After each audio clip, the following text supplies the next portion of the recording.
Alright, hello everybody, welcome back to Blackmore's Basement. We're going to be playing some more I Wanna Hug That Gator. I had originally planned to play some Helldivers 2, but for some reason I couldn't log in, so... Well, without further ado, let's get started.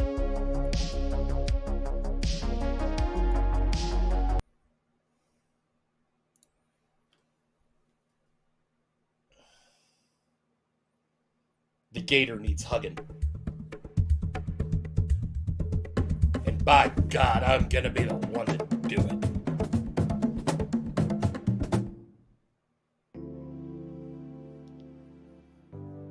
I wanna hug that gator. Alright.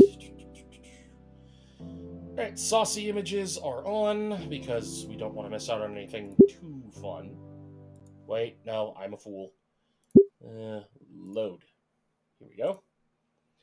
This is picking up right where we left off yesterday, which I believe was us getting into the elevator, or getting out of the elevator after supporting Olivia from Mia's relentless torment.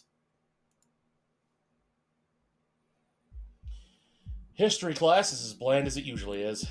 Procling continues prattling on about some sort of historical event, but most of my attention is on Olivia. She has her hoodie over her head and looks lost in thought. That altercation must have shaken her up more than I thought it would be. Part of me wants to ask if she'll be okay, even though I'd already asked 3 times already. But the last thing I'd want to do is prod at her. Soon enough, class nears its end, and Olivia uses her accommodation to leave the class early. Besides, we can talk about it after school if she wants to anyways. The more I think about it, the more I realize that I had my first real confrontation with a bully at school. I heard that once you get into a fight for the first time, you throw up from adrenaline. No fists were thrown, but I feel about the same right now. I bring my hands together, trying to steadying them. Jeez, I'm a wuss. I stood up to Mia with Olivia, and I ended up in this mess.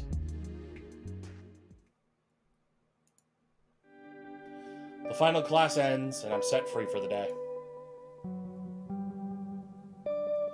Stepping out of St. Hammond's main entrance, I'm surprised to see my friends huddled together in a tightly knit group.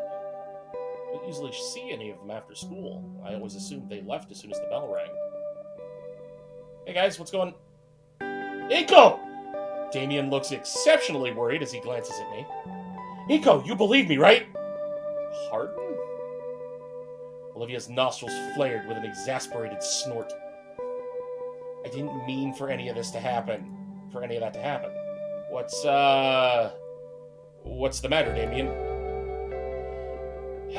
When Mia asked me about that nickname stuff from long ago, I just blurted it out. She didn't say she'd use it for something so unscrupulous. I'm ashamed it took me more than a moment to figure out what was happening. Guess Damien feels culpable for what Mia said, but why? You don't know what that word means. Who cares? Nico, really, I didn't mean for any of that to happen. Hey, I believe you, man. Your heart was in the right place. Olivia told us what happened with Mia, calling her some nickname. Damien leans back to over an unresponsive Olivia, hands spread in supplication. She said you were there too. I was, yeah. Olivia, you loved that nickname back when we were kids. Damien's words were dismissed with a roll of her smoky eyes. He really didn't mean it, Olivia. I know already! For a split second, she bore a row upon row of sharp teeth before gnashing her maw in frustration. Olivia's nostrils flare out in a huff of hot breath again, and I can practically see everything from her day finally weigh on her. You were just being you again, Damien. Sometimes I wish you weren't, but whatever. There's a grittiness to her voice once more, but she continues on. She holds her canteen up to her lips, but drops it immediately. Empty again. The grit in her voice is back, but she presses on. And the nickname is just that. A nickname. I I don't want to hear it again. Especially from her. And especially if it's just to get under my skin. Olivia stares at Damien for a while before breaking contact to glance at Liz and I. Why not? Wait, did I just say that? Why did I ask? It just kind of came out! Liz notices Damien still organizing his thoughts. Seeing as neither of the others are going to answer coherently, she sighs. Well, I wasn't around for this, but when they were freshmen in middle school, Damien and Olivia would take the bus every weekend to an arcade in the city. Guess he came up with the nickname around then, and it stuck. That's half right, but I didn't come up with it. I brought a chunk of change for us to play stuff with each other. A match on just about anything there was a quarter, probably still is. But I don't think I won even once. Once she stood to want something, it was like a switch went off in her head. I'd never seen Olivia get like that. Some of the teenagers were watching, they saw everything. A couple challenged her once, and I ran out of cash, and sure enough, she ended up clearing house all afternoon. It was all she'd talk about at school all week until we'd go back for more. It only took like a month for her to be recognized as some local champion. Sometime along the way, people started calling her Hot Wheels. Don't remember really who or when. But I do know it's proof that she's got that fire in her.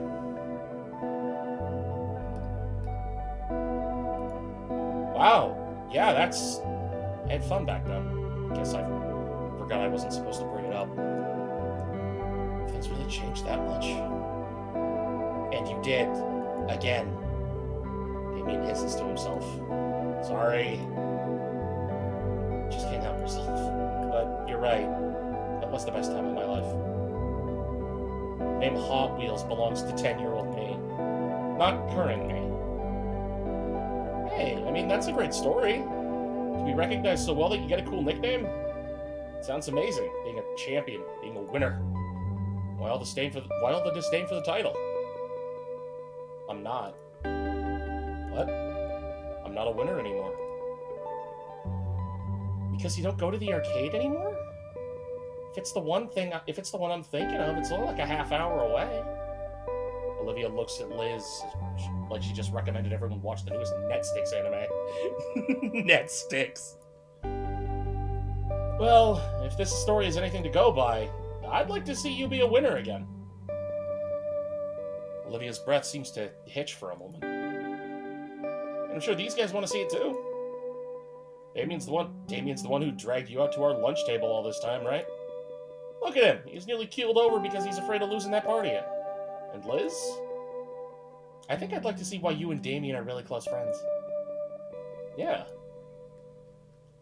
Just as quick as I gained the bravado to speak, my words left me immediately. I think I accidentally put Olivia on the spot there. Whoops. Well, her tail rolls around along the ground in a bit in contemplation. If you guys really care that much about it, I wouldn't mind it from you guys. Damien Pog. All at once, Damien lights up. Yes! All right, Hot Wheels is back. You guys now refers to Liz and Inko. Damien's shoulders drop for a moment, but he quickly recovers. Hey, if we're getting the name out again, we should go visit the arcade together sometime. I'd rather not. Okay, then how about a better name, like Death Roll? Olivia swings her tail around to trip him, but he's fast enough to jump over it. Damien's words flood out as he contemplates new nicknames for Olivia to try and appease her, many of which are shot down by her or leave Liz and I chuckling.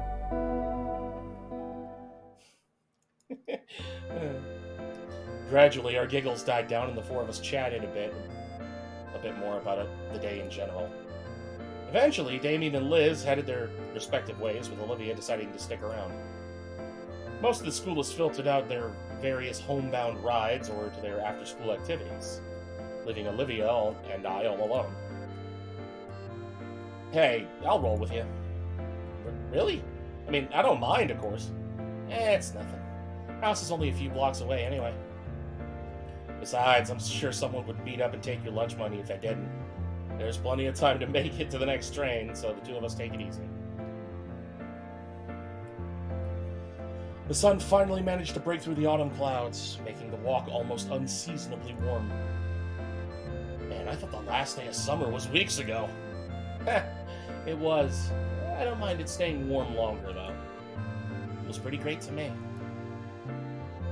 Olivia gives her chair an extra hard push, letting herself glide by unaided for long enough to stretch out her arms and bask in the sunlight. I might have figured you'd like the heat. Oh, what? Because I'm a dino? No, not like that. I'm just playing. Relax. You're pretty touchy on that stuff, aren't you? The two of us finally make it to the train platform, nestled as it is off the main street. I could see the train for a few blocks away. Our walk timed with its arrival perfectly. I just think it's important to be educated, is all. Even if you're, the only human at our school? Olivia flashes me a cheeky grin as my train pulls up. I gotta admit, but her mischievous nature is a little infectious. As the train doors open, I leave Olivia with one final jab, something I know she'd appreciate. Hey, whatever you say, Hot Wheels. I neatly dodge out of the way of her slashing claws, stepping smartly onto the train as the doors close. Eco, you son of a bitch! Get back here! As the doors ding shut behind me, I can see an irate and still blushing Olivia waving her fist as the train begins to pull away. Still giggling, I manage to squeeze myself into a seat next to a yellow-scaled woman smelling faintly of hot dogs. You know, I may pay for that comment later. But the look on her face was totally worth it.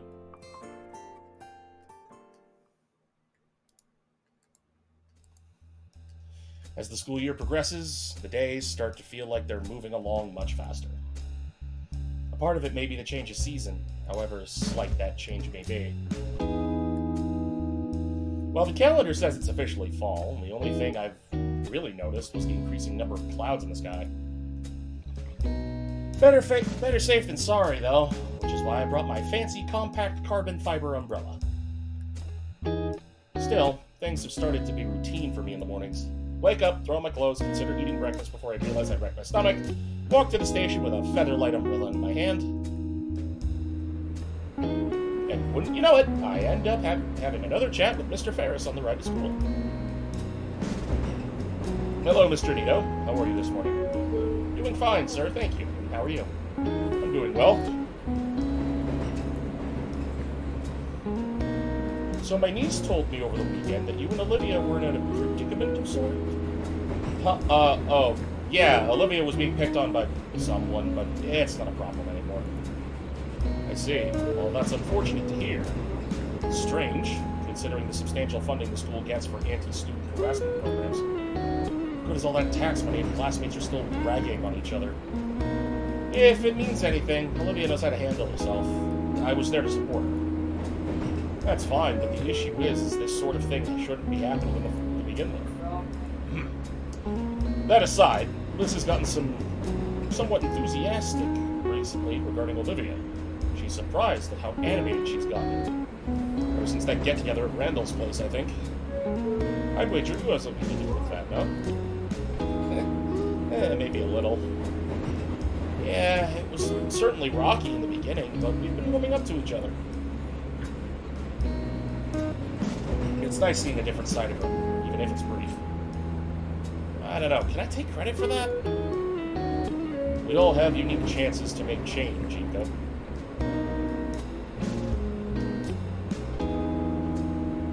If you're good at grasping them, then in itself is something to be proud of. How do you know it's really a chance to do anything? He lets out a deep, reverberating chuckle. Well, to flip our usual script and let you in on an old phrase.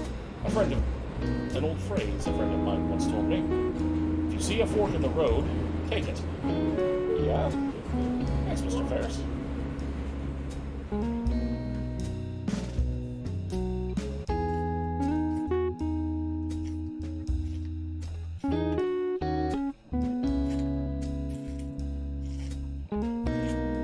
Sorry. Had to hydrate. Like my mornings, the school days have become routine as well. Slave through PE with Damien, see Olivia's new doodles and sketches in art class, watch Liz lose her mind tutoring Damien at lunch, talk shop with Ben. Though now I have to avoid Mia like the plague because she's surely out to kill me.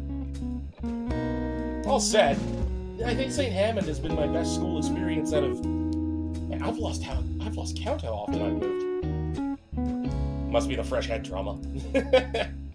As for today, it's been raining pretty often recently, so Coach Sully made us play more dodgeball in the gym. Mia was definitely gunning for me with the way she launched them at me with the speed of a catapult. I rest in Ian Atkins' class, popping my spine against the curve of my chair. Apparently, today's a short day because of some assembly, so the period will end much earlier than usual. It also means we got most of the period to slack off, do homework.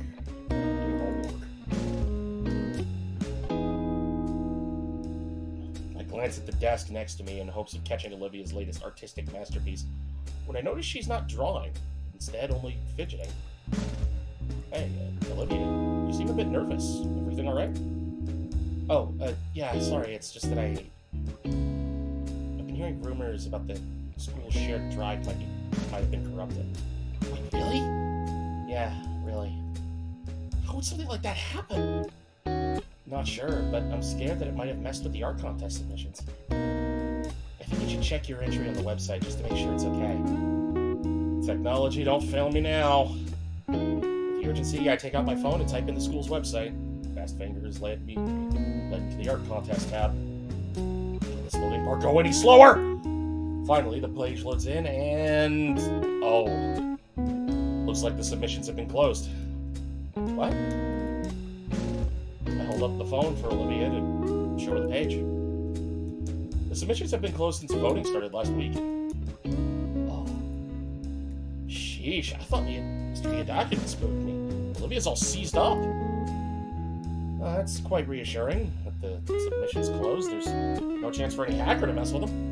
Olivia doesn't seem convinced, still drumming her fingers on the desk. Hopefully she feels loads better when the preliminary winners are revealed. Speaking of which, as the bell sounds, the class begins to pack their things and Yedakin corrals everybody into a single file line. Alright everybody, we have an assigned row, so stick together. Before I join the rest of the line, I look back at Olivia, who seems to be stalling. Come on, I'll walk with you. That seems to stir something in her. She glances up to me while hastily shoving a notebook into her bag.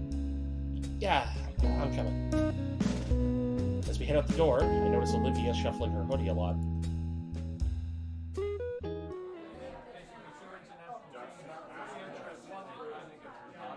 It's not a long walk to the auditorium, despite Yedakin's best attempts. Most of the class splinters off to sit with their friends. Having expected this, he shrugs and makes his way over to the back of the auditorium where the other teachers are. Olivia and I are left to the struggling crowd trying to filter into the cramped theater of the school. It's going to be difficult finding some seats. It's fine, I have a spot. Olivia wheels herself down the pathway, to which I follow suit. She heads down the aisle until we arrive at the first row of seats. There's a vacant spot where a typical seat would be with a faded handicap sign. Olivia parks her chair into the empty spot, to which I take the seat next to her. Best seats in the house, right? Can't complain. As the hall fills with more students, my anticipation rises. Oh man, I can hardly wait for the announcements. So, do you think I have a chance? Huh? Oh, maybe. Photography isn't super popular, but... Olivia folds her hands on her lap, staring straight ahead as her voice trails off. I knew that, but I'm still hopeful. Hey, guys! I have to remind myself that this is normal. Just Liz and her head craning in from the off-screen. Hey, Liz. Can't believe it's finally here. Gosh, I'm excited. Me too. By the way, where's Damien? Hey, guys! I'm over here! Damien's at the far back of the auditorium, waving and yelling and waving his hands in the air to catch our attention. He's going to get in trouble for that. Frills, sit down! Damien immediately stops and takes his seat. With tempered expectations, we both sit in silence for just a few minutes before Principal Scalar walks on stage and taps on a standing microphone. Okay, everyone, we got a whole bunch of important announcements to make, so I'll make them quick so we can all have an early lunch. As soon as the idea for going for an early lunch is brought up by Principal Scalar, the entire room goes silent as a vigil. I guess when it comes to an early lunch, it's serious business. Over the next 15 minutes, Principal Scalar goes over important events coming up in the next school year. Olivia, kill me. Most I would consider standard things, like pep rallies for the sport teams, or bake sales to fundraise for upcoming field trips. Something about new clubs being formed, such as the Japanese Animation Appreciation Society. Not the best acronym, if I had to say. Otherwise, it's all mostly boring housekeeping stuff when one got right down to it. I almost wonder why such announcements warranted an assembly when the mood suddenly shifts with Scalar's next big announcement. Now that we got the main stuff out of the way, I saved the best announcement for last. St. Hammond is proud to announce the 5 semifinalists for the annual Fresh Start Art Contest. Cheers and applause roars, loud enough to make my ears ring. Yet I'd be lying if I said I also wasn't excited for the reveal of just who had made it to the semifinals. Maybe I was giving myself a bit too much credit, but I really wanted to be among those semifinalists. I could almost taste victory, in fact. Turned to face Olivia and prepared to cheer alongside her, but I'm stopped in my tracks when I notice that unlike the rest of her peers, Olivia seems to be uneasy about the prospect. Almost scared, even. Before I can ask Olivia why her sudden change in mood, Scalar continues with her next words, cutting my train of thought off. And here we have the 5 semifinalists. The pieces of the 5 skillful students who had beaten all the other competitors came up, followed by the names of the victors right above them. Alas, I see no photography submission in sight. At least I gave it a shot, right? Oh man, I didn't make it in. Liz's neck droops like a melancholy noodle. Can't help but feel pity for the bummed out Brachiosaurus. Checking my phone, I see... Tell Liz to come back here, bro. Psst. I'm sure Damien's got that handled. Oh, I'm sorry, it's so stupid. Her neck is just so long. Despite my sullied mood, I look back to the semifinal winners and can't help but be amazed by them. Each artwork is impressive in its own right. Their colors blending wonderfully and the figures beautifully designed. It's easy to see why these were voted as the winners. The last one especially catches my eye. Scenic landscapes of the setting sun look stunning. If not for the slight stylization of the skyline and fantastical color palette, you could probably pass off as a real photograph with some filters pasted over it. I'm no art critic yet, but if I were, I'd label it as a masterpiece and easily best out of all of them. Let's give our winners a big round of applause. The auditorium fills with the usual kind of clapping one would expect in an event like this. Polite with an underlying tone of disinterest. Though one person felt compelled to constantly make a accusingly high whistle. We will be displaying the winners' art pieces in room 237. You're welcome to view them during lunch and after school today. Oh, neato. Principal Scalar continues the rest of the assembly, announcing other events for the school and other minor reminders. Behind me, I see the teachers start psyching themselves up for the Herculean task of getting some 200 hungry dinosaur teenagers out of the room and towards the lunchroom without getting anyone killed. Principal Scalar finishes and waves back to them to signal it's time. Alright, we're going to start adjourning for lunch. Y'all know how this goes, so just going for the exit.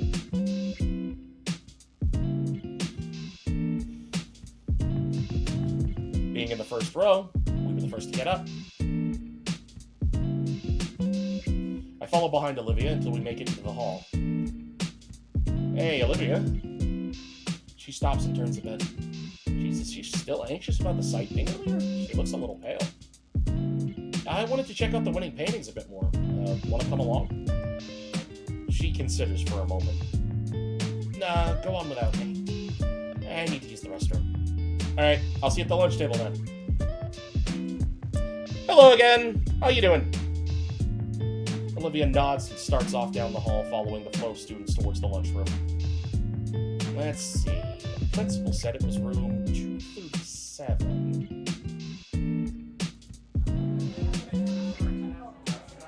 First thing I noticed walking into the classroom is the amount of people checking out the gallery. Well, I didn't expect it to be filled to the brim with eager students. There's a decent amount of people here, about a baker's dozen or so. Maybe more will come when they finish up with their lunches. Well, I'm here now. Let's take a look at these lucky winners. These pieces are all set on easels in the back of the classroom. Some desks and chairs are moved closer to the front to give each one its own space. Hey, nice! One by one, I take a moment to give each canvas a thorough review. The auditorium screen really didn't give the art justice, because now I can really take in the detail of each one by being up close. Color palettes, the brushwork, the subtle nuances. Yeah, I can definitely see all of them having a good shot at getting first prize. But now, it's time to see the one I've been eager to get a look at since it was first shown. From what I recall, this from Mr. Ian Atkin's class, it was made with acrylics, explaining why the colors of it seem more vibrant. It stands out in defiance of the other paintings in the contest, most of which were either violently absurdist or meaningless or muted still lifes of ordinary objects. It's a meadow of mystifying colors, the organic lines drawing the viewer deeper into the piece, and I feel as though this would be a place I'd wake up in within a fantastical dream. There's no rigid structure or forced metaphors here, just a fantastical merger of creative expressionism and real-world beauty. I feel my fingers itching for the familiar weight of my DSLR. This is a piece that I want to immortalize in my portfolio. Hands down the winner of the contest in my eyes. I simply must find out who made this. Looks like this breathtaking show of artistic talent was created by semi-finalist winner...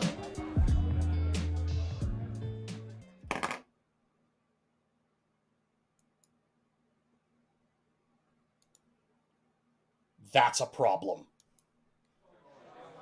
Ah, Inko, I'm glad you swung by. Looks like you're admiring the art contest entries. I told you that St. Hammond artistic programs were unparalleled. That's not mine. What's not yours? I try to say more, but the words won't leave my mouth. Ben's eyes follow mine at the bottom of the painting in front of me, and I watch as he makes the same realization as I do.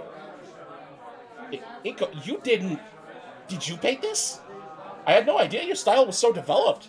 So humble. If I had known... That's not my entry. It's not... No, mine was a photograph.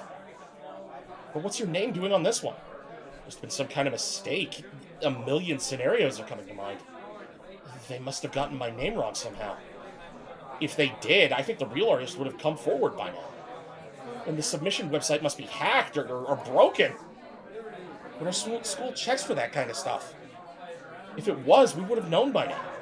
Then, Inko, you're sure you didn't submit somebody else's piece by accident? Of course I didn't. Why would I do something like that? You're the only one who can log into your account, Inko. Suddenly, everything stops. My account. Did somebody... Look, relax, all right? We can get this sorted. Just don't panic. Ben lowers his voice. But Inko, just to be clear, what? You didn't just get a bit of extra help, right? Ben looks at me through the edge of his glasses, eye to eye. There's some real stakes in the contest. Cheating is taken very seriously. Especially fraud. The word echoes around inside me. Fraud. Makes my bones chill. There's ingenuine, faker, liar. They're all bad in different ways, but Fraud is just dripping with frigid condemnation. No, I swear, I submitted a photograph. Ben relaxes his shoulders. All right, just making sure. Sorry to alarm you. It's perturbing how he can go from deadly serious to jovial like a flip switch. You gonna be all right?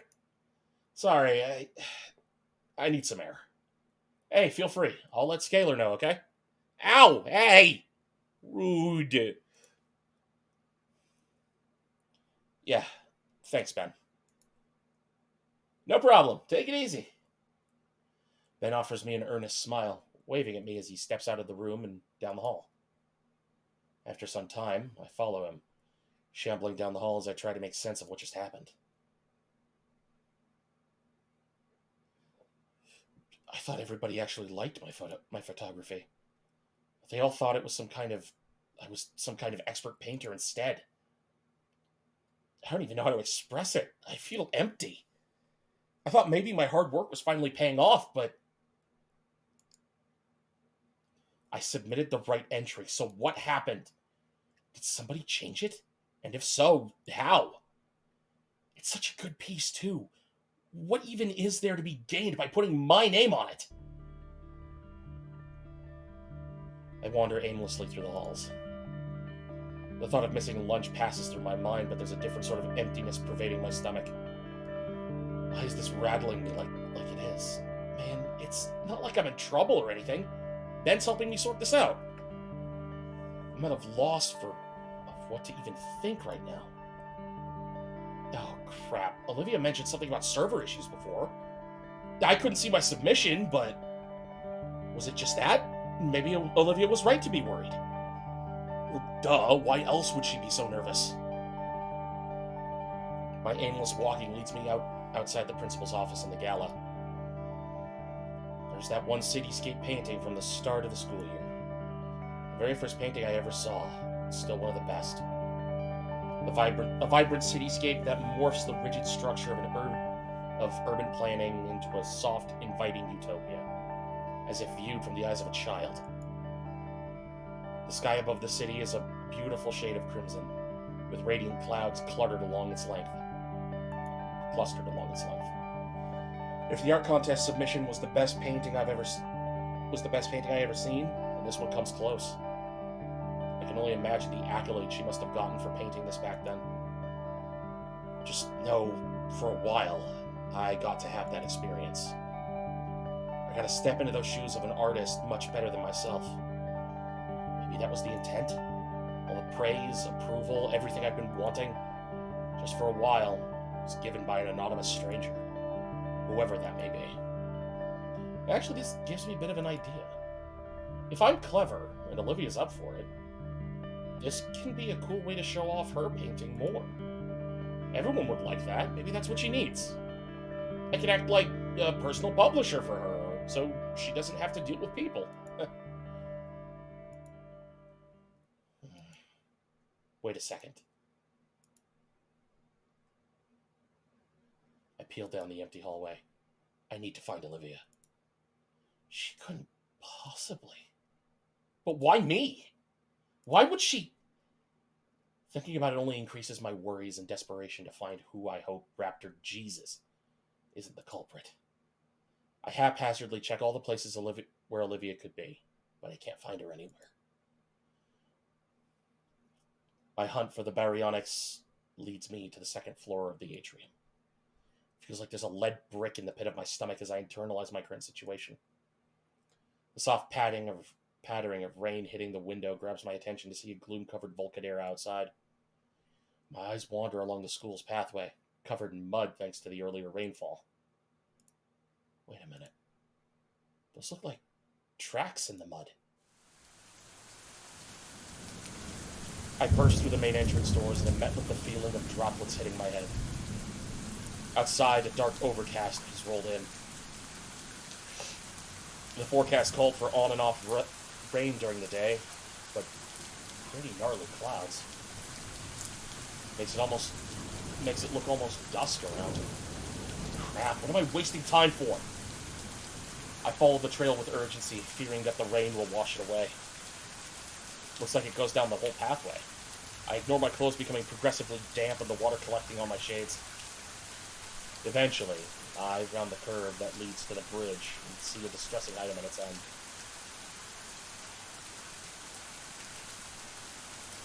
A wheelchair.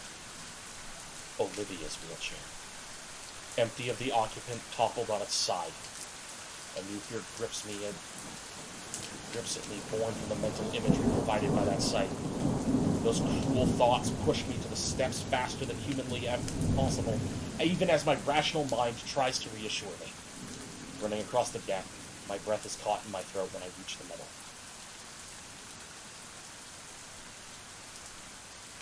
She's on the ground, head slumped down. There's damage and soaked school supplies scattered all over the walkway. Oh God, is she okay? My foot shifts, trying to get me closer. Slowly, her head lifts up and to the sound of my shoes squelching on the floor. Inko? The tear-stained eyes stare at me with a dead expression, and her voice sounds weak. Olivia.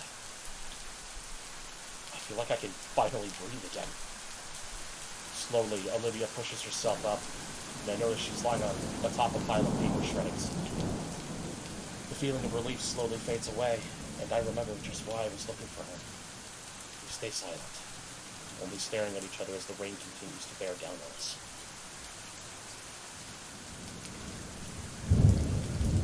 She simply sits there, letting herself grow more and more soaked in the rain.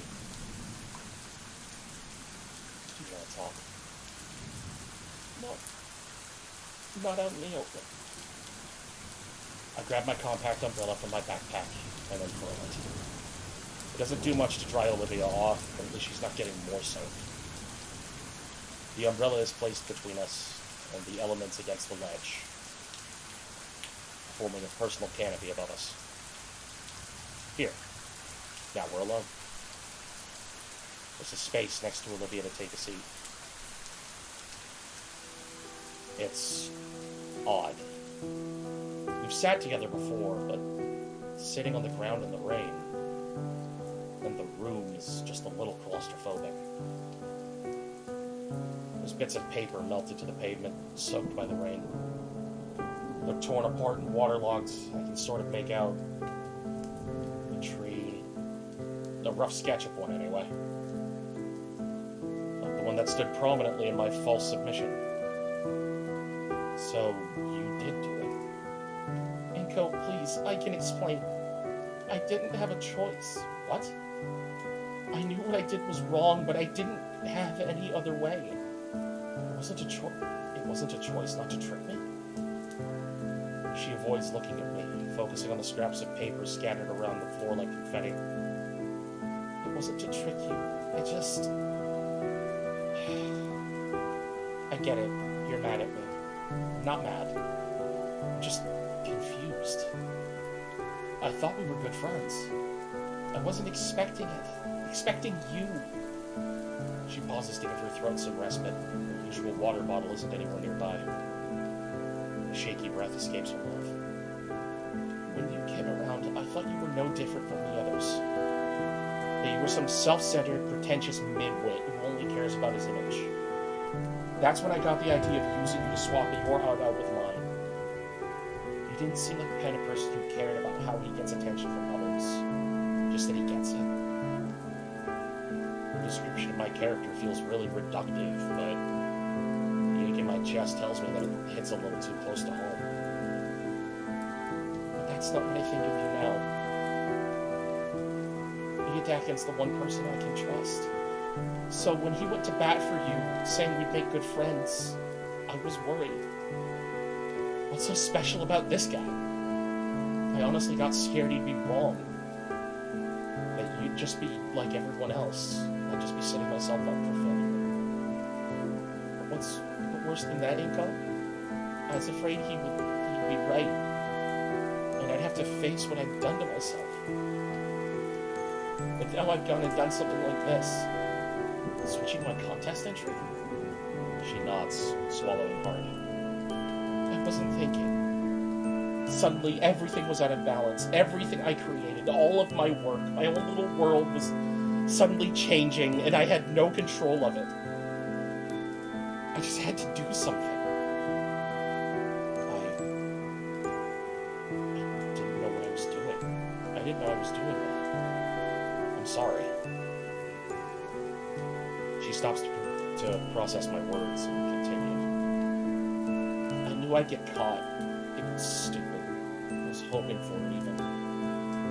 Someone to figure out that it was swapped so it would be changed and everyone would be none the wiser. She turns to face me with silver eyes welled up with tears. I'm sorry. Please don't hate me. I just don't want to go back to being the person I used to be. The person who didn't care about hurting you. Her head tilts down with a violent hitch of breath. Ivory claws extend and grip at her knees in a painful display, and yet Olivia chokes back any sound she'd make. Her body shudders with every heavy breath from her, and I realize that every last defensive barrier she had is completely gone. Olivia's laid herself bare, leaving only the crying girl desperately trying to silence her pitiful tears.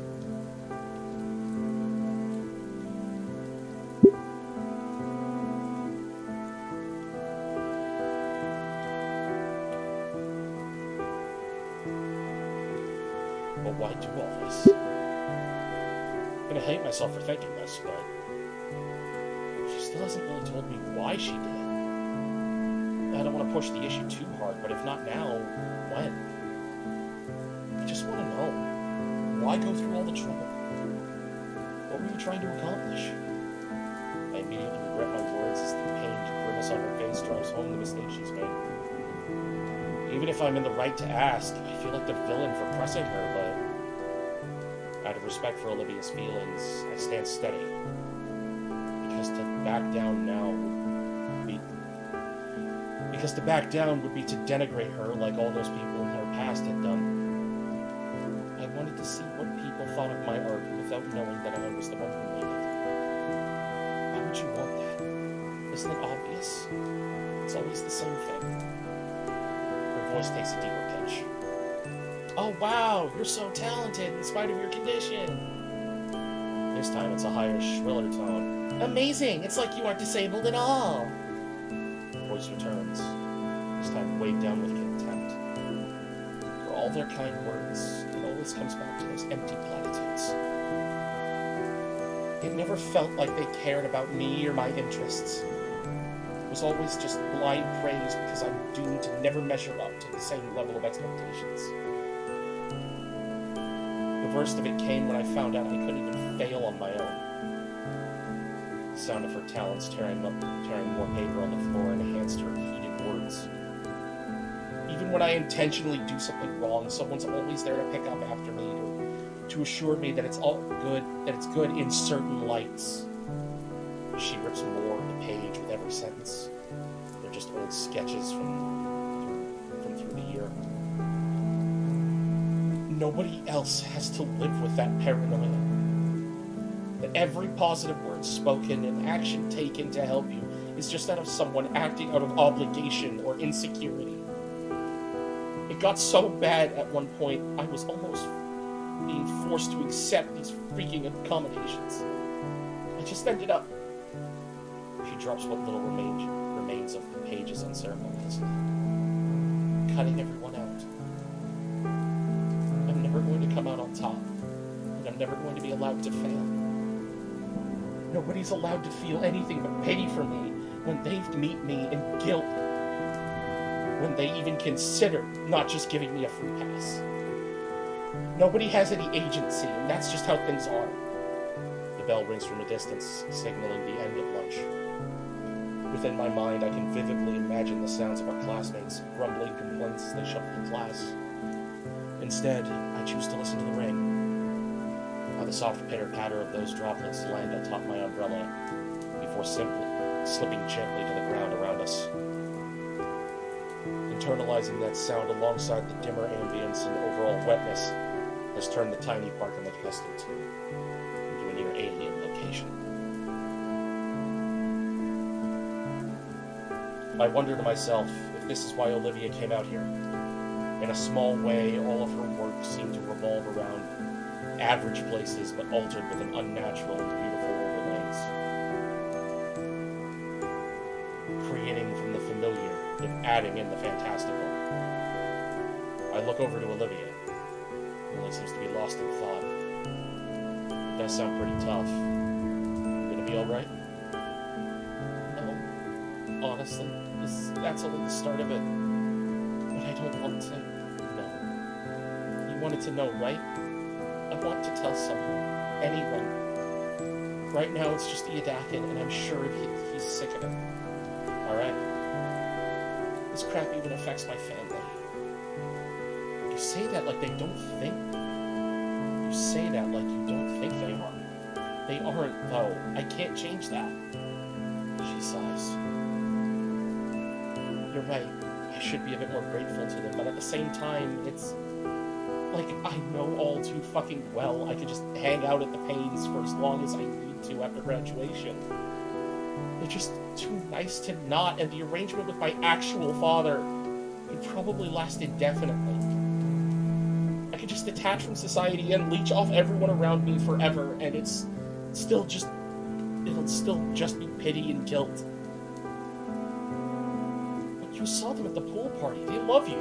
I know, and I hate it, and I want to love them back, but I just can't. Not now. I've already wasted so much. Who am I to suddenly turn around in my last year? I just want to get out of their hair, not waste their time anymore. Otherwise, I'll be the one hurting them, wasting all their patience and kindness for years like I already have, and I'd never be in the wrong. Who the fuck wants a free ride through life like that? And that's all I have waiting for me, realistically. Damn it, why am I telling you all of this? Olivia clutches her throat. Her voice has gotten strained and weak. It hurts to speak at all, but she's just been letting it all out. Hell, what am I doing just watching? I'm such an idiot. I rummage through the insides of my backpack again until... Ah! Here it is. Pulling out a water bottle, I offer it to her. She eyes it on the ground indifferently and goes to drink it.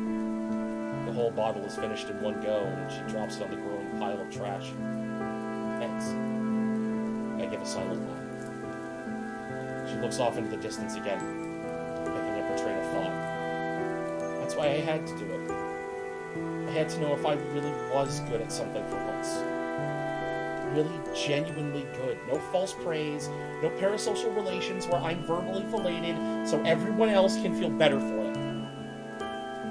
I had to know my art was real. That I could be something for real. That I have a real way out. Iadakin assures me all the time it's good enough. Fuck, why didn't I just listen to him? He probably knows everything by now, as he always does. Honestly, taking all of this in at once is challenging to digest, to say the least. You said you expected to get caught? Yeah, I said I wanted to be. I wasn't even sure the other people would see it. If you caught it fast enough and switched it back, thinking it was a bug. Then you started getting all this praise out of nowhere. Yeah, I did. Seems a bit sad in retrospect. Yeah, around then it really settled in just how badly I messed up. I tried to get you to notice it by showing me the submission yourself. Then you just go to the office and get it changed. Nobody would get hurt, and end of story. But of course, you still had your own saved. Always just so prepared for anything. She gestured just to the crushed water bottle. The weeks go by, you get more praise, I get more nervous. Then today, and Olivia's hands finally fell into her lap, limp and spent. Here we are. It's my turn to say something, I guess. I just don't know how to process all this. It's not like friendships come with instructions. My own thoughts are muddled, pushing me to find some way to comfort the girl before me. Yet, to comfort her would be to demean her like people have done in the past. It's so confusing, and frustration and pity mix haphazardly in my stomach. It's nauseating. Pity for the girl before me that has wronged me, but not out of any real malice. Frustration at myself because Olivia was right, having unveiled an uglier side of me I wasn't aware of.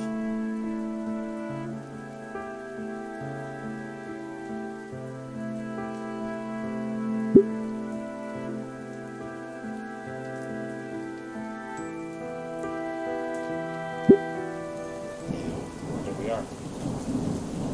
Olivia stares at me with puffy eyes, as I expected her to scold me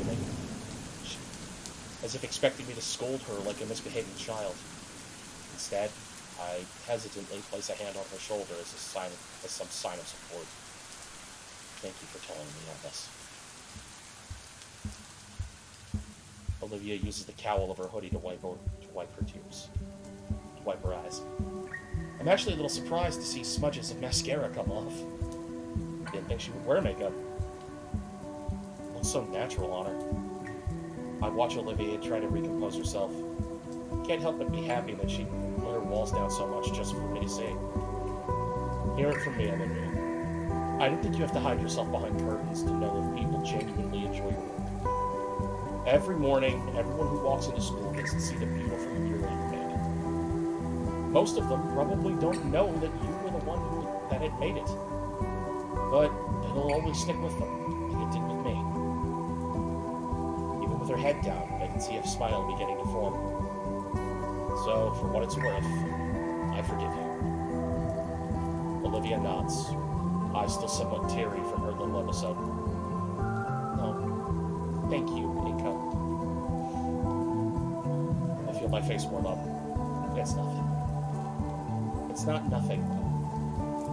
The warmth grows more intense as silvery eyes, still wet with spent tears, look into mine. It's not unpleasant, but I'm scared of the temperature possibly making me sick. She also looks dead tired. All this has taken a lot out of her. I know, I didn't mean it like that. It's just, I'm glad to be friends with someone as talented as you, Olivia. She recoils a bit from the compliment. Must be the first in a long while to be getting through. Tell you what, I'll forgive you if you teach me. You already said that. Looks down in contemplation. But, alright. I'll teach you how to paint. But you should know, I'm a lousy teacher.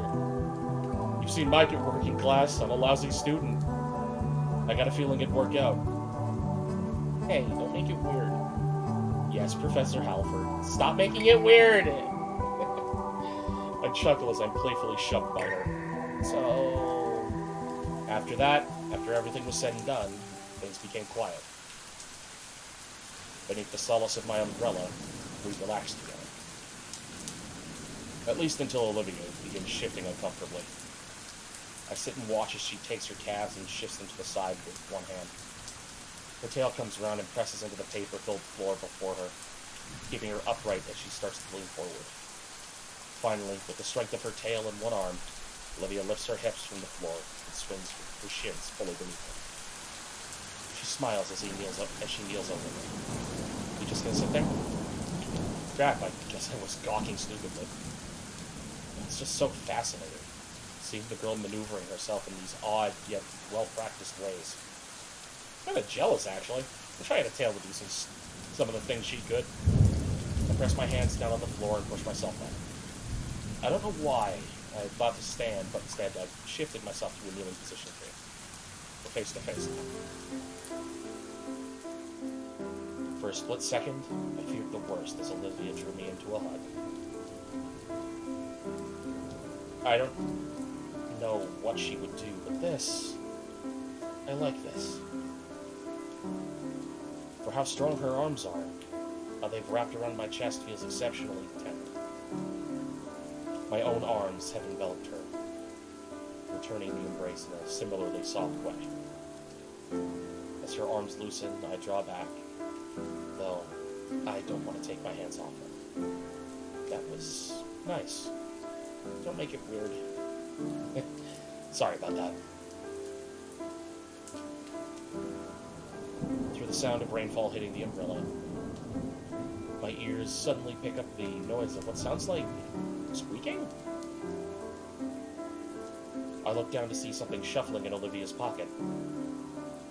A little beast emerges from its hiding spot with a squeaky yawn, to which Olivia offers her hand for it to use as a platform. Hey, little guy, really forgot about you.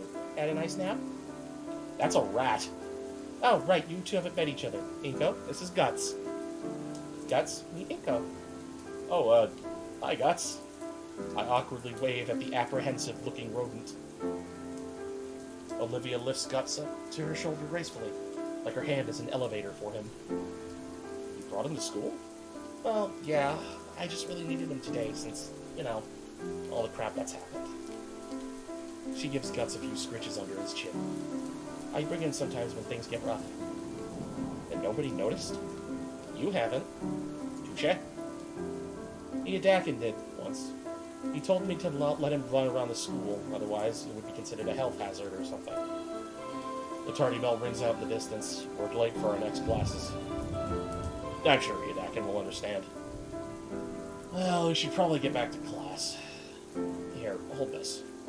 I give Olivia the umbrella so she and the rat can stay dry while I go fetch the wheelchair. We did the thing! We hugged the gator!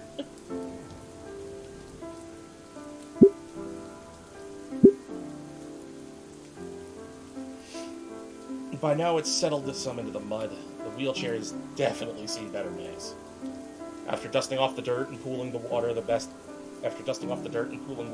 best I can, I make my way back. Thanks.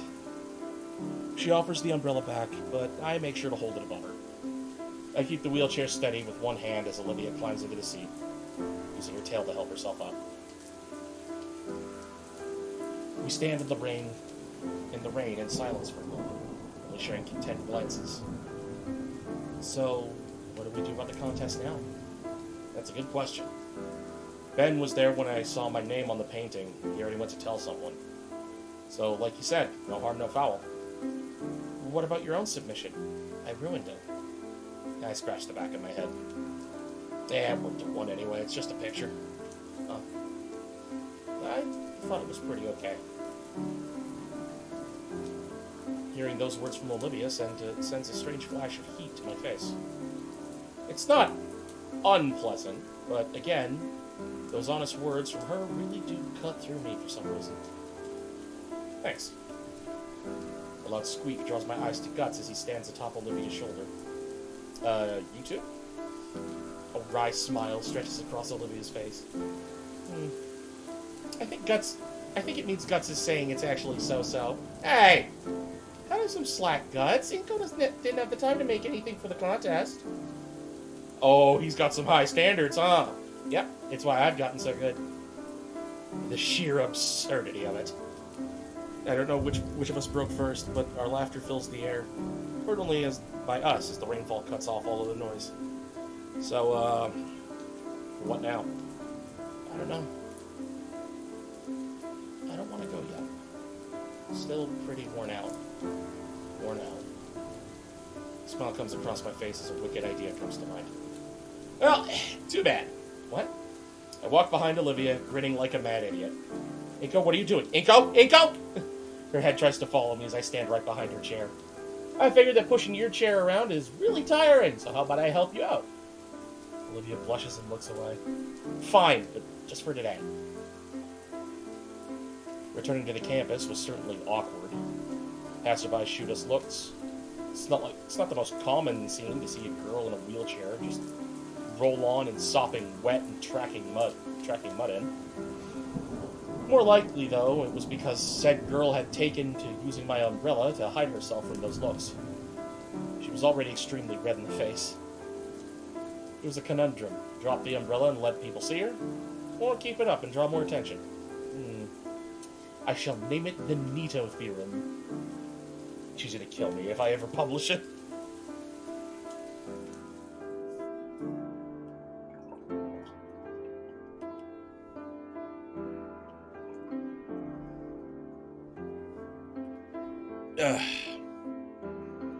But making our way back to Olivia's current class, She simply shook her still-concealed head. I didn't really have much of a choice. From all that I knew of the girl, her last classes were all on the upper levels. And she was in possession of the elevator key. And I was in possession of the weakest knees here in St. Hammond, at least according to Coach Solly. So I wheeled her to my current photography class.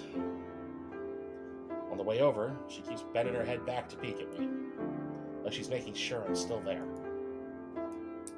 Knocking on his closed door, the pterosaur professor didn't even bat an eye at the poorly hidden girl. He simply stepped aside and let us through. Ben was looking our way, and I chose to pay him no mind. After everything I've heard, Olivia didn't even register he was there. She simply rolled herself to the back of the classroom and through a door into what I guessed was Iadakin's supply closet. You know what? I'm an idiot. It's a dark room, isn't it? The stares of my other classmates abated, thankfully, as our teacher continued his lecture. Taking my own seat, I focused on Iadakin. As much as I could, at least. My muddled thoughts kept me distracted the whole period. Just before the bell rings, Iadakin stares me dead in the eye. He points a stern finger directly at me, then to the floor to signal, "You stay."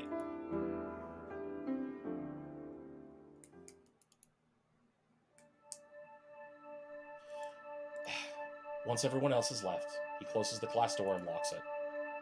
"So, care to explain?" "Explain, sir?" He opens the door in the back and signals Olivia to come out. "The mud, the drenched clothes, the declaration of sanctuary. I was having a bad day." She looks a bit better, still drained, but she's not shivering. Her rat sits on her lap, and Iadakin extends a finger to scratch under its chin. I can see that.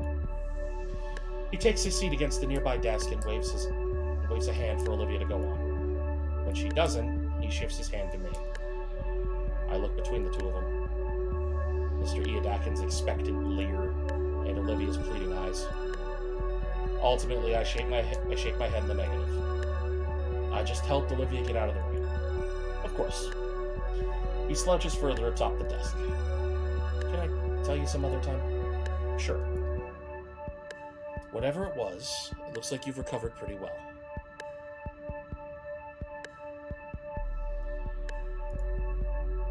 Olivia doesn't answer verbally, but instead giving him a bashful smile and nod.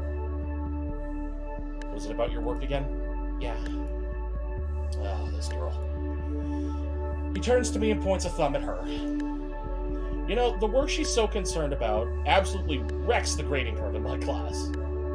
For the sake of the other students, I had to put a limit on extra credit assignments." "Really?" "Yeah. Never before would I have considered such a restraint. Why punish someone for working too hard? I would think to myself. Then 4 years ago, this little green goblin comes rolling into my class. Half a semester, and more than a few angry calls from parents later, my hands were tied. Young lady simply does too dang much." Olivia smiles, but doesn't look up from her pet. "It was that much better than all the other students?" "Well, no, I don't grade by technique. If you did, we'd be in big trouble. If I did, you'd be in big trouble, Inka. Olivia's work was very good even then. But the main thing I admire is how motivated she can be. I haven't seen someone so enthused to just paint in years. Certainly haven't seen anyone so enthused I had to change the rules like that. You were worried it'd stop me." "Was I? That definitely sounds like me, but it didn't stop you. Not even a little. Heck, that year you even got me to see some things differently. I don't think I ever did anything like that." "You did when you came in after class the Friday before Mother's Day. Take a look at this." I'm handed the quill pen, and the first thing I note is about how soft the feather portion is. It's the special pen you always use. It's actually from my wife. Whoa. Inspecting closer, I can now see the more intricate details. From the faded engravings on the shank to the maintained but worn point. It's well made and kept, and yet the feather and brass showed its age. She came in that afternoon with a whole stack of crumpled painting drafts, so frustrated she couldn't get it right and so determined to make it perfect. I say, any of these would be great. Your aunt would love any of these. She fires back. And she fires back, if it's not good enough for me, why would it be good enough for someone I love? I did not have an answer. So I tell her to take a step back. We take a few hours to go over fundamentals once more, and I send her home to try and get it right. To try getting it right over the weekend, and come Monday, she returns and hugs me first thing. That Friday, though, what she said was on my mind. I talked about it all night with my wife. Then that morning, I decided to make a change for myself. My wife was molting at the time, so there was always a new feather or three in our blankets each morning. I took the biggest one, preserved it right, got a bit of help to make it into a real pen, and I've used it ever since. It helps me remember to do my job right, for the people I care about and for the people my students care about. I think what it was, it's that childlike reasoning that comes so naturally for the youth. That reasoning, it makes a type of innocent, earnest dedication. Something I think I'd lost for a while. Don't give me so much credit. You haven't lost it, have you? Good. Don't lose it for me, okay? Okay. Idakin yawns and stretches. You feeling alright to go to your next class? Yeah, I'm ready. Great! He claps a hand over my back. We should do this again sometime. Mr. Idakin ushers us out of his classroom as the late bell trills, handing us a note he's rapidly scrawled on. Miss Prockling didn't seem enthused to see us come in late, but sighed as she read the late note from Idakin. I took my usual spot. I felt something odd in the corner. As I took my usual spot, I felt something odd in the corner of my eye. Looking up, I see it was Olivia looking my way, with that smile on her face. One that spoke so many words, yet I couldn't figure out what. All I could do, in turn, was try to match it, before focusing on Miss Prockling's latest lecture. As more time passes, the art contest fades into the background. Last week, I had a scare with when Principal Scaler called me to her office. I feared they figured out what Olivia did and assumed I was a part of it, just as she predicted. Luckily, that wasn't the case. Instead, she wanted to inform me that they had no leads as to who could have done the swap, and since it was tampered, it'd be removed from the contest. No skin off my back, honestly. As compensation, she gave me one of the runner-up prizes, a coupon for some pizza place from some Italian restaurant called Dino-Mo's. Not the biggest pizza fan, but not a bad price to get after all of this. Saving it, I'm going to save that for a rainy day. However, I found myself in a conundrum of my own doing. My peers' concerns about my entry were resolved, but I hadn't accounted for the new questions about my portfolio. My paint portfolio. A few times I showed off my photography work, they were mildly impressed at best. They were never upfront about it either. No, instead I got the runaround. Oh, yeah, these are nice, Inco. Not bad, but, what about what you did for the contest? I can't even be mad about it, since it's just another misunderstanding. Unintended lie on my side of things. But then I had a thought. What if it wasn't a lie? What if I was actually that good at painting? And after working at it for the past month... Yeah, no, I can't unscrew this. For the past 3 weeks, I've been staying after school, making use of one of the club rooms to practice. Yeesh, Inco, did you listen to any of the tips I gave you? Using everything I had at my disposal, namely my textbooks for me yesterday, Mr. Idakin, and how-to tutorials online, I'd stay as late as possible trying to get to the same skill level as Olivia. And as I stare at the horrid acrylic monstrosity before me, I can do nothing but weep at my own inadequacies. Not actually weep, but squinting at the Lovecraftian horror before me, and I can see a little progress, drowning in the madness of the excess pain. Olivia had made good on her promise to teach me around the same time I asked Mr. Yadakin to borrow the spare keys to the spare room. And while I memorized all of her teachings down to the letter, what am I even looking at? You trying an abstract sort of thing here?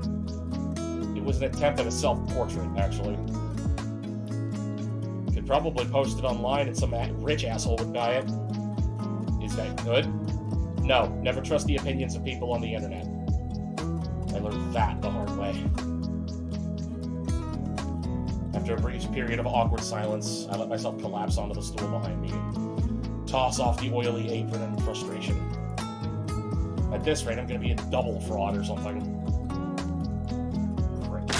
Oh, shit! I don't even have the energy to get angry. Probably looks better now, at least. How did Olivia get so good at this? Olivia, please, you gotta have some actual advice for me.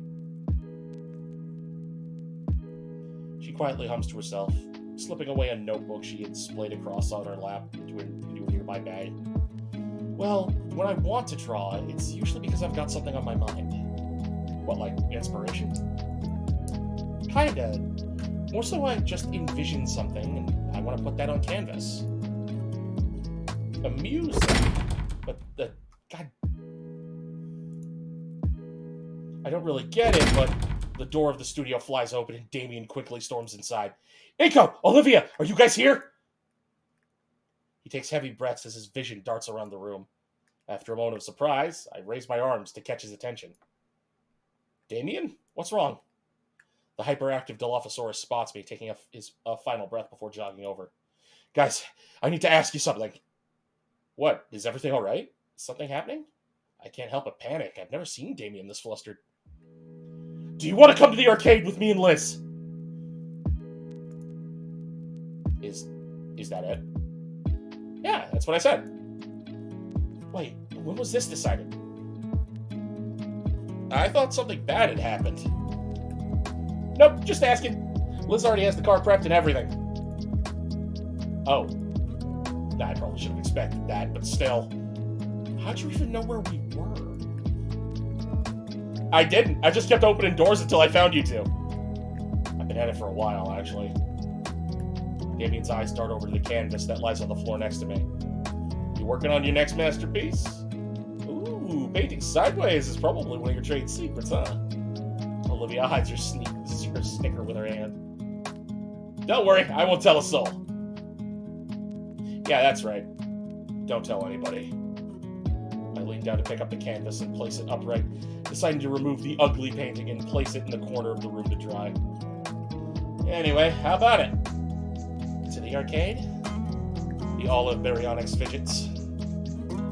Her brow lowered in contemplation as she considers the question. The arcade? It's not like I had any other plans today. Sure, why not? Alright, let's go!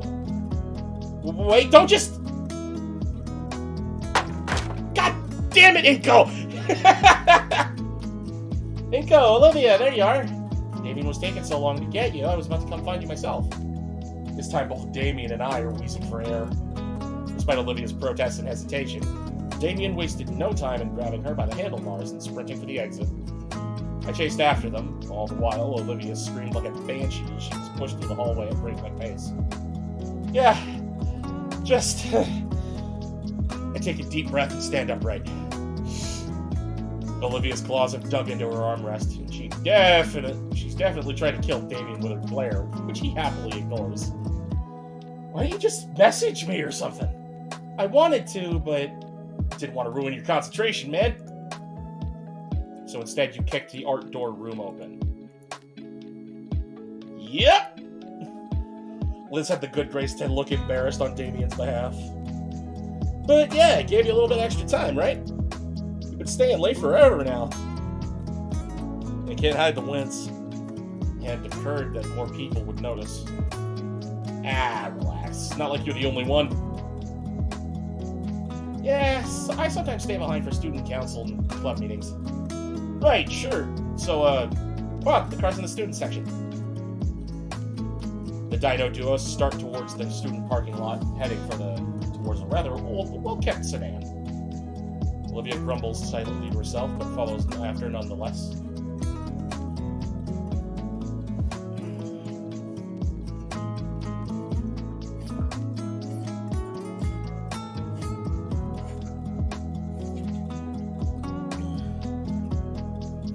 Come on, dude. It'll take a few minutes to get Olivia in, and then 30 to get to the arcade. It won't take that long, damn it! Olivia huffs and wheels herself to the passenger side, opening the door for herself. Do you need any? It's fine. To punctuate her statement, Olivia uses her strong arms to lift herself up. Lift herself on her armrests. With more grace than I thought possible from the olive-scaled girl, she manages to flop down into the passenger seat. I stare at the abandoned chair, wondering where to put it. I've got room in the trunk, Gingo. Clunk. The trunk lid pops up with a heavy thunk to punctuate that. Takes me more time than I'd admit to figure out how to undo the locks and to actually collapse the chair, but once it's done, I'm able to slide it into the spacious storage area easily. Damien had already hopped through the window of the front passenger seat by the time I'm done, as if he practiced the maneuver. I simply close the door behind Liz's seat and watch as a pile of soda cans empty out into the pavement below. Sorry, those are from this morning. I'll just toss them in the backseat when I'm done. Surprised Liz doesn't make you use a bag. I do. Damien pulls up an overflowing plastic bag as if it were a trophy. Why haven't you tossed out all those bottles already? I'm saving them for a project about recycling. Plus, I'm also going to use a couple of them for a sculpture. Saves me the trouble of going out and finding aluminum. And I get to drink as much soda as I want. I don't really say anything as Damien scoops up the rest of the cans from the floor of the car and puts them in a new bag, which he then stuffs into the car's trunk before giving me and Olivia a thumbs up. Alright, dudes, we're good to go! I nod and slink back into the semi-clean seat. My hand searches for the buckle of the seatbelt and brushes against something warm and soft. There's a tiny gasp next to me, and the comfortable mystery in my hands is yanked away. Huh? I look to Olivia, her hand held to her chest. Her green face hides a scarlet tinge, and her mirror-shade eyes glare holes through my head. You okay? The emerald scale girl turns her maw from me. I stifle a mystery chuckle at that. The warmth on my palm fades, however, and leaves my hand feeling lost. Okay, all the safety checks are done. So that's how she drives! She coils her neck around the thing! I'm sorry, Liz's biology is hilarious to me. Liz gets in the driver's seat and grips the steering wheel. Outside, she's craning her neck to check the monitors and the mirrors and tires. Wait, Liz drives with her head sticking out the window? Liz pokes her head in. What's that? Her neck snakes inside and coils around the hook in the middle of the car. And then, with practiced motion, her neck continually coils till her head sits atop the neck roll, as if no different from someone putting on shoes. Kinda looks like a giant scale-covered scarf. There's even enough space for her to see the windows and check behind her. Inko? It wasn't anything important. Alright. But, the city, right? I'd actually been wanting to go see it a bit more up close for Ian Atkins' class. Do you know how much gas money it'd burn through to take a detour around here? No? Good, because neither do I. Let's do it! Hey, wait, no! I barely have enough as is. The view on the way's fine. I'm looking forward to it as well. You sure? Yeah, I'll point out some stuff I remember along the way. You're my tour guide now, huh? Don't make me change my mind. Glad to see that settled. Everyone buckled in right? Liz pulls away from the school parking lot, starting down the opposite direction I've always entered and exited. Weird to think, but the edge of my world was as close as a right turn out of my own school. Then again, I haven't been living here long. Anybody want a station? I don't think I've listened to the radio here either. Liz and Olivia hardly seem to glance at Damien's direction as well. Suit yourselves! Within the span of a few seconds, the natural ambience of the road is replaced with the loud sound of decades-old rock music, sending vibrations throughout the car and everyone in it. Just as fast as it comes, however, it stops as Liz haphazardly yanks the volume knob counterclockwise, toning the music down to a bearable level. Damien frowns for a moment, but he doesn't seem to contest her decision. What the? I turned off all notification stuff except for messages and calls. And between all the people I messaged, there's only one who isn't in the car. I checked the screen to see. Any song requests, man? Seriously? I don't know, Damien, so long as it isn't twanky country music. Sure. Wait, you've been texting? How long? Yeah, since like the first week of school. What the heck, dude? Let me see your phone. I hand it over and open the open on the contact creation page. She taps the first few numbers and pauses.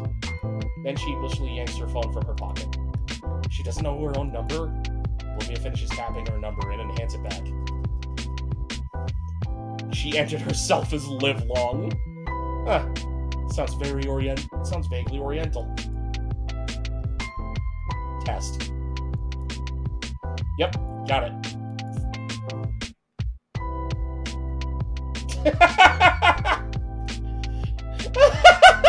That was uncalled for. That's why I sent it. She giggles at her own joke, despite being the butt of it, the mood in the car is hot. It's too high to hold it against her. Before long, the dense forestry starts giving way to more urban developments. More and more decorative palm trees start dotting the paths as well. The silhouette of the city gets closer, and we approach one of those spaghetti junctions leading up to it. The result of decades of poor infrastructure decisions, multi-million-dollar projects promising to fix all the traffic if they just built one more overpass. Ooh, excuse me. Olivia paying close attention to her phone. She lazily scrolls through some forum. What's so funny? Oh, nothing. Hey, Lizard Lounge? Oh boy, you're still browsing that, Olivia? Yeah? What is it? Don't tell him! It's this weird exclusionary chat room. They only allow dinosaur women, men, and rather specifically human men are banned. Racial segregation! Olivia showed me once. The people on it are really weird. Humans are banned? You weren't supposed to tell him. It's the last safe house for us on the internet.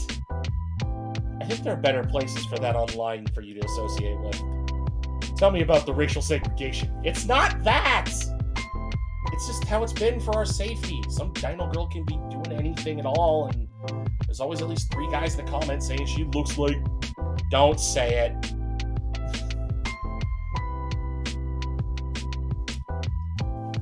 They also bring down the quality of the site. Look, it's explained in the rules that humans have 1/5 of the attention span of dinos. Liz groans while Olivia shows me her phone. The graph is blurred to hell and I can't make out most of the text. I don't know how I feel about all this. What's not to get it? Go. Think about it. You're in history class. It sucks. So you just remember, wait a second, I'm human, and stop listening. I wish I could do that. According to Lady Hitler here, you can. It's just a funny group of women like me. Lay off, let me have it. You don't really believe that stuff though, do you? Not really. It's just the rules of the place, alright? Okay. Olivia sticks the phone back in her pocket with a huff. Was the ride to the arcade always this long? I think we're about 20 minutes from the arcade still. Don't worry, Inko. The water fountains are integrated. Shut up! Damien cackles to himself. Yes! Friendly ribbing! Alright, I hope this place still sells those hot dogs for just $1. There's no way anyone anywhere sells hot dogs for $1 anymore. There's no anyone... Oh, I scrolled back up by mistake. Yeah, but they did. It was great. Olivia and I would share our lunch money would save our lunch money just to go here instead after class. I don't think I'd trust it if it were still that cheap, honestly. You ate a dog off the floor once. That's different. Damien fills the air with old tales of his and Olivia's adventures in the arcade. She'd occasionally chime in to correct him on whatever over-embellishment. Even as the last remnants of suburbia melt away and skyscrapers overtake our view of the outside world. Finally, I'm in the big city. Here we are. I'm almost disappointed when we pull into the arcade parking lot. Large glass windows covered in sun-bleached promotional leaflets adorn the front of the arcade, and the building itself looks a couple decades old. This place was probably successful in the past, but I can only imagine they break even nowadays.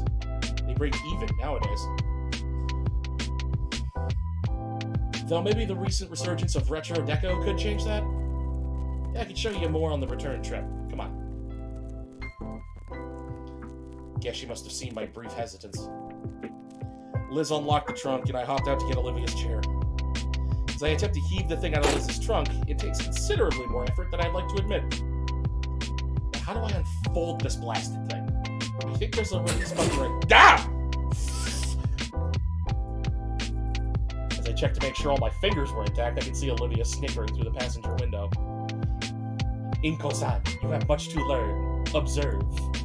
Olivia makes sure the brakes are held and heaves herself over in one motion. The chair is forced open by momentum with a loud crack.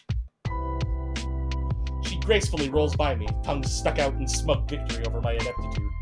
Ready? Sweet. Damien hurries us inside, and I can tell he's most excited to be here out of anybody. Dude, this place is the bomb! Damien Pog, let's go! We used to scratch for change to come here after school. The place is abuzz with activity, flashing machines all competing for attention, and gamers excited to conversing. I lean a bit closer to Olivia. It's pretty loud in here. Are we alright with having to speak up more? Of course I am. What do you take me for, kid?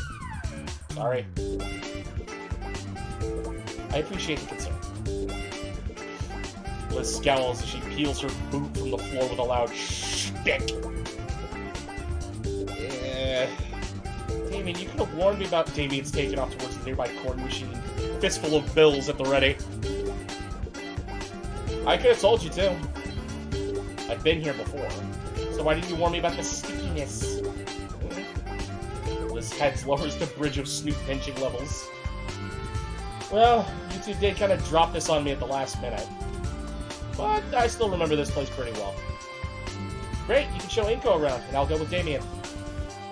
Liz meekly puts her pointer fingers together as she looks at this salmon-filled teen. Those two-player gun thingies look fun to try out. I mean the light gun games? Yeah, those ones.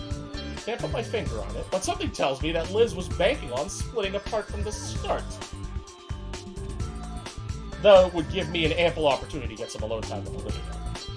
Just to get to know her more, of course.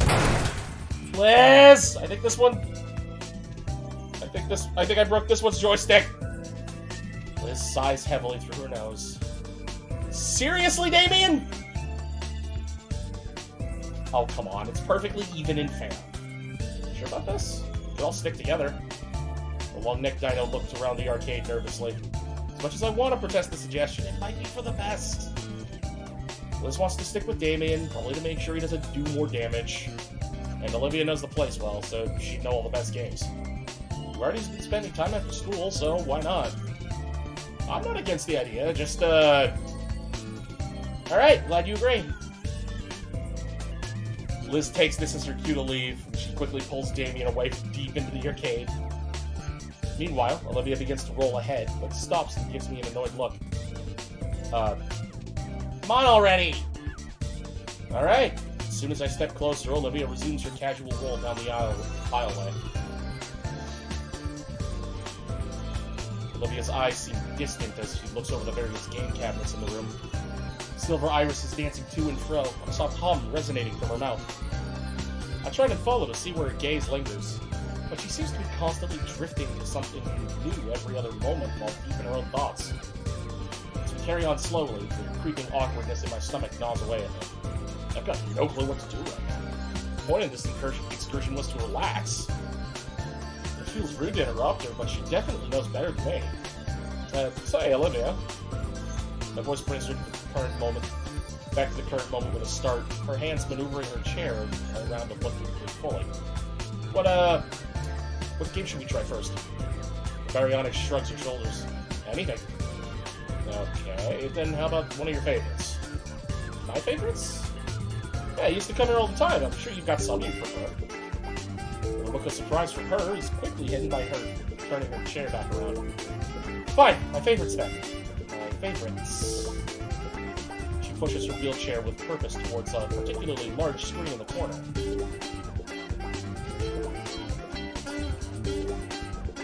Looking at it closer, there is a large block connected to it. Dull, multicolored sticks hanging off the sides with wires. Ah, damn it! I look up at the title above the screen. Ruin Robbers. The more I look at it, the more I see where splotches of fresh paint barely cover the poorly done marker graffiti. Olivia's pout is so prominent that she glares at the base of the funny-looking block before the screen. They updated it.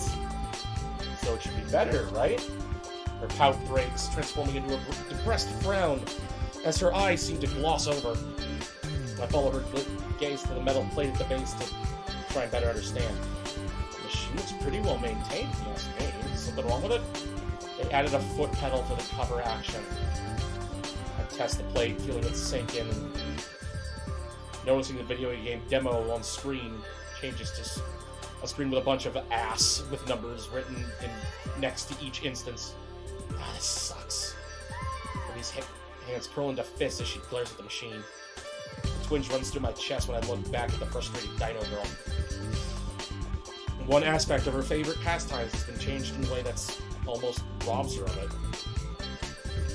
The thought strikes a painful chord in my heart, though I know I had zero hand in the game update. All the same, to see the clover-scaled girl look so morose, I turn my eyes away to my feet, sensation leaving as I do, but a flash of brilliance overcomes me as I look at my loafers. Hey, I got an idea. She cuts me off with a growl. I know what you're gonna say, and the answer is no. So you're willing to give up just because you can't play it easily? Yes.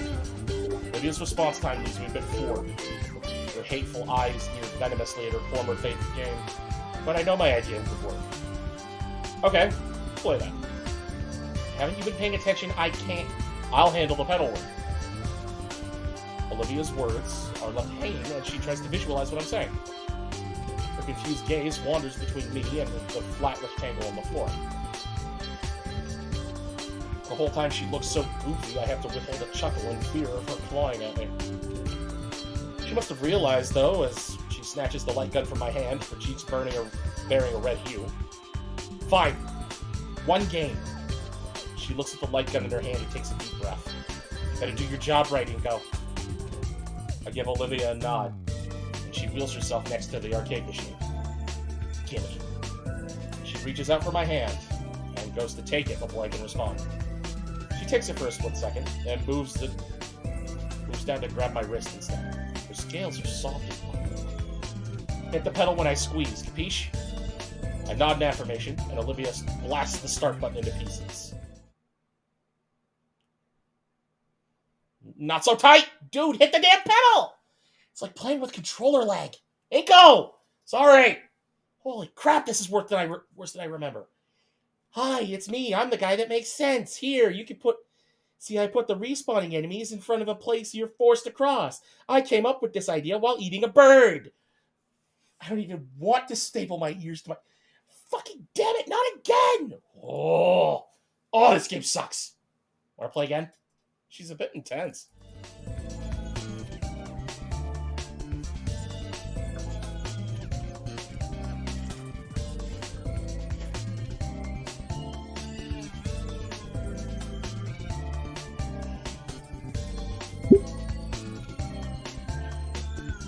When Olivia finally releases her grip on my wrist, I feel my blood rushing through the imprint she left. We ended up playing 4 or 5 games total. That's probably enough.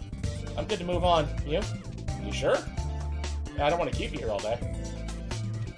Olivia looks over the machine one last time before sliding the plastic gun back into its slot. Still a bit disappointed they changed it, but... thanks. Alright, there's better games around anyway. Let's go. A stray thought from before I really got to know Olivia careens to the forefront of my mind.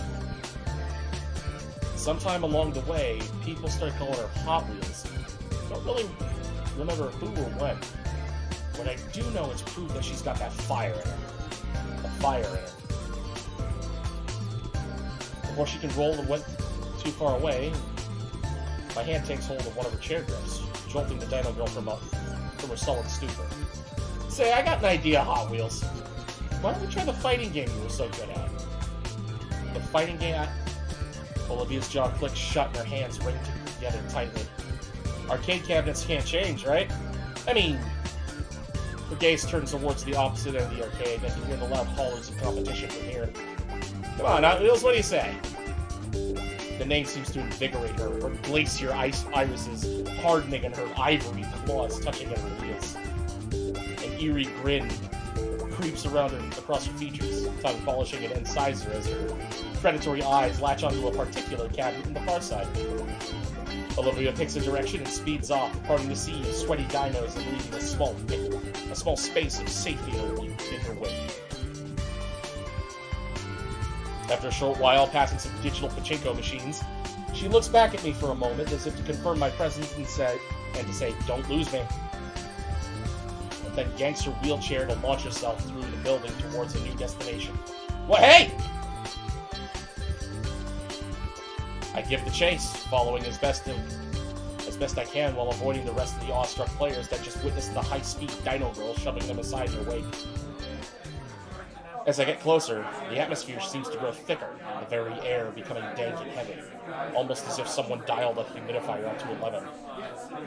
For a second, I have to stop in my tracks to catch my breath and try to cool down as my shades begin to fog up. So this is the power of the fighting game crowd. I heard things, but I thought they were jokes. Through the fog, I spot Liz, or rather Liz's head, sticking above the crowd. Yo, you found us! Getting closer, Damien and Liz's head come into view. Olivia stops and checks one last time that I didn't get washed away in the crowd. She then moves past Damien and Liz, coming to a screeching halt next to a particular cabinet that's occupied by someone else. She then removes a shiny coin from her pocket, placing it firmly down on the controls of the current player, who hardly glances at it. As I step closer, I'm able to overhear the exchange between the two dinos. The greaseball on Kelosaur, without even looking away from the cabinet, starts rattling off his credentials to Olivia as if it were a job interview. You know I'm the best Jurassic player on this side of Volcadera, right? Double S-rate, 3-time online tournament wins. Besides, it's 50 cents, not shut up and nut up already. Olivia's voice causes the Kelosaur to grimace and finally turn his head. You really want to try me? Look, Tiny Tim. You gotta know that I'm... His jaw clicks shut as his eyes manage to sweep above, then down to Olivia. His eyes squinting as his retina slowly adjusts to the low lighting of something not displaying brightly colored pixelated characters. Bro, you can't just bring... You know you can't bring chairs over here. Not after last summer. Olivia growls and raises a fist, and I think the pale-scaled dino finally sees who's challenging him. His maw flaps helplessly as he tries to explain himself before just stopping himself completely. Never mind. Sorry. Gator Girl sighs and taps a finger on the quarter she's placed down. Rules say you can't refuse, right? His head tilts in confusion. You know, you look to be the new champ here, right? Yeah, what about it? This is the champ's cabinet, right? Damien's come over by this point, followed closely by Liz's head. Champ's cabinet? Unofficial, but that's the oldest one here. Been here since the dawn of time. It's like sacred or something. I look over to the old machine, paint on it chipped and positively covered in marker ink, to the point that the only legible thing on it is a very juvenile edit of the game's title. This thing? Yeah, man, they only let the head honchos actually use it. If you're spotted trying without credentials, you ended up headbutting. That's bull, but I believe it. I look back to Olivia, who's waving a withered stare down with the squat guy she's challenged.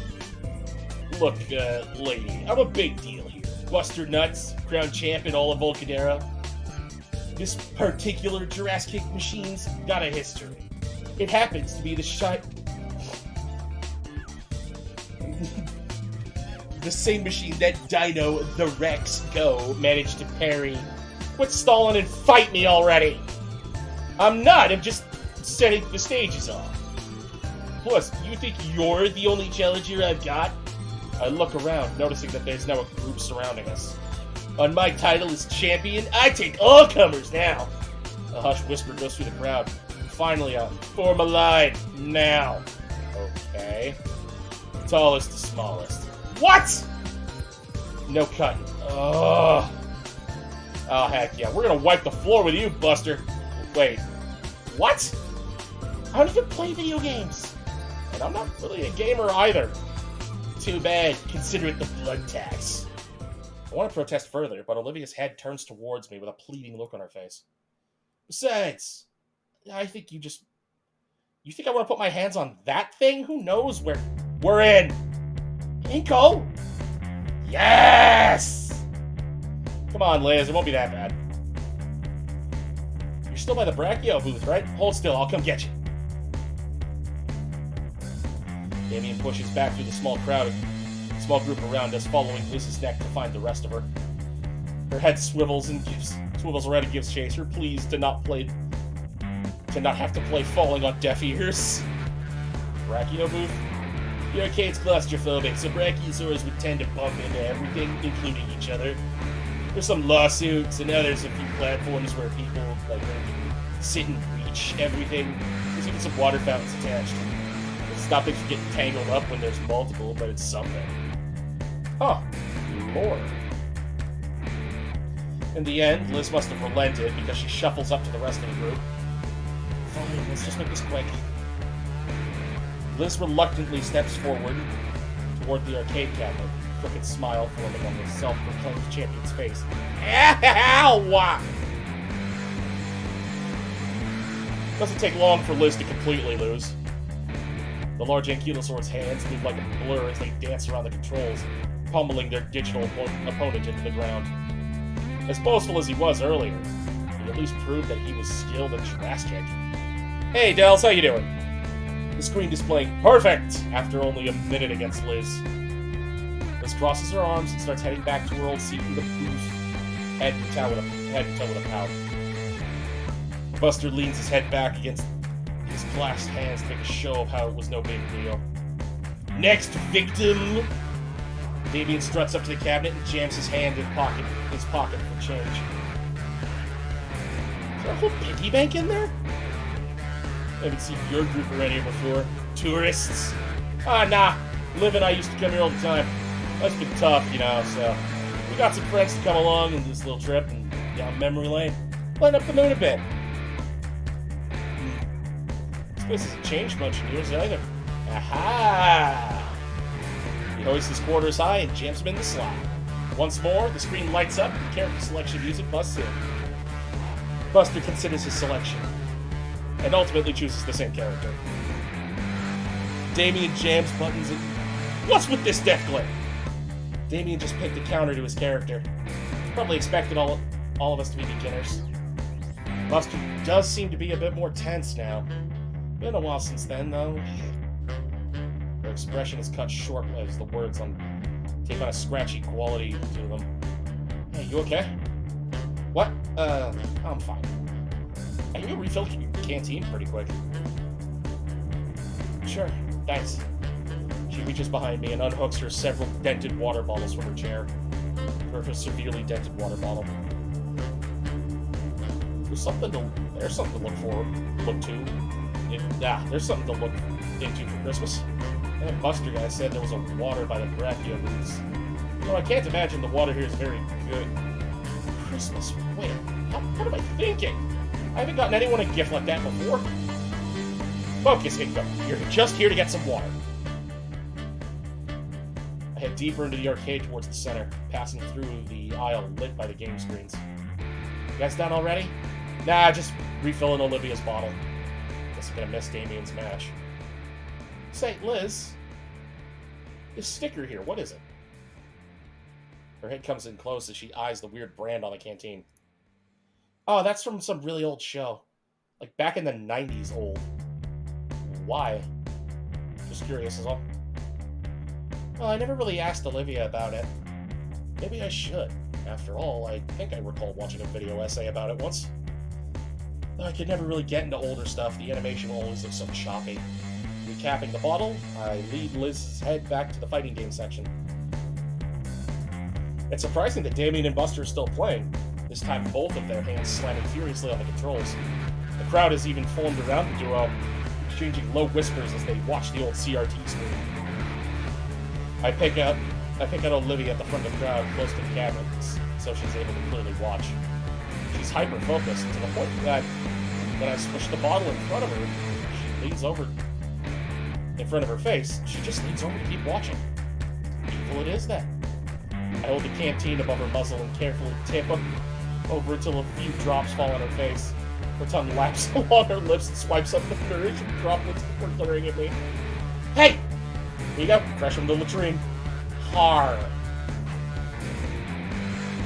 She takes the bottle and downs most of it right away before clearing her throat. Thanks. Take your time. How's Damien's match going? Well, he's getting too aggressive. He is? Yeah, Buster picked a rushdown character, so Damien picked a zoner to keep Buster at a distance. Problem is that zoners are notoriously bad when it comes to footsies and are even worse with mix-ups, which means that if Buster is able to get into Damien's hurt box, he's going to get super punished and might even lose the set in a single. Wait a second, I'm human. Wait a second, I'm human. Immediately turns off.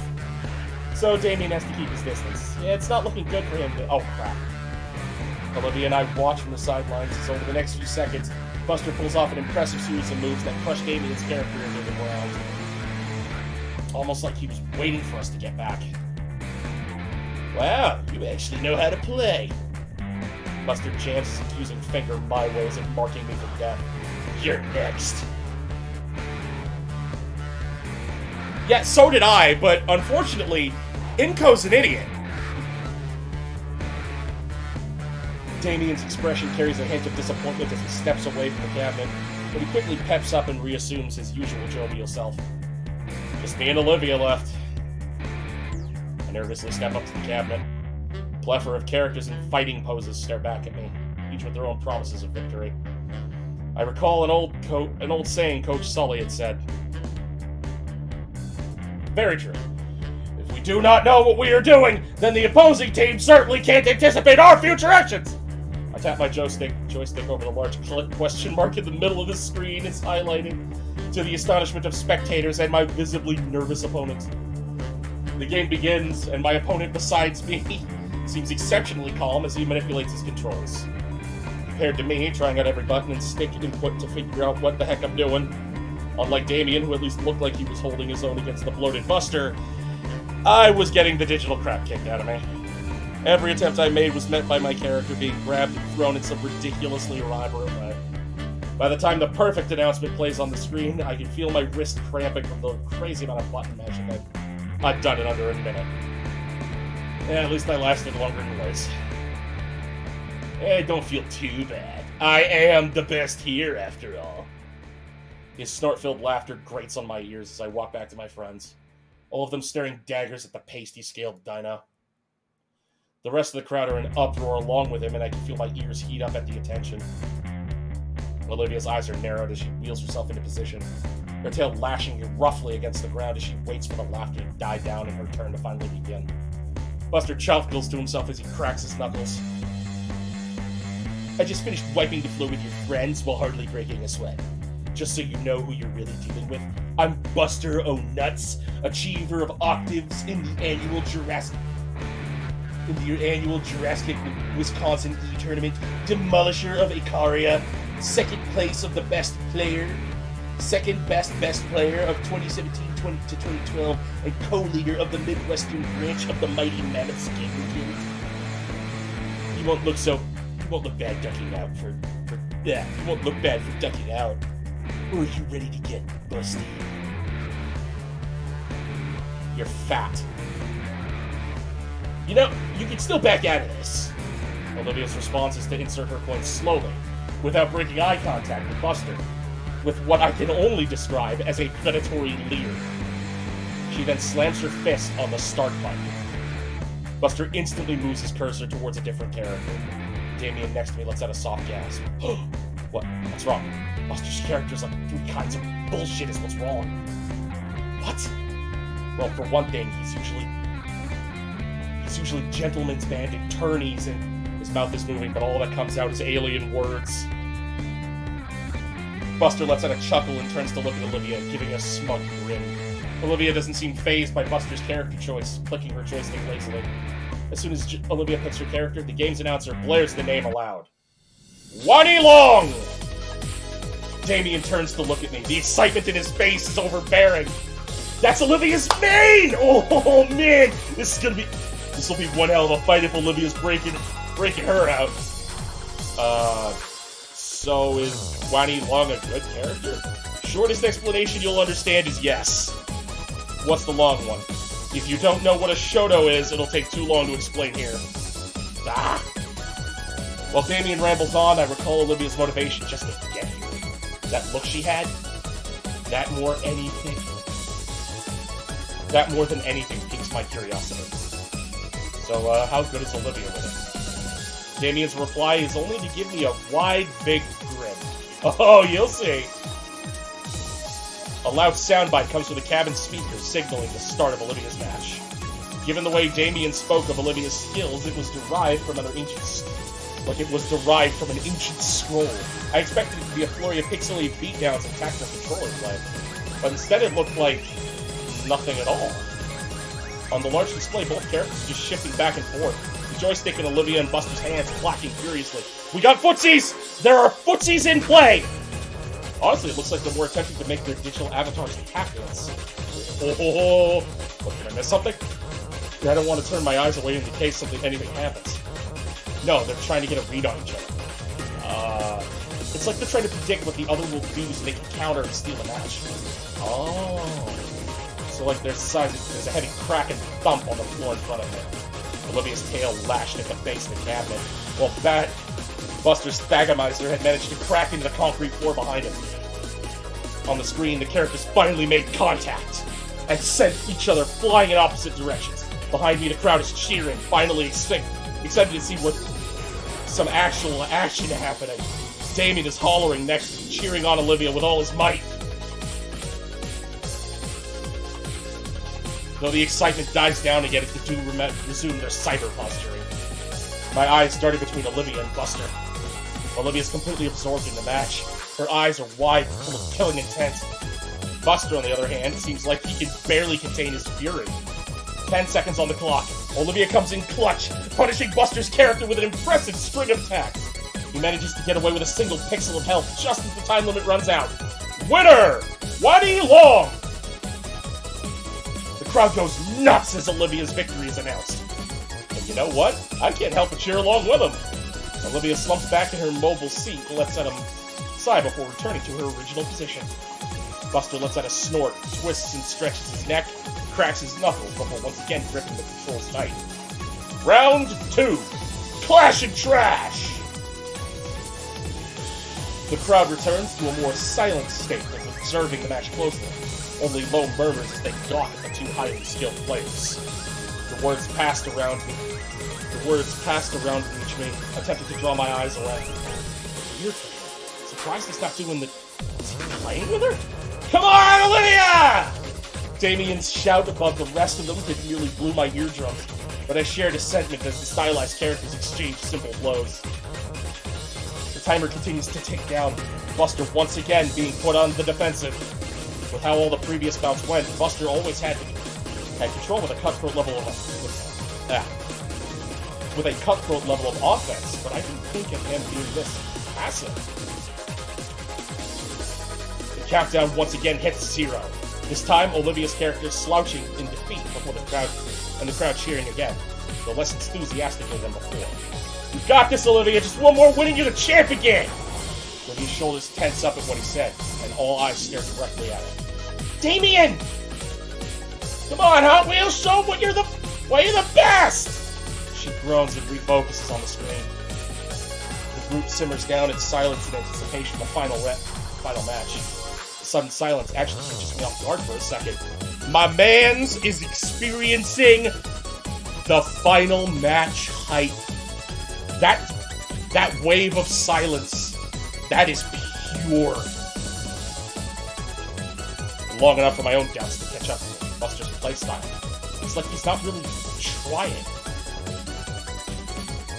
The match starts, and the hype flares right back up. That's stupid of me to even think. He's a Gamer Bro champion type. He's got way too much to lose. And yet... Hey, Damien? Yeah? Do you notice anything off about how Buster's playing?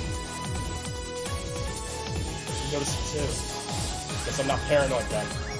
Like, I didn't really watch your match, but was he always so passive? No.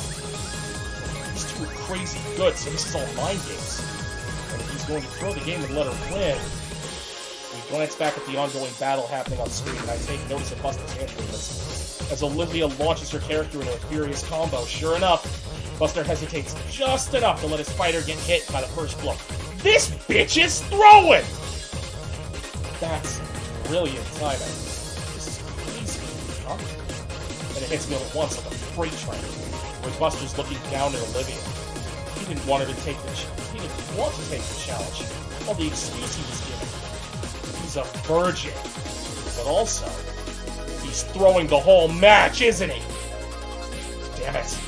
Even here, Olivia was right. Damien, I think he's taking it easy on her. Think so? Damien takes a moment to ponder what I said. That's what I was thinking. Should we do something? What, interrupt the match? Everyone else is having fun. The crowd whoops again. Only now it sounds a bit different, hollow, mocking. Damien's frill sag with concern. He turns to me. What we came here for is a good time. If she can't tell, what's the harm? You know what I mean. Yeah, I do. And I hate that he's right.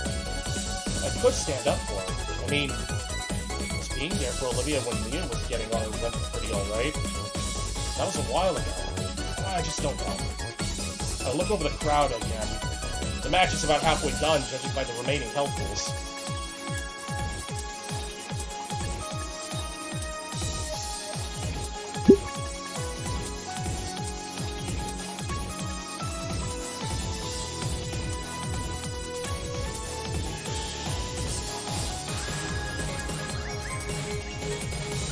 Cheer on. I know Olivia doesn't normally like this for strangers, but I'm no stranger to Olivia. She gets my attention. We're friends. On screen, it looks like the characters are about to strike one another with their feet. But my hands are around my mouth. Go, Olivia! You got this! Damien recoils from my scream. Maybe I popped his eardrum, judging by the clarity levels at me. Then raises 2 fingers to his mouth. Loud was, heck yeah! You got this! Even Liz tries to join in, shouting down at the crowd with her own cheers. Oh, you know what would be cool? You can do it, Hot Wheels!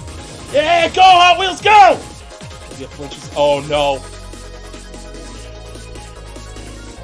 She sees us cheering, and she gets her usual disfavoring furrowed brow. No way, I'm sticking to my guns. Eyes off the screen, Hot Wheels! He's gonna get you! Beat him without even looking! She stares right through the crowd at me. It's only an instant, but it feels longer. The subtle scowl cracks. And it completely folds into a smirk back at us. She faces back to the screen with renewed vigor. Buster shakes his head to snap himself out of his own slog. Looks like he was only intending to lose by a little. He's picking up the pace now. Only... time! The match time's out. Ah! Dang. Want to go another round? People need a winner. Actually, mind if I run to the restroom real fast? Shit, yeah, it's down that way. Olivia turns and smiles again at me. Smiles at me again. It's warm. Then she goes off to the restroom. Buster waits for her to get out of earshot and scrambles over to Damien and I. Hey, you two. You guys weren't serious, right? Huh? You're saying Hot Wheels. That's not really her, right? The Hot Wheels from a decade ago? Yeah, it's her. Why? Damn, I feel like a jackass now. You were throwing for her, weren't you? A little. Your buddy, Finhead, he gave me some sob story about her during our match, and I felt bad, okay? He wants to be known as the asshole who picks on cripples. Oh, Buster was being hospitable to the young lady. Who the fuck? Shut the... Yo, Buster, you sipping? Piss off! But yeah, I didn't mean any disrespect or anything. Crap, I didn't know she had this career. Should have had more respect than that. He sighs. What'll you do now? I'll play for real. It's what she deserves. That's all we ask. Buster nods and turns with a thumbs up. He cracks his knuckles and neck in preparation for his first legitimate match of the day. Still kind of simping, though. Shut the hell up, Dave! Olivia returns, sliding up to the machine once more. Thanks for waiting. No problem. Ready? You know it. Good, because you're going down this time. They give each other one last competitive leer before putting all their focus on the screen. Just as before, Buster chooses the OP character, and Olivia picks Wani Long. As soon as the in-game announcer yells, "Fight!" and Buster immediately goes for the kill, the total opposite of how he was playing last match. He catches Olivia off guard for a moment, leading to her character to be a massive combo that takes away a good chunk of her health. True to his word, he isn't holding back this time for Olivia's sake, dealing her the same level of beatdown he brutally gave the opponents before her. This only seems to invigorate her, putting her skills and hands into overdrive. Even though Buster's going full force, Olivia still manages to get Wani Long to land a few punches and kicks, along with evading some attacks. The crowd seems to notice the reappearance of Buster's lethality, causing an uproar, cheering, and whoops. Damien, of course, follows suit. You got this, Hot Wheels! Kick his ass! Can't let him be the only one, right? Show him why you're the champ! Unfortunately, not even Olivia can beat Buster's true fighting skills, unlike his previous opponents. KO Bold wins! Ah! The crowd is a mix of groans and cheers and excitement at the ill-fated defeat of Olivia. Buster crosses his arms, basking in his self-pride of beating the legendary Hot Wheels. Man, you really handed my ass to me. Didn't I say I was kind of a big deal around here? Yeah. I gotta admit, you gave me a real challenge. I see why you were known as a champ. Thanks. If you're ever up for a rematch, you know where to find me. With that, Olivia makes her way over to us, a smile beaming across her face. Alright, who's next? We exit the crowd into a more spacious part of the arcade. That was awesome, Liv! You really gave him a run for his money. I know, right? I mean, I know I'm a bit rusty, but the moment I got my hands on the controls, he gave me a real fight. I'm so close to beating. Despite having been outmatched and losing to Buster, she seems to have been having more fun than ever. Feeling all jittery after that fight. That's the gamer rush settling in ya. Hey, you know they sell food here, right? We should get some snacks to celebrate. Well, I was smelling grease. I was just assuming it was... He takes his own order and starts marching off in another direction. Damien, wait for the rest of us! Food, huh? You know what? I could go for a little something. Yeah, it's getting pretty late. Come on, they went this way. Olivia starts plowing through the crowd once more. Oh boy, this again. I'll call it exercise. God, I miss arcades. I miss arcades so much.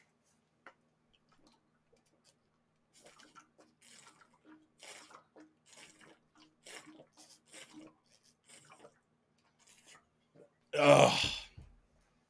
Hydration. The snack bar is a small cutaway from the rest of the building, segregated by a different style of tiling and brighter fluorescent lighting.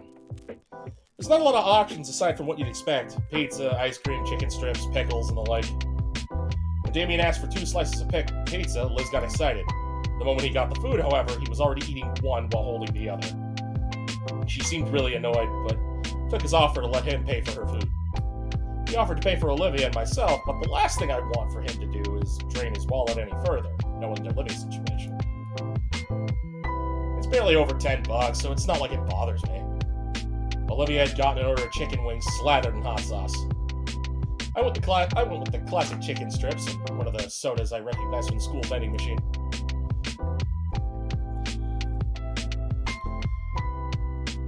We take a seat at one of the few open tables, and I struggled not to think of how often they've been cleaned. Damien doesn't bother sitting with us, and he heads right back into the fray with both arms occupied by his dinner. Liz follows after Damien to keep track of him. At least her head does. This is never gonna not be funny.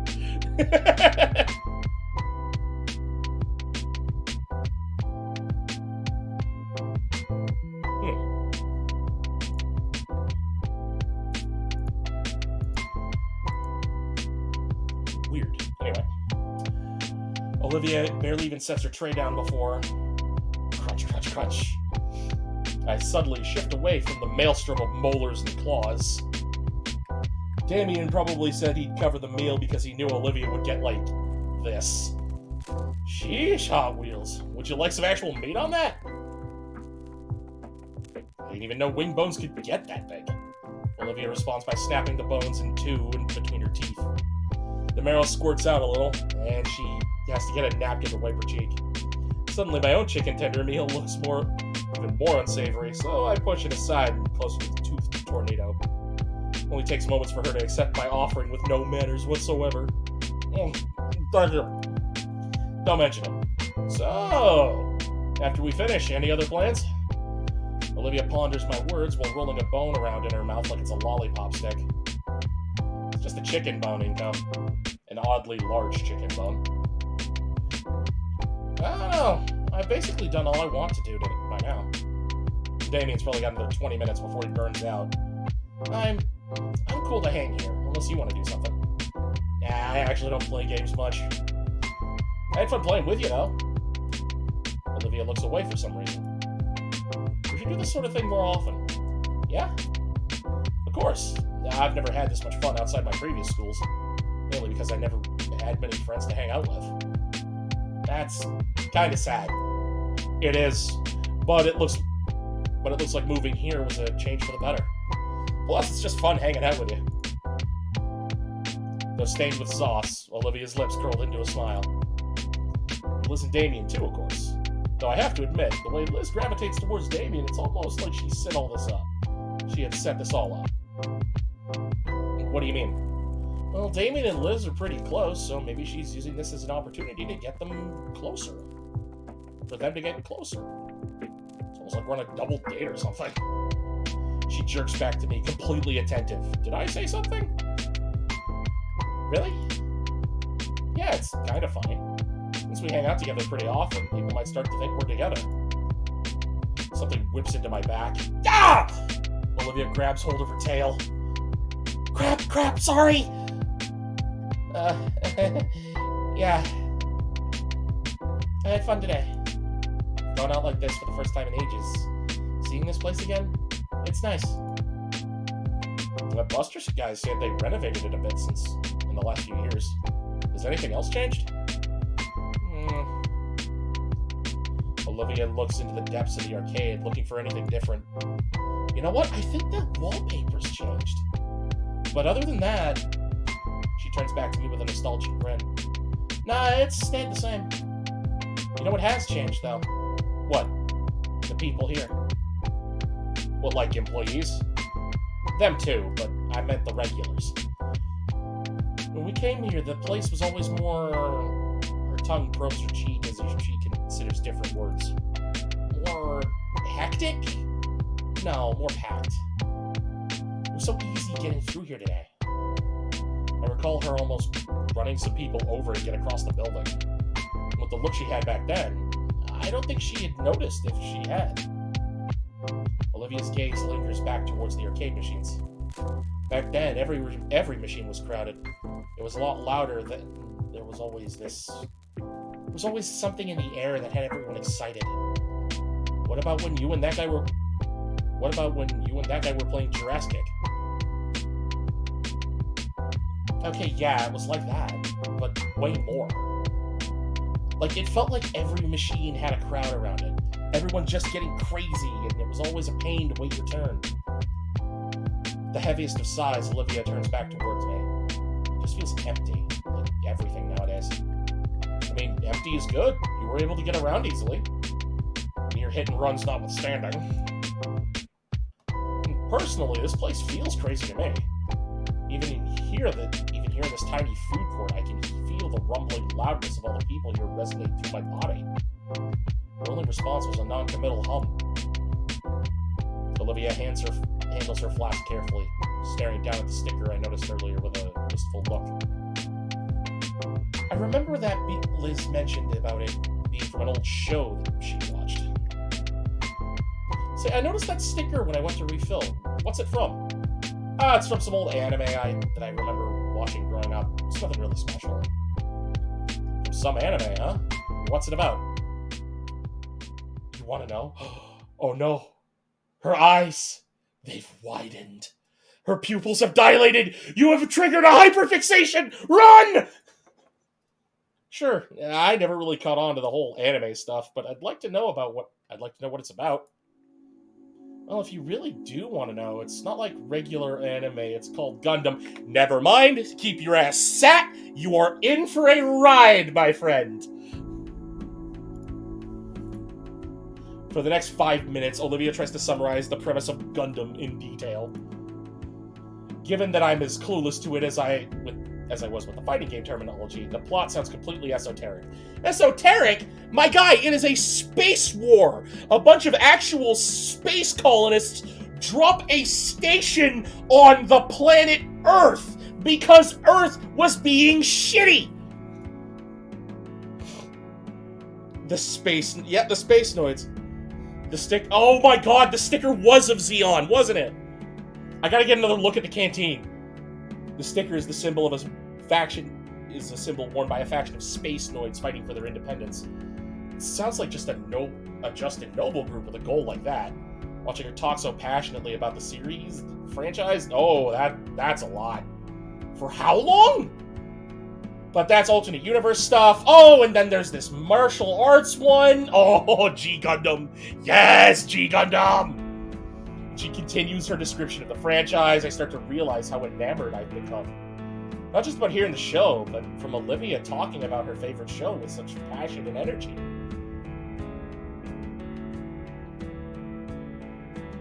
Now, Happy Olivia is adorable. That is cute. That is cute as a button. Oh my god.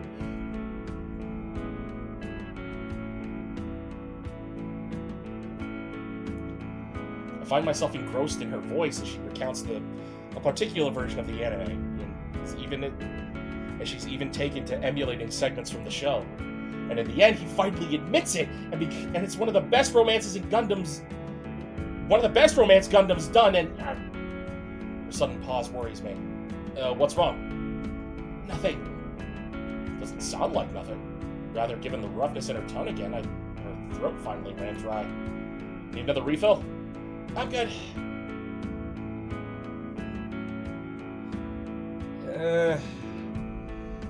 I can't.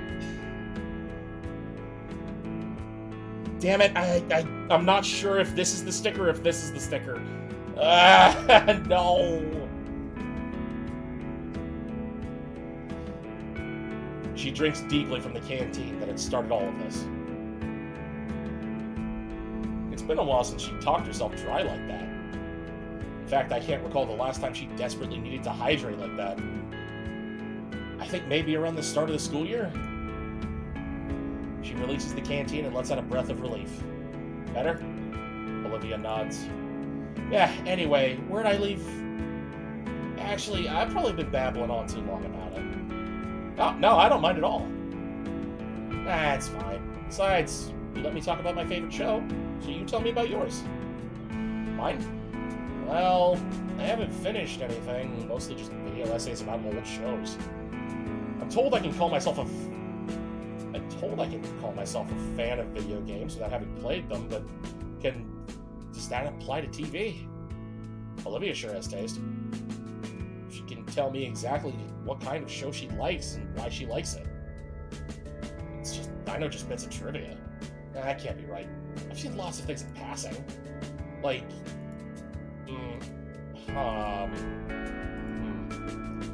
well, shoot. I have no swag. I guess I've spent more time watching in-depth video essays about shows than actually watching them. Man, that's embarrassing. No, it's not. Okay, maybe a little. But it's never too late to get into it. See what you do or don't like. Next time you're over at my place, we can binge watch a whole anime series. I like the sound of that. But if it ever gets too intense, you can always watch Power Raptors with Vinny. Hey! Relax. Toku shows like that aren't just for kids to like. Oh, Olivia. A gator after my own heart. It's funny. I remember my dad letting me watch it as a kid. And Vinny got into it because I showed it to him. If you don't mind my asking, you mentioned that your dad's in and out of town because of his job? What is it exactly? He's on contract with the DoD. Wow, really? Yep, been working with the Air Force since I was a baby. Normally, he isn't called that often, but when he does, it's pretty lengthy. Weeks, even months. It must suck. It isn't all too bad. We still call each other and send messages. The work just keeps him busy. Well, that's good. Keeping in touch with your folks is important. Why do I feel sad now? What about your parents? What's their job? Oh, mine are joint partners and architect. That's why we move around a lot. The main reason why we're here in Vulcanera to begin with. Ah, now it all makes sense. What does? You know. She points at my C8 jacket. Having on a jacket and shades does not automatically make me rich, Olivia. Dude, who else wears clothes from Abercrombie and Fit and Flint and has an extra pair of Ray A-Bans with sunglasses on them? People in mansions. That's who. I do not live in a mansion. For your information, it is a 2-story complex with an automatic gate and... Oh, I see what you mean. Now you get it, moneybags. Suddenly, Liz starts waving her hands around excitedly. What the... Iko! Olivia! Damien comes rushing in, both arms filled with a pile of tickets. Damien Pog! Damien Pog! Whoa! Mama, that's a lot of tickets. The other end is still trailing behind him. Damien got the jackpot on the Magella Millionaire! This is probably like 1,000 tickets. I'm gonna go see what this gets at the prize quarter. Come on! Holy crap. Alright, yeah. You done eating, Olivia? She takes the basket of chicken strips and pushes it back from the table. Yeah. I roll my eyes and follow behind Damien to the prize counter. He plops his winning stash on the counter in front of the unmanned, unamused clerk. So what'll this get me? Nothing. We need to drop the tickets into a ticket counter first. Ah, damn, nearly forgot. He rushes it off to get them counted, and I look over the options. There's a few old games on the top shelf for several thousand. What's the exchange rate supposed to be? Below me in the glass counter is a bunch of candy, small plastic novelties. There's also a lot of joke items, whoopee cushions, air horns, things like that. In one corner, there's a series of licensed and generic plush toys hanging. What do you think you'll get? Probably the mini RC car? Or, no, maybe that plasma globe. He's gonna get a handful of candy and leave us the rest. You think so? Alright, I'm back. He hands the ticket over. I spot the number 1,247 printed on the ticket. Hey, that's enough for one of those plushies on the wall. Let's see. I want... Hey, how about that? He points to a small foosball table on the top shelf. The clerk glances up at it and back. That's gonna be like another few thousand. Ah, damn it. Well, I'm out of ideas. I guess I'll have some of those then. The clerk points to gets a small bag of chocolates from the display. You guys can have the rest. I don't really need anything here. Nothing's really speaking to me either. I might want something. Olivia scans the corner. This is still enough to get a medium prize. She might go for a paddle ball or something. Whoa, look at that! She points to the plushie corner. The blue slug thing? No, next to it. There's a weird dark green thing hanging in the corner. The only one of its kind. I kind of want to drop kick it. That one? I don't know. Something about it really makes me want to, I don't know, tie it to a firework and set it off into a deep fryer. I was just thinking the same thing. You guys are rude. I'm not saying you're wrong, though. He looks like the reason we have taxes. I hate his face. He thinks he's better than all of us. I've gotten used to it. It's been around for years. Tell it I hate it. You don't really want it, right, Olivia? Wow, it's just like me. Her eyes are bright and wide. She's in love.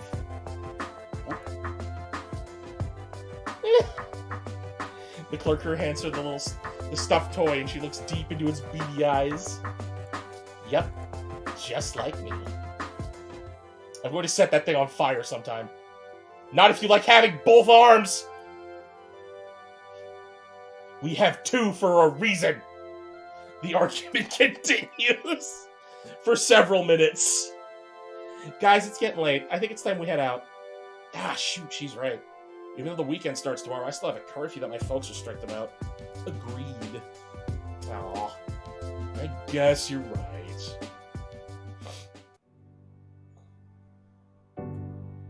On the way out, Damien stops and breathes in deeply. You know, this was a lot of fun. Coming here together for the first time in a while. Thanks for taking us, Liz. Oh, it's no problem. Thanks to you guys, too. Yeah, man, it was fun. We should do this again sometime. Oh my fucking god, I know what it is. I know what it is. It's the first fish that came out of the water.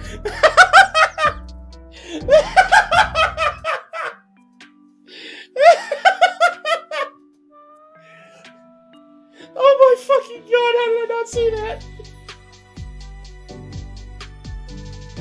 Is it just like you remember? Even better. I know it was a bit meh. I know I was a bit meh about the idea at first, but I'll admit, it was worth it. Back in the car, the argument picks up again. I'm just saying, you should try hiding pencils in its ears until they come out the other side of its head. If anyone hurts him, I'll kill you. She stares with razor intent back at Damien.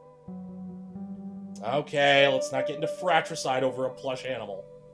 Olivia hugs the wretched thing tighter.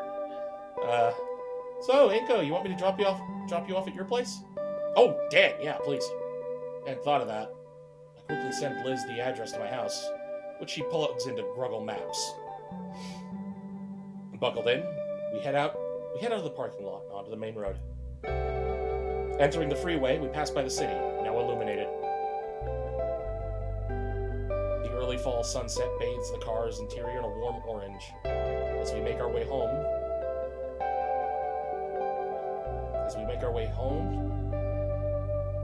I find myself recalling all the spots Olivia had highlighted.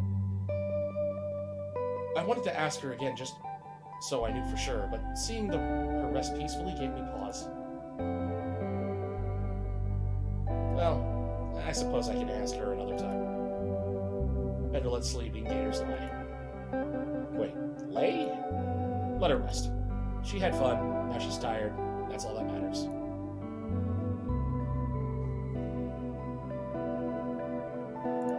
Alright, we're going to take a quick break. I'll be back in a few minutes. Just going to use the restroom.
Okay, sorry about that. I know Olivia mentioned that the place was updated, but I'd be lying to myself if I didn't say that it looked a bit too grimy. Just hope I don't get sick. Yup, I got sick. I've been completely out the whole weekend, sick like a dog. Must have caught it at the arcade. At first it was just a slight headache and a stuffy nose. By Sunday I felt like my bones were made of paper mache. I couldn't even go to school today. Man, this sucks. I shouldn't have ignored the signs. The rapid weather change isn't helping at all either. Between the pollen and the chills. Worst part is I'm falling out of practice. I've tried on and off every hour to watch a drawing tutorial, but within minutes my consciousness is overtaken by a fog, and I retreat back to bed. At this rate, I'll never actually have the skill people thought I had at the beginning of the contest. Between the sunlight obscuring clouds and my own bouts of unconsciousness, it feels like I've been sick for weeks instead of just days. I would ask my parents for some help, but they still had work. And the most help they could be was simply calling into school and letting them know I was sick. The fucking Snuggie. God damn it. I finish off the cup of medicine I made and I go back to my noodles. The only reason I'm still conscious right now is because I figured some soup would help with the splitting headaches. And I've made sure the pantry is stocked with full of cup ramen. I shovel even more instant noodles into my mouth as I lay splayed on the couch, trying to watch whatever's on the TV. Eventually, I decide to set the salty goodness aside in favor of scrolling through the notifications on my cell phone. Of course, I got a few dozen from Damien. Bless his heart, he's been giving me an hourly play-by-play of the school day. Got a few messages from Liz, too. She's also filling me in on the school day, albeit not nearly as often as Damien. Even though Olivia messaged me, I feel oddly soothed as I read her well wishes. I suddenly get another notification, this time from Ben. It's a PDF of my homework, followed soon after by a simple get well soon animated emoji. Aren't I popular? I'll be sure to thank them in person when I'm better. And a wave of fuzziness washes over me. So I pop a few flu meds and chase it down with another gulp of lukewarm chicken broth. 3 days of being sick like a dog, and it's only occurring to me that I haven't seen any sign of, huh? I thought I already got my grocery delivery today. Was it yesterday? Whatever. I push myself upright on the couch, turn to sick bed, uncaring for all the styrofoam noodle cups and plastic wrappers that fall onto my carpet. Wow, I really let things get out of hand. My head is spinning as I make the arduous 20-foot journey. I check out the peephole and nothing is there. Maybe it's a small child? Try a Scout cookies. Sound awesome right now.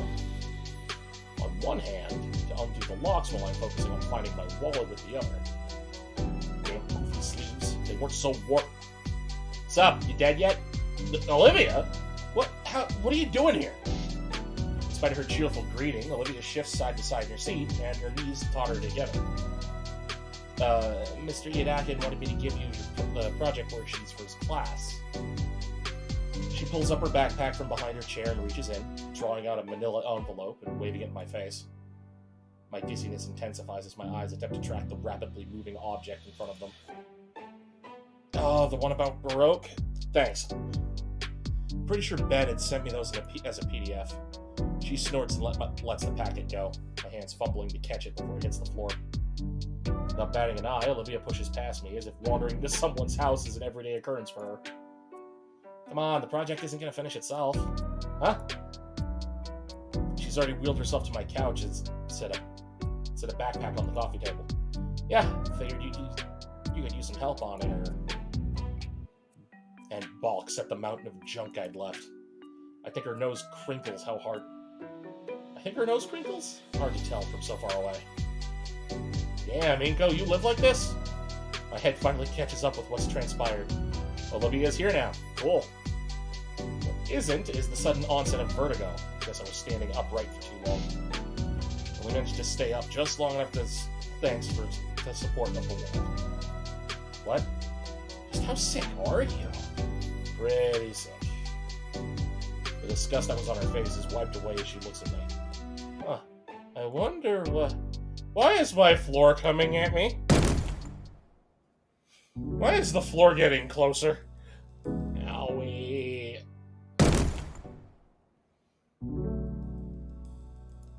After my impromptu tumble, Olivia had done her best to pull me up and get me to the couch. My robe did make it easy to drag me across the smooth floor of the house. Okay, forget the project. What project? Attaboy. I can't tell if the dizziness is new or not. Olivia already started picking at the trash mountain, moving what she can into a grocery bag. Watching her with my vision going fuzzy only intensifies the vertigo. Guess I should take some more medicine. I grab a can of soda from the half-empty case on the table, along with the bottle of cough syrup. Psst. I upend the can and the bottle into a glass I've been using all weekend, watching the delicious mixture slowly become my panacea. Giving the glass a good swirl to ensure the best final product, I grin and gulp down my alchemical masterpiece. I don't get to finish the drink, however, as an olive green tail slams my midsection to make me spit up the drink all over myself. The fuck are you doing? No wonder you're sick as shit! What? I read online that this makes medicine go down easier. Inko, you've been drugging yourself with fucking purple drink! I mean, yeah, it's purple, and I drink it. Holy crap, how are you alive? Ugh, the smell of my spat up drink irritates my nose, and I feel my stomach roil from both the impact and force purging. I resist the urge to retch, feeling my energy draining away. Ugh. I feel completely spent again. My vision swims as the world turns counterclockwise. I feel something on my head. I'm thankful that something soft and warm and soothingly smooth maneuvers it back onto the couch. The blackness of my shut eyelids returns to the uprightness of the world, and the numbness I'd grown used to overtakes my limbs. Oh my god. Inko? Inko, are you okay? Oh man, stay there, I'll figure... Olivia's voice is drowned out by a growing drone of white noise. Once again, the colors from the outside the window bleed and flood into my house. And I'm still without my rent money. Someone's in here still. They're bent over something. Hey, you, what's going on?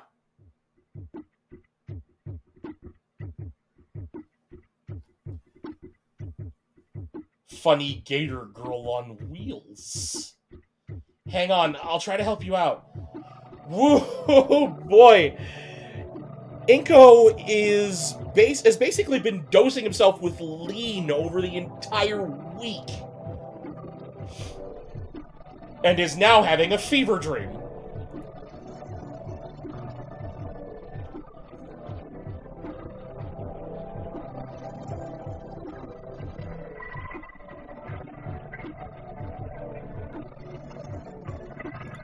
We're just gonna save.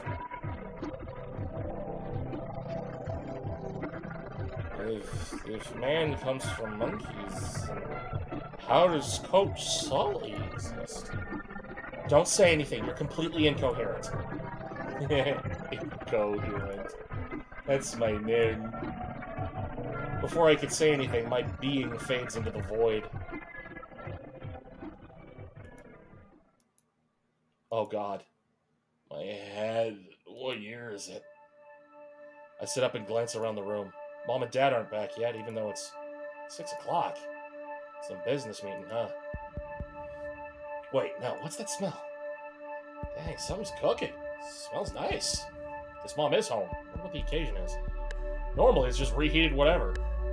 I pull the couch pillows back the way my parents put them and head into the kitchen to see what's up. Wow, Mom, what smells good? Shit, sorry. I didn't know you were still... Oh, man, I passed out on you, didn't I? Assignments... It's fine. You feeling any better? Oh, are they not around very often?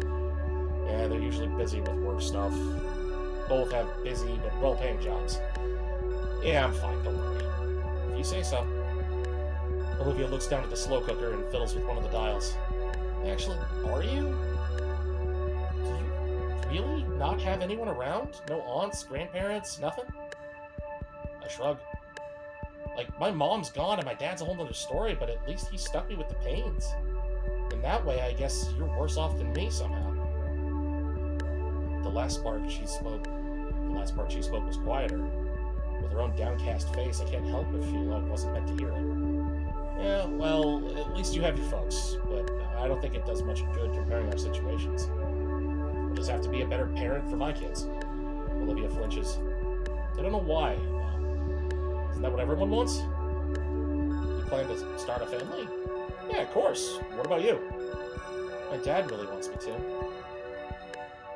He knows he's pretty far from ideal. He's told me before that he hopes I can make a family work.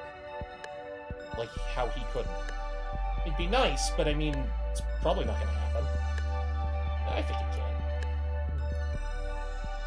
Well, after you collapsed, I panicked. I had to call on Mrs. Payne to ask her what to do, if I should call emergency services.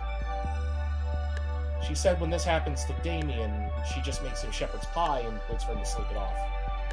I had to root through your fridge to find out you have jack shit in terms of ingredients.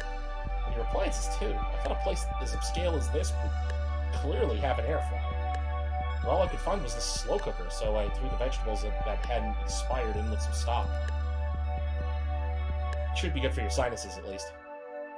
I vaguely remember something along those lines. Step closer to Olivia, peering into the glass window of the cooker. Didn't even know we had half of whatever's in there. Really?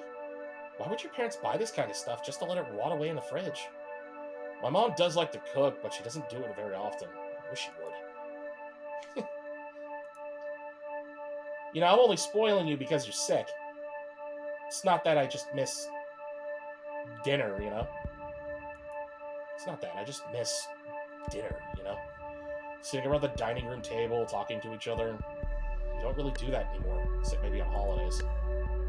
Olivia winces. No kidding? Sorry to pry.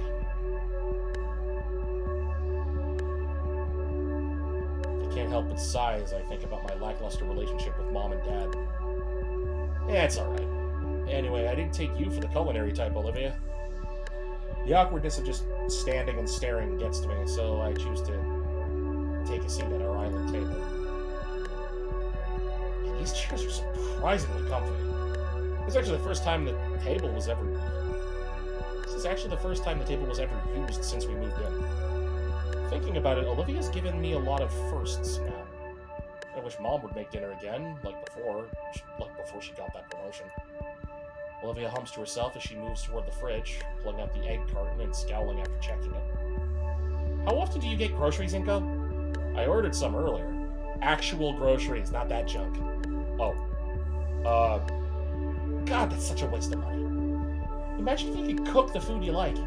I try to, but my head starts to get a bit lighter. Now I can practically taste the salivating smell coming from the cooker. Is that why you're in home ec?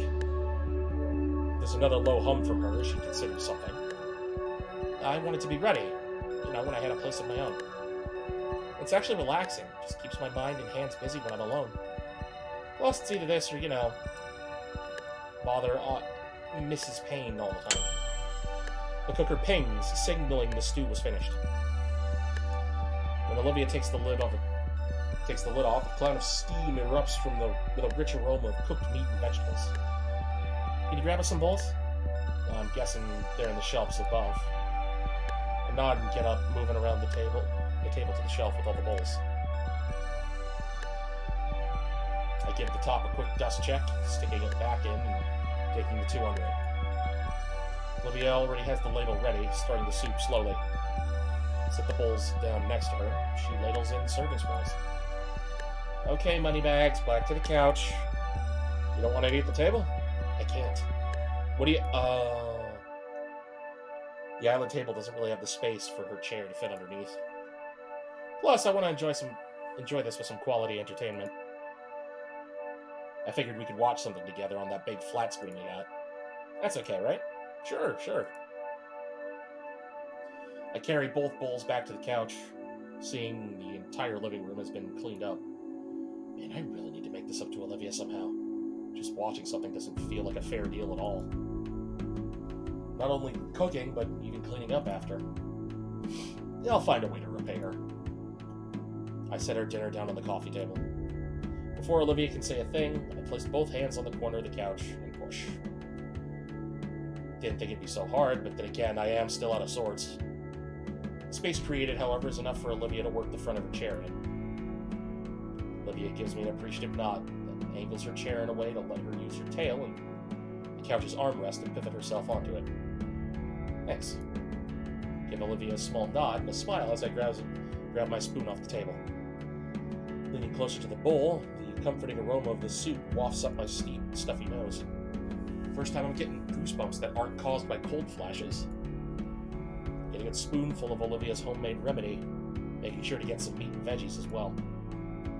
It's still piping hot. I blow a bit of air on the spoon to cool it down. Plus what? Hey, the last thing I need with this fever is a second-degree burns all over my tongue. Whatever you say. Once I feel it sufficiently cooled, I slurp up my first spoonful. My dry, tired eyes close in bliss as the flavor washes over my taste buds, firing them all off like fireworks. Oh, soup just hits so different when you're sick, man. To describe it as just being good would be a severe understatement.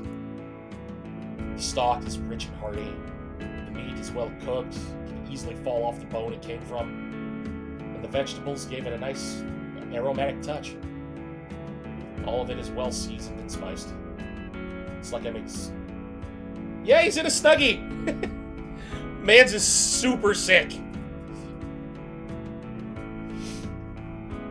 He had a lean-induced fever dream, for God's sake. Man was basically dumping just tons of cold medicine into whatever soda he was drinking.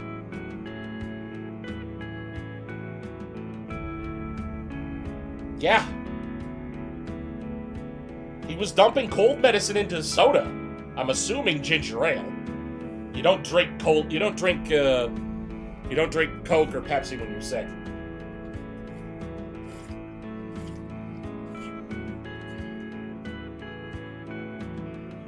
Yeah, it was fucked. It's like I'm experiencing that scene from Computui. Sensing and seeing different flavors move and dance around in my mind.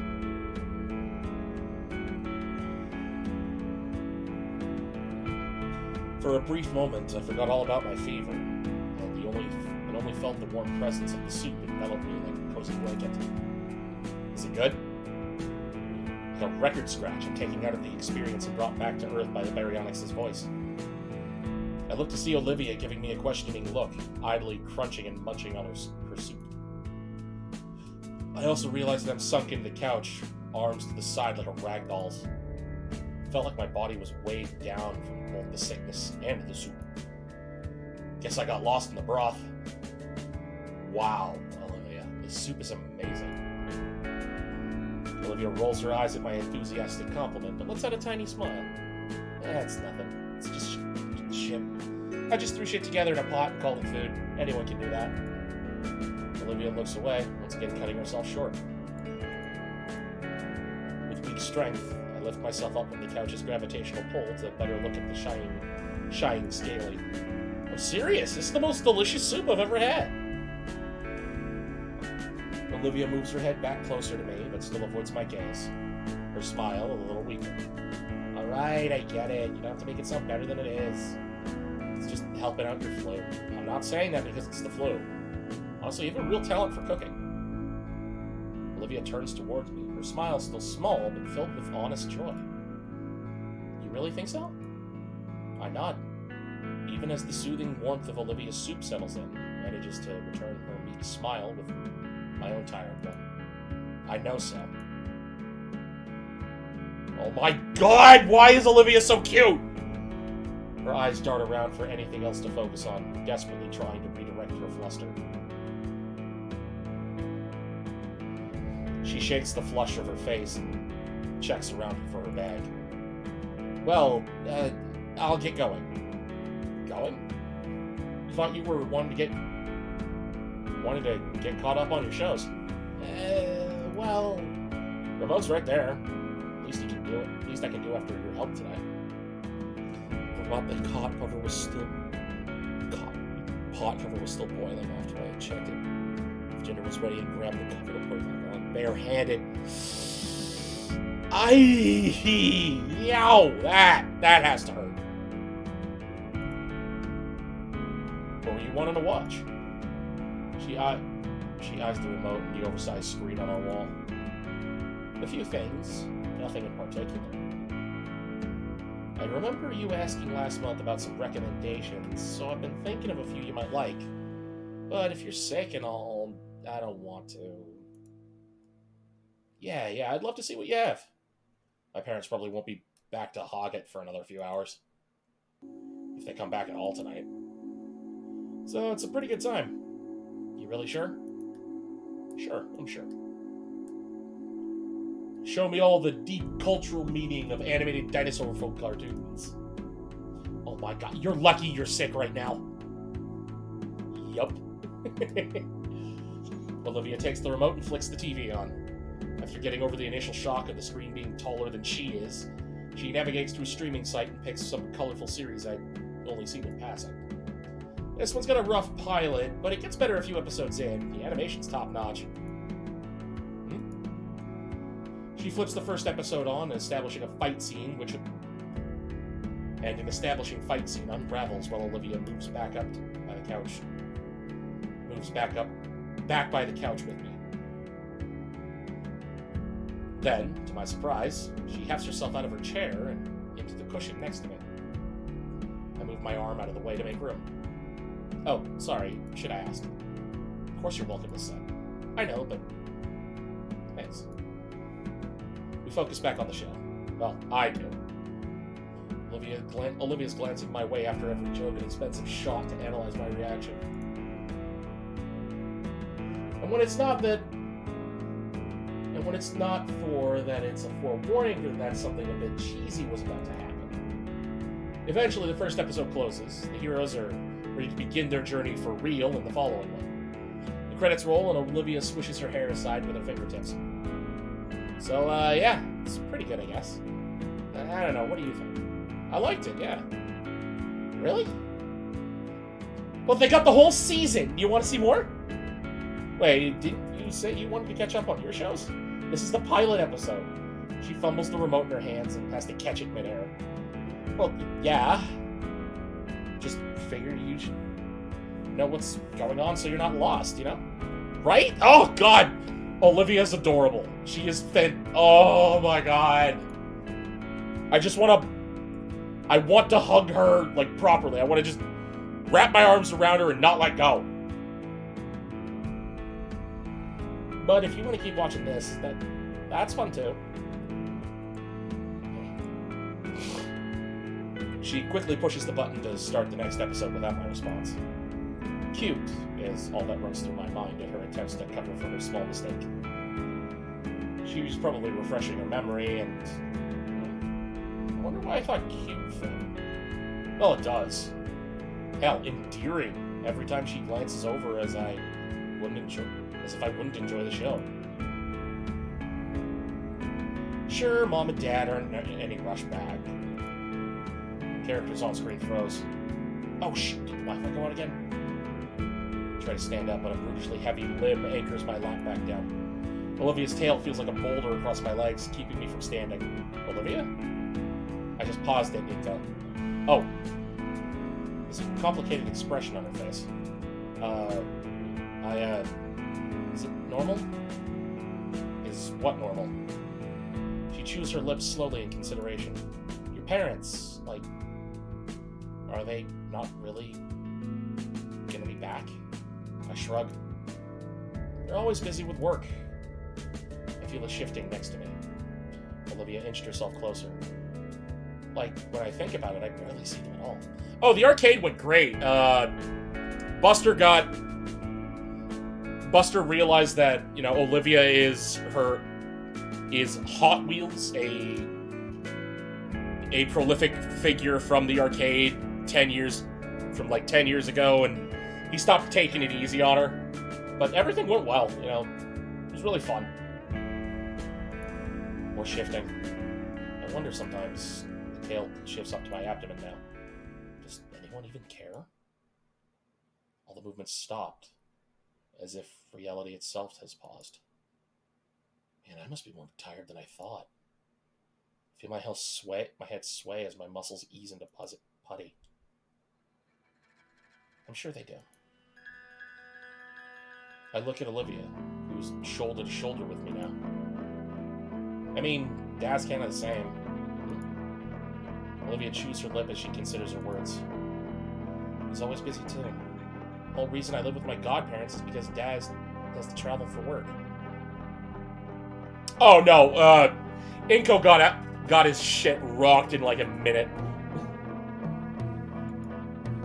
So he doesn't... I stop myself as I see faint wetness in Olivia's eyes. I'm sorry. Her eyes close and a somber sigh escapes her lips. No, it's fine. I get it, Inko. There's a silence hanging over us now. I copy after the sweet girl next to me, letting my eyes close and a sad breath loose. After some time, she breaks the silence with soft and tender words. Of course your parents care. It's like Dad. Why else would they work so much? But what about me? I wince at just how pathetic that sounded. It's for you, you doof. How else could you afford all these nice things? Her words go quieter as some time goes on. And my body sinks into numbness again. Dad cares enough to work for my sake. Enough to talk to my godparents into letting me live with them. They didn't have to, and yet I'm burdening them. My mind's connecting the dots. Mr. Halford talked Randy and Sophie into it, which is why I have to be able to live on my own as soon as I can. Because if they don't want me there anymore, that's it for me. I recall just how happy they were to have Olivia rejoin the party. They wouldn't, though. They love you like Damien and Vinny. She shakes the morose thoughts from her head, and looks at me with serious moonshade eyes. Anyway, you should do the same for your parents and yourself. Oh my god, lap pillow! Ah! My world goes horizontal and I find my head atop the comfiest pillow I have ever felt.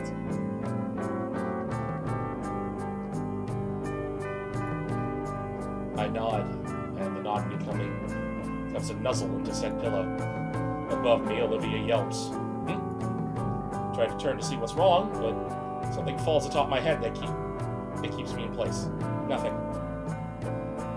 That soothingly cool something rubs across my head, drawing me further and further into restful peace. It should have been me, not him! Along with the gentle caress, a deep vibrato emanates from somewhere, resonating in my tired mind. Okay. With the lulling touch and tone, my eyelids grow heavy. By the time I wake up, Olivia's gone. I check my phone for the time, only to realize it's 4 a.m. Can't help but groan as I sit up on the couch, but instead of feeling horrible like I did the past few days, I felt surprisingly well. There's no doubt that I have Olivia to thank. Hell, I might even be able to go to school today. Wonder if any of that soup is left. She probably left it in the fridge, right? I shuffle over to the appliance and open the door, allowing my eyes to adjust to the light. It only takes a second for me to spot a Tupperware container filled with a delicious meal. Nice. I'll have to ask her for the recipe sometime. Thanks to Olivia's advice in cooking, I finally made my recovery and returned to school. And I'm glad to be back. I felt like I missed so much while I'd been gone. So much I needed to catch up on. I mean, I did manage to finish all the assignments that Ben had sent me. But I feel out of the loop with things. Like gossip about me. Damien tried to give me the rundown of it all during PE. Still in shock over how bad some of them got. Up to drug cartel running an FBI's most wanted. I don't think that's even possible in just a week. And a class bell rings throughout the school, signaling the start of lunch. As everyone in class is packing up their things, Mr. Ian Atkins speaks up. Alright everyone, make sure you complete the assignment by next class. You all have a wonderful rest of your day now. Oh, and income. I stop at the mention of my name as I throw on my backpack. Could you wait a moment? I have something I wish to speak to you about. Yeah, of course. Olivia looks back from the classroom entrance, waiting for me. Don't wait up for me, I'll meet you at the table with the others. With a shrug and a nod, Olivia wheels herself out the door and down the hall. Everyone else leaves the classroom and it's just Ian and I. Please, have a seat. I take the seats closest to Ian Atkins' desk, putting my backpack down as well. Mr. Ian Atkins gets out of his chair and walks towards his desk, leaning against it. So, I'll be quick about it. I got a job that needs doing. You missed assignment and need makeup work. You missed assignments and need makeup work. And I need some extra help with something. Something I think you'll be very interested in. Some good friends of mine are getting married in a few short days, and they've hired me to be their photographer. And I am given the excellent learning experience. Child labor. Child labor. I thought of you. Me? Yes, if you want to, of course. I can always call in some associates to help me out, but I thought adding in some extra credit would sweeten the deal. What would we be doing? There's a broad smile on his face. And a distant look in his eyes. Well, you'd be my apprentice in this case.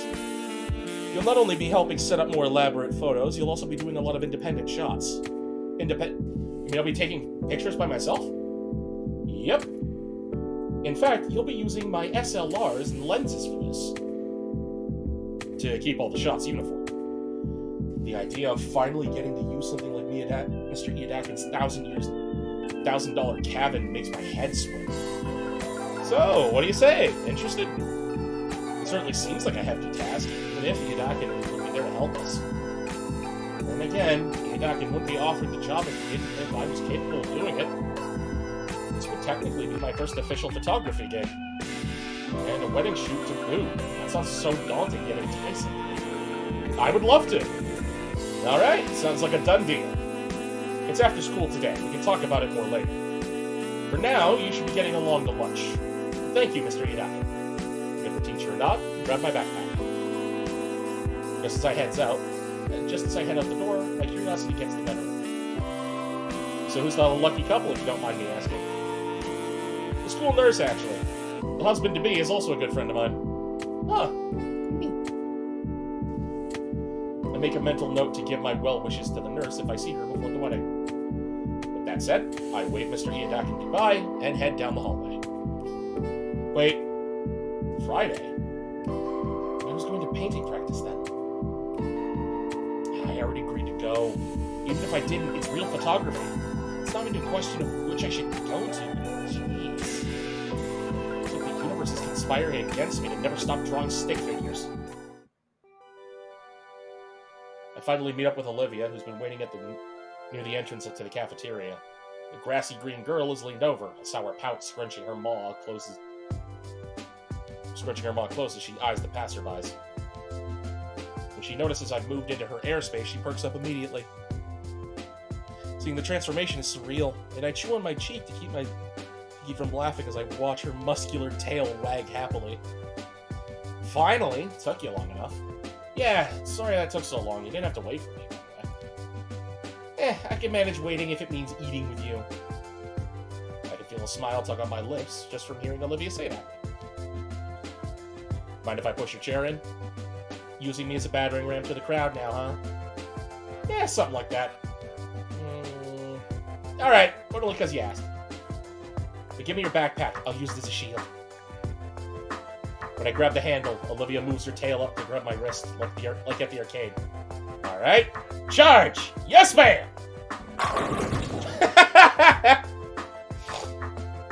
I start marching through the crowd of unruly and famished teens clamoring for their daily meal.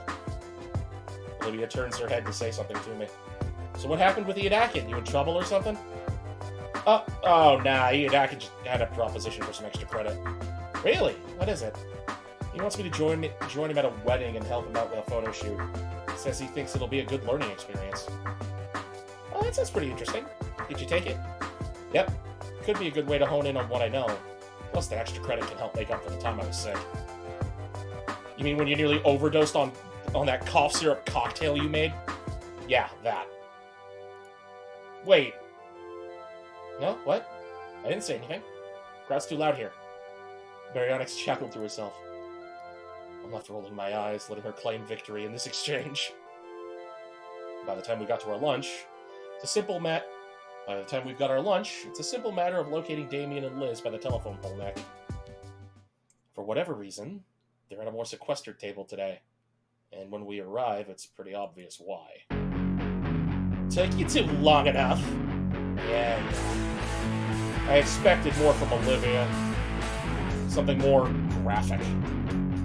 Instead, Olivia just rolls herself the rest of the way, taking her designated spot at the head of the table. I take the spot adjacent to her, all while keeping a wary eye on the pink Paracephalosaurus. What? Parasaurolophus. It seems Mia's rage against Mia simmered down over time, but that air of uncertainty and uneasiness had still wavered around me. The best I can do is act friendly. Hey, Mia, is there something you need? Need? Nah, just here to catch up with my good pal here. While the red-scaled menace turns towards Olivia, her own eyes remain locked on the soggy chicken she's eating mechanically. I thought you were asking Liz for her homework now. That's it. Yeah, right. Here, guys. There are soda cans rolled down the table, and I think, wrapped in price, I'm able to catch them both before they ram into my tray of questionable lunch meat. Guess we're taking a while, so I grabbed the drinks today. No, you didn't. Mia gave me those. Well, she did it because I thought about doing it. She's trying to bribe you for the math answers I helped you with earlier. Lizzie, I can't believe you would imply something like that about me. But it's true. Hey, free soda is free soda, man. At any rate, the real reason I'm here is... Say, Olivia, you need your phone at home or something? People trying to contact you all day. Oh. Olivia pulls out her phone from her jacket pocket. Caught a glimpse of her wallpaper. A comical portrayal of guts that she had probably do. Yeah, I ran out of service for months. I ran out of service for the month. What the hell? You don't got a proper monthly plan? I got more important things to do than this, you know. If you want to see Olivia so bad, why send you and not show up themselves? Shut it! What's so important for all this anyways? Who do you think? Ben. He wants to talk to Olivia. Does he want to talk to Olivia? 20 frickin' questions? How the hell should I know what's really going on between my boyfriend and Hot Wheels? All that matters to me is if Olivia is gonna fix it or not. I'll think about it. Whatever, I'm out of here. Smell you later, gator. Mia storms off, leaving Olivia looking very sour. Things alright with Ben? Olivia rests her arms on the table and slumps her head in. I don't want to talk about it. Where'd her bright mood from before go? Well, anyway, Damien, you really shouldn't condone cheating, even with something as simple as math homework. But you helped me out with it. That's different. Besides, I helped you with it, and I think you're going to get something out of it. Like the answers! What I mean is, in comparison, Mia's just trying to be lazy, and she's only cheating herself. What's the issue, then? What's the issue? Yeah, I get free soda. Someone you hate tricks herself into saying something stupid, and everyone thinks it's thinks they win. It's great. You scare me sometimes, Damien. Guess I'll have to ask Ben what's going on if I see him later. In the meantime, Olivia's disposition only keeps getting more and more dour. I try to think of something to help cheer her up, but I keep coming up with dead ends on just what could work here. Gotta be something. I can't leave her in such a sour mood. Oh, how about that? Hey, so, what's the deal with your phone background? Oh, you noticed it. She flips her phone on and shows me her background. Ah, it's a little doodle of guts. Yeah, drew it up the other day. Got the curves just right on the first try, so it's pretty cool. I'll bet. Is he with you today? Nah, I left him at home. How often do you bring him? Not often. Maybe once or twice a semester, and even then it's just when I'm bored. Although once he was just in my hoodie when I left for school. Unexpected. It was. Here, I got some pics saved. The screen displays the small creature sat atop a desk with its skinny tail clutched to its chest tightly. I don't know why, but he just holds his tail like that all the time. I feel Damien and Liz hovering behind me, their eyes locked onto the adorably fat creature on the screen. I don't know who coos, probably Liz, but Olivia rolls her eyes and swipes to the next picture of the cute pet, now in a transparent ball and looking confused. For the remaining minutes of lunch, we sit huddled around Olivia's phone, entranced by her sweet little rat, as it did most of the most mundane things. Rat gang! Rat gang! Rat gang! Olivia has a cheese boy! She is peak!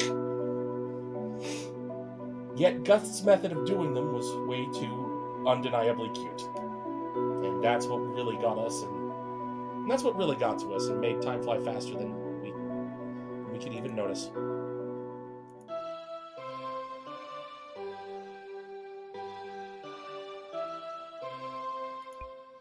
I blink a couple of times and stretch my arms and legs as I get up from my desk.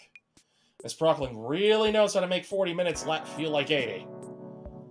Well, at least it's time to practice painting. For real, for real. Wait, no, Yadakin roped me into the photo shoot. Can't practice painting, can't get good at anything.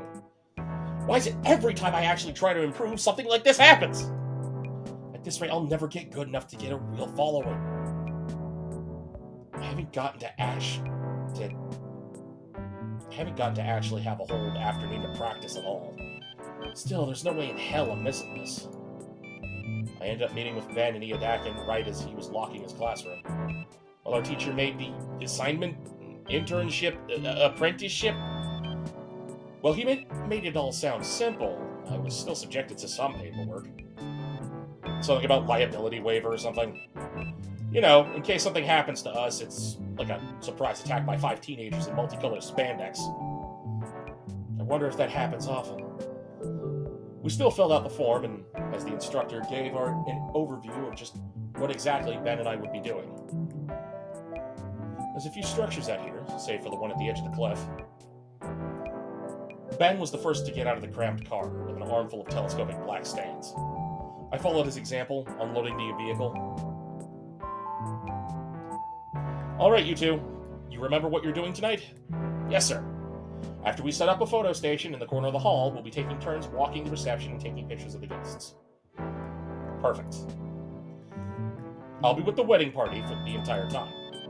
So if you need me, just look at the gaggle of similarly dressed women screeching and you'll find me.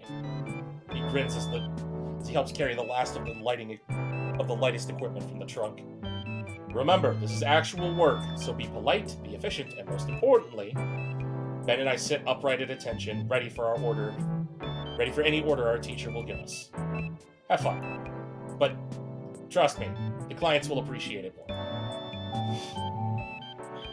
Finally finished with the unloading, I inhaled the mixed aroma of ocean and flowers.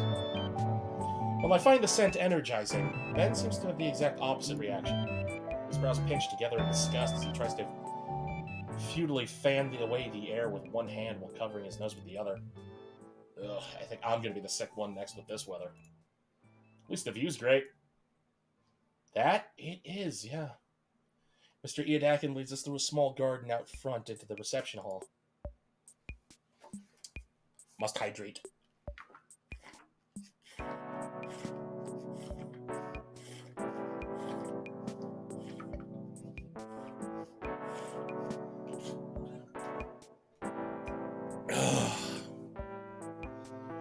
It's a spacious wedding tent adorned with all sorts of flora and high-end lighting, keeping the place warm and lit. Okay, you guys know how to set up here. I'm going to get to business. Yes, sir. He leaves us, stepping out into the ongoing ceremony with a primed camera and tripod. Ben and I exchange a single glance before we resign ourselves to a daunting task. First on the list is the telescopic stands for the cameras. Fuck! Stop stumbling, man. Like, damn. From experience, it doesn't take us long to get those in place. Next are the reflectors and strobe lights, all packed in heavy cases that have to be hauled inside. By my third case, I'm already exhausted. Shoot, I thought gym class would have prepared me for this. My phone buzzes. Might as well take a breather. Opening up the notification, I discover it's from Olivia? Hey, Shades. You got your... Hi, Olivia. Got service back? Oh, I lied about that. Saw you leave with Iadakin after school. What's up with that? I'm helping him with a wedding photo shoot.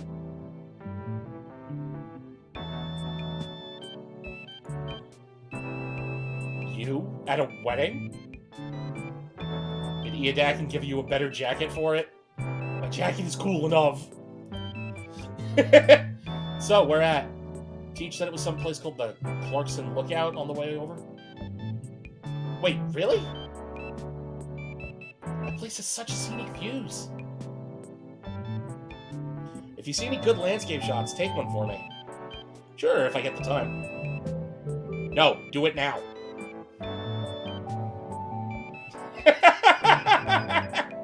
No, do it now. God.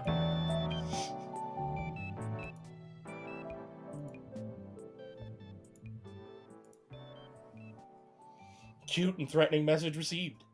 Jeez, well, this is as good a spot as any. Sun's starting to set, so it does make for some pretty nice atmosphere.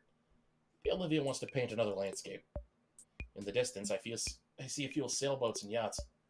Further beyond, a freighter or two. The seas sure are crowded these days. I take the picture and send it over to Olivia. Thanks. I can't picture thanking me like that in reality. The thought alone of her doing something in so sweet a manner. Inko, this thing weighs like 80 pounds! I'm not doing all the work! Oh, right. Left my camera hang loose around my neck while assisting Ben with setting up the last of the standing reflectors. Setting up meant not only the cameras, but a large chunk of the incomplete decor prep. Which meant carrying out loads and loads of heavy cases, loaded with strobes, reflectors, cloth sheets, and so many telescoping stands. Following his instructions, Ben had set up a small red carpet path leading to a glamour shot station. Meanwhile, I was finishing making sure that the marked out spot within the room had the right combination of flash strobe and or reflectors. By the time our teacher had come back, I had just placed the final light in position.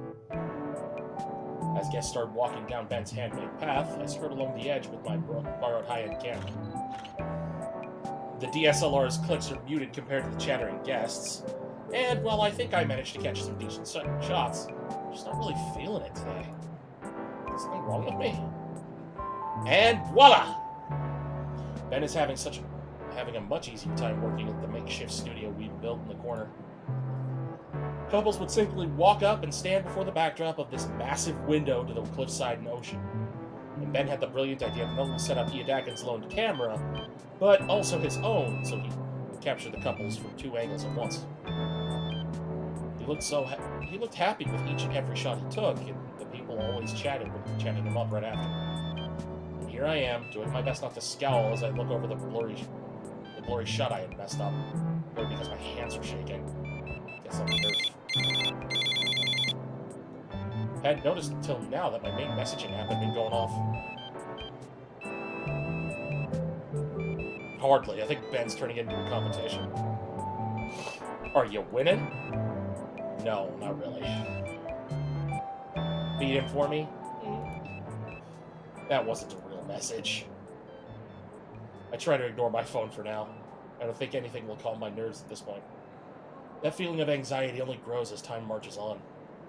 Can't seem to get one picture just right. Ben zooming around as efficiently as he isn't helping. Oh, that's not all.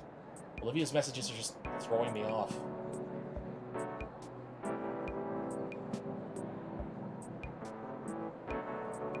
Just break his flashy stick thingy. Well, then his pics will be super dark. How out of date is Olivia to think we still use flash pans? Or lock him in a bathroom or something. I don't think that's sportsmanlike or legal. Oh, I just remembered I need another pic. He tried shoving him into the wedding cake and taking a picture of him smashed on the floor. I need it for, Muse. That. Do it for me? Come on, that's just violence. Just barely within my peripheral vision, I spot a perfect shot of an older couple. The parents of the groom, I believe. Well, there's a good chance. I bring the borrowed camera up, look through the viewfinder, and see that the parents have already moved away into another group. Camera slips from my grip, but luckily the neck strap holds it safely against my chest. Okay, I need a break. I find an appropriate place to sneak outside and go around the building, slumping down around against the brick siding. It really is twilight now. The ocean's reflection of the sun is getting very close to meeting the real thing. My phone buzzes once more, and something in me jumps. It's not fear, though. Just checking what it was. Olivia sends a video of Guts running around a maze she put together using cardboard and some school supplies. When he comes out the other end, she gives him a grape to bite into in her palm. Aww. He's never really fond of rodents, but seeing Olivia's videos and little doodles really helped. It's really starting to sway me. There's something about seeing Olivia having such a strong bond with Guts and caring for him that warms my heart. It's hard to believe that this is the same girl that used to give me nothing but icy stares when I first met her. I'm glad she feels comfortable enough with me to let her defenses down and be herself. As I continue snapping photos, my trek around the hall to find good photo ops leads me to the stage where the DJ once was. Shame I didn't get any good shots of him while he was here. Maybe Ben got some decent pictures. Looking through the camera lens, I see there's a gentleman sitting on the steps that lead up to the stage, finishing off a cigarette. Someone over on the steps taking a deep drag of a cigarette and blowing the smoke upwards towards the window. A truly iconic display of suavity. Before I know it, I've taken several shots. It seems like he wants to be left alone, but he doesn't mind, right? Hey, kid! Just get my good side, would you? I step closer, readjusting my camera settings and scrambling for an explanation. Sorry about that, I was unsure if you wanted the attention. It's alright. People say I got a kind of resting bitch face. I can't lie, I am pretty exhausted, kid. Especially after carrying the new missus down the aisle all the way to the car. Ah, so this is the groom. So, you gonna take a photo or what? Oh, right, sorry. I raise my camera. The groom takes a thinker-esque pose, taking a drag from the cigarette. After a few clicks and a couple slight adjustments to my position, I believe I got some pretty good shots in there. There we are. The groom blows a plume of smoke from his mouth before leaning over to see the captures. It smells like a Vegas hotel. Give the groom time to look at each photo thoroughly before moving to the next one. These are pretty good, kid. That should make this mug of mine look halfway decent. Lets out a scratchy chuckle as he takes another puff of his cigarette before snuffing what little was left of it onto the floor. Thanks. So if you don't mind me asking, what are you doing all the way over here? It's your big day, isn't it? As the groom lets out another plume, he's already begun to dig up another cigarette. Like the new slate casually, he begins to inhale it. He keeps inhaling it. He holds a finger as he continues inhaling, until the cigarette is finished, and he finally is, inhaling a stream of lung cancer slowly over the course of 30 seconds. Sir? Of course it is. Just having a little rest is all. I mean, this has been the happiest day of my life, but it's been tiring as hell. The missus is certainly having fun. Yet in a few hours, when we're in our new no longer bachelor pad, I'll be listening to her as she moans about how sore she is. Groom lets out another plume of smoke. This time it's through his nostrils. But hey, if that's the price I gotta pay. Holy matrimony and all that jazz. Definitely feels like the groom is laying on a bit thick to who is essentially a stranger to him, and yet I can understand what he means. Now, you've been going around the whole reception snapping photos. Why don't you take a break too? He mentions his hand to the nearby stage as an available seat. I settle myself on the stage as the groom then fiddles with a small packet. Looking close, it's a still sealed pack of cigarettes. Trent told me a bit about you. Who? Your camera teacher, or whatever he's called at your school? Says you're a good kid and all. Oh, a bit clueless. Hey. The groom lets out another guffaw as he cracks open the pack of cigs and pulls out a fresh cancer stick. His words, not mine. How'd you know him? Yeah, we've known each other for ages. He actually helped me meet the missus. Funny how that works out. Whoa, Mr. Yadakin was your wingman. He always hated how much I told him that. I'd have given him the lift to some field trip he had to chaperone. Don't know why. Could have just taken the school bus.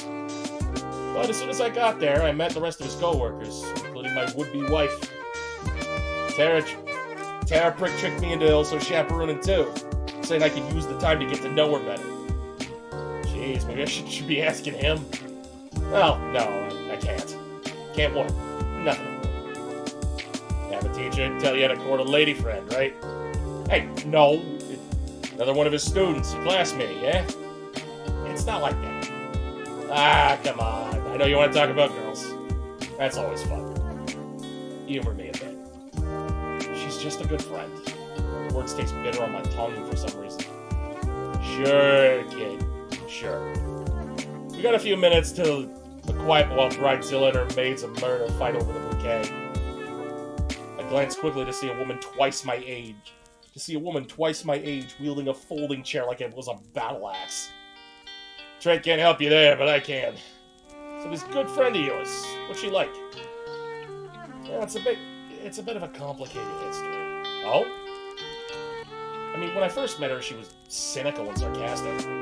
Well, she's still sarcastic, but in a lighthearted way. Even with her friends, she was a little distant.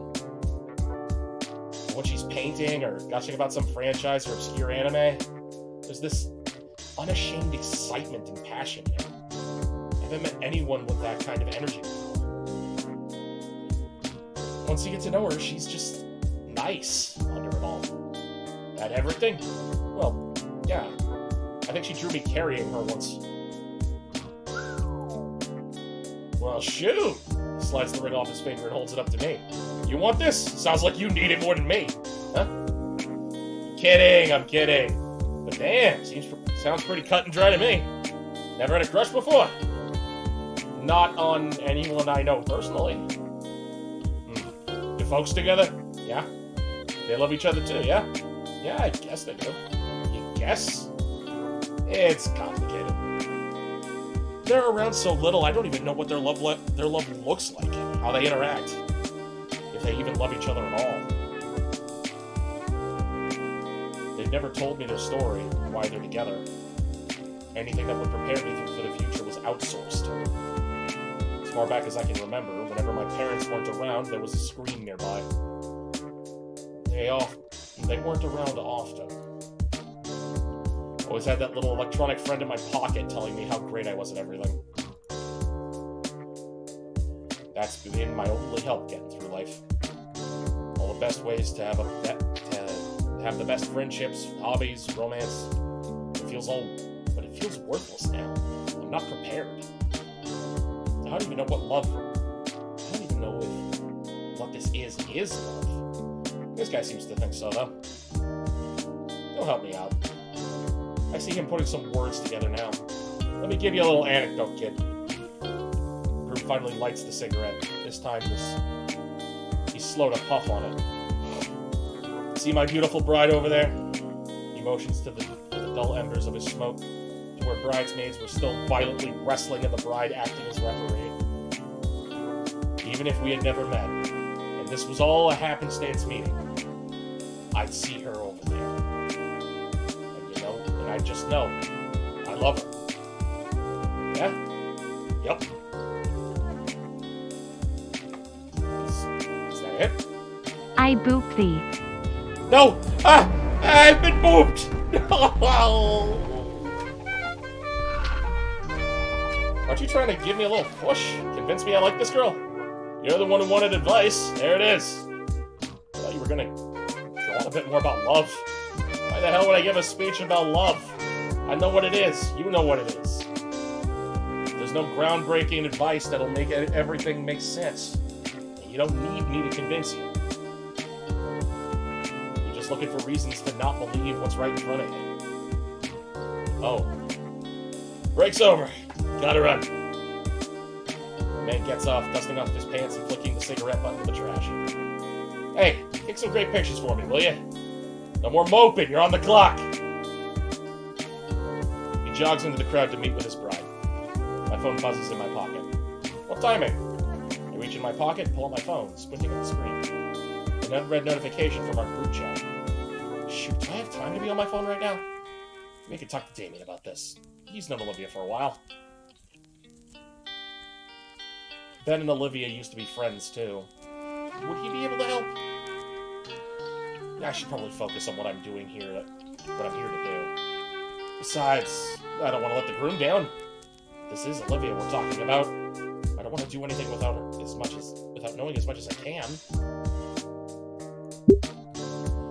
Yeah, Iadakin roped Inko into being a intern wedding photographer for the night.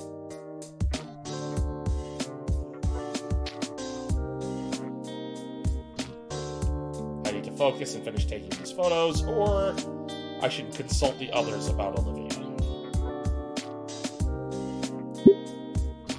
Can't afford to slack off right now. Besides, I made a promise to the groom, and I don't want to let him down. Or Mr. Iadakin, for that matter. I silence my phone and slide it in my jacket pocket, pushing off the wall and taking hold of my camera. Where should I even start? I think I have a few ideas. With the groom's words still ringing in my ears, I find a second wind of sorts. I can't really understand it. I feel like I'm already picking up prime shots just from scanning over the hall. While Benny continued his more autonomous rapid-fire approach with the staccato clicking of his snapshots, I've been singling out couples in their own moments, just scattered throughout. I think some of them noticed, seeming to maneuver themselves out of the Parasaur's view. Young man, over here! An elderly dino catches my attention, waving me to her table where she and her family are sitting. We need a good Christmas card photo if you would be so kind. Of course, ma'am. The large group moved to one side of the table for me, smiling sincerely at my lens. The first shot seemed perfect, but for their sake, I made sure to take a couple extra. Thank you! Do you know how long these will take to be developed? The photos should be developed fairly quickly. We'll be sure everyone gets these before the end of the month. They smile and nod, letting me return to... Don't forget us! Yeah, get me and my wife! My next client's pulling me aside to take shots of them in a secluded corner. After that, some of the bridesmaids have grabbed me to take shots for them. It isn't long before even some of the servers are wanting pictures of themselves posing in front of the decorations. Somehow I'm able to squeeze my way out of the mayhem and make my way towards the back of the venue in order to get some much-needed fresh air. Shortly after, I noticed Ben doing the same thing, though he manages to do so far more gracefully by talking his way out of whatever request the wedding goers have for him. Makes me wish I was better at communicating and asserting myself in these kind of situations. Ben takes notice of me and approaches at a very casual pace, with no one else seeming taking notice of him. Taking a breather? I just give Ben a nod in my head, causing him to smile and adjust his glasses with his index finger. Well, the wedding's almost finished, so the worst of the workload's behind us. How's it good? Ben checks his phone. 8 hours? Jeez! Yeah, my legs are starting to hurt. You're telling me. You don't even have a tail. How do you think I feel? We sigh together. It's the first bit of silence we've had in a while. Across the room, the bride slumps into a chair, trying to kick her heels off. The groom sees me and shrugs a bit, smirking. Oh, excuse me. So, how are you feeling about the pictures you've taken? I'm pretty confident in mine. Once you have the right equipment, it's just a matter of socializing right and getting the right shots for these sorts of events. I'm satisfied. You? Honestly, I'm not sure. I've been taking all these pictures, right? But it's like... something's missing. Missing? Make it sound like it's some grand art thing. I know. Back across the room, the bride motions to her new husband. It looks like it's the time of the night to carry her out in his arms like in all the movies. She's probably not expecting those slick moves to position her on his back like a child. He laughs to himself while she pouts loudly and holds onto his hair to keep balance. It looks juvenile, honestly, as the bride taps on the exhausted groom's head and balled up fists. But he's laughing. A laugh so infectious that her pout is replaced by delighted giggles of her own when he finally catches her hand in his and just holds it. Once again, they're talking. The bride is melting into putty in his quiet words. For how menial it is, how crude that guy was earlier, that understanding was genuine playfulness between them. Without a thought, I'm already looking through the viewfinder and making the focusing adjustments for the perfect shot. The shot is cheesy, but sincere. They both look beyond exhausted, their clothes showing the wear and tear of the night and their body language screaming their need for sleep. And also the smiles they have as they try to look at each other in their awkward positions, speaking metric volumes of just how happy they are after it all. Why'd you do that? Do what? You took a picture just now. Did I? When my finger gets placed over the... When did my finger get placed over the shutter button? Yeah, I guess I did. Check the new entry in the camera roll. Careful, it's an easy way to waste a lot of money. Should probably just delete it. Delete it, huh? I think it'll be fine.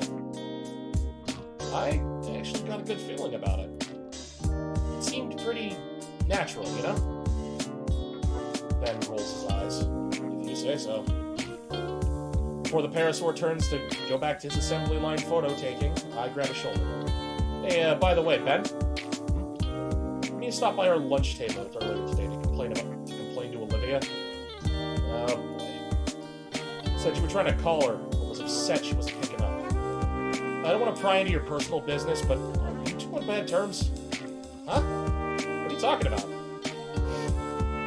What? I haven't spoken to Olivia in ages. Huh? I thought you were above gossip, Inko. Sorry. Alright, you boys ready to pack it up? Pretty long night, huh? Our teacher looks haggard as he steps up to us. His wings are dragging on the floor as he's propping himself up with one of the light stands we brought. Despite his exhaustion, he's grinning wildly. You two enjoy your first work experience? Oh, absolutely, Mr. Yadakin. Managed to load up both the memory cards he gave me, and I even managed to try out the different kinds of lenses you had brought. Good to hear, Ben. What about you, Inka? Well, if I'm being honest with you, it took a while for me, Mr. Yadakin. I suppose it is a tough order to start with. So many things to account for, and... Oh, no, I meant that I didn't really get that many good shots till the end, Mr. Yadakin. Didn't even finish the first card you gave me. I see. Well, when we go through these next week, I'm sure they'll be fine. Oh, definitely. The groom saunters up with a huge grin on his face, slinging his arm around the teacher's shoulders. I can't wait to see these! Yadakin straightens up and shrugs off the arm, turning to the newly married man. You'll see him when you see him. My team still needs to go through all the pictures and weed out the chaff. Ah, come on, T. Can't give your buddy a preview or something? Yadakin sighs a bit. Hey, it's your special day. Ben, you should go fetch the laptop and card reader. Yes, sir. Inko, while he's doing that, you can start packing up everything into the truck.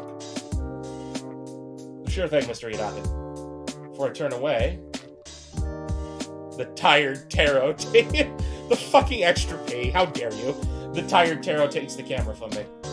We could sit at that table over there. The two older men head off, leaving Ben and I to get started unpacking everything up. While Ben and I are busy dismantling the multitude of standing flashes and lamps, the bride, groom, and Mr. Yadakin sit at a cleaned-up table with a laptop before them. Can't really make out what they're saying, but I can kind of tell based on the way these three switch between quietly focused and laughing loudly. By the time the back of the car is loaded up, the last of the wedding party has departed. Nothing left to do, Ben and I linger a bit behind the group. Yeah, these came out pretty dang great. Thanks again for... Hello, what's this? The laptop displays the last picture I took, somewhat unintentionally. He scans the photo with a critical eye. He nods and chuckles with approval. Okay, kid, good job. Be sure to print this one out for me, Trent. I'm gonna put it in my wallet. Sure. Despite how lackluster his compliment is, I can't help but feel proud of my work. It's been a while since I felt like this. Either way, it's not long before we climb into the car and begin our journey back to the school. I settle into the rhythmic motions of the car as it glides along the road. The cityscape of Volcadera bluffs passes by. I can't help but admire it. The mood is quickly killed, however, as Ben calls a certain red-scaled girl. The saccharine lovey-dovey talk makes my head hurt, and I can guess by his expression that Iyadakin feels the same way. He changes the subject by asking if my parents can pick me up. Looks like I'll be taking the late-night metro home. Still, I had fun today. I bring up my own phone, noticing a half-dozen messages Olivia had sent while I was busy.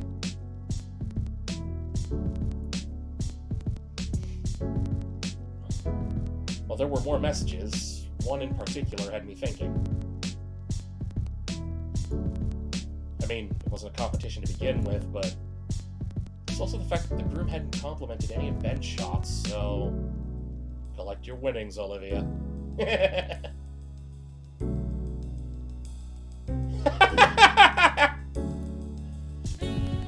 Good job, Agent. You deserve a reward for your hard work. Reward? What kind of... Oh my, was she really? She knows that I'm with Ben and Iyadakin. The interior of the car is a few degrees warmer as I wait with bated breath. Inko, you okay? You're breathing pretty hard. Fine, perfectly fine, just car sick. I make sure there's absolutely no way anyone except me can view my screen. As extra protection, I dim the brightness of it to the point that I'd be able to see a thing in the darkness. That only I'd be able to see a thing in the darkness of the car. Finally, Olivia's text comes through. I hold my breath before opening my eyes to see... Number one big boy.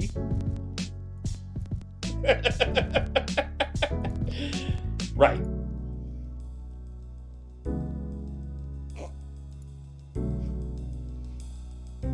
Mr. Yadakin, I think Inko's about to vomit. Not in here!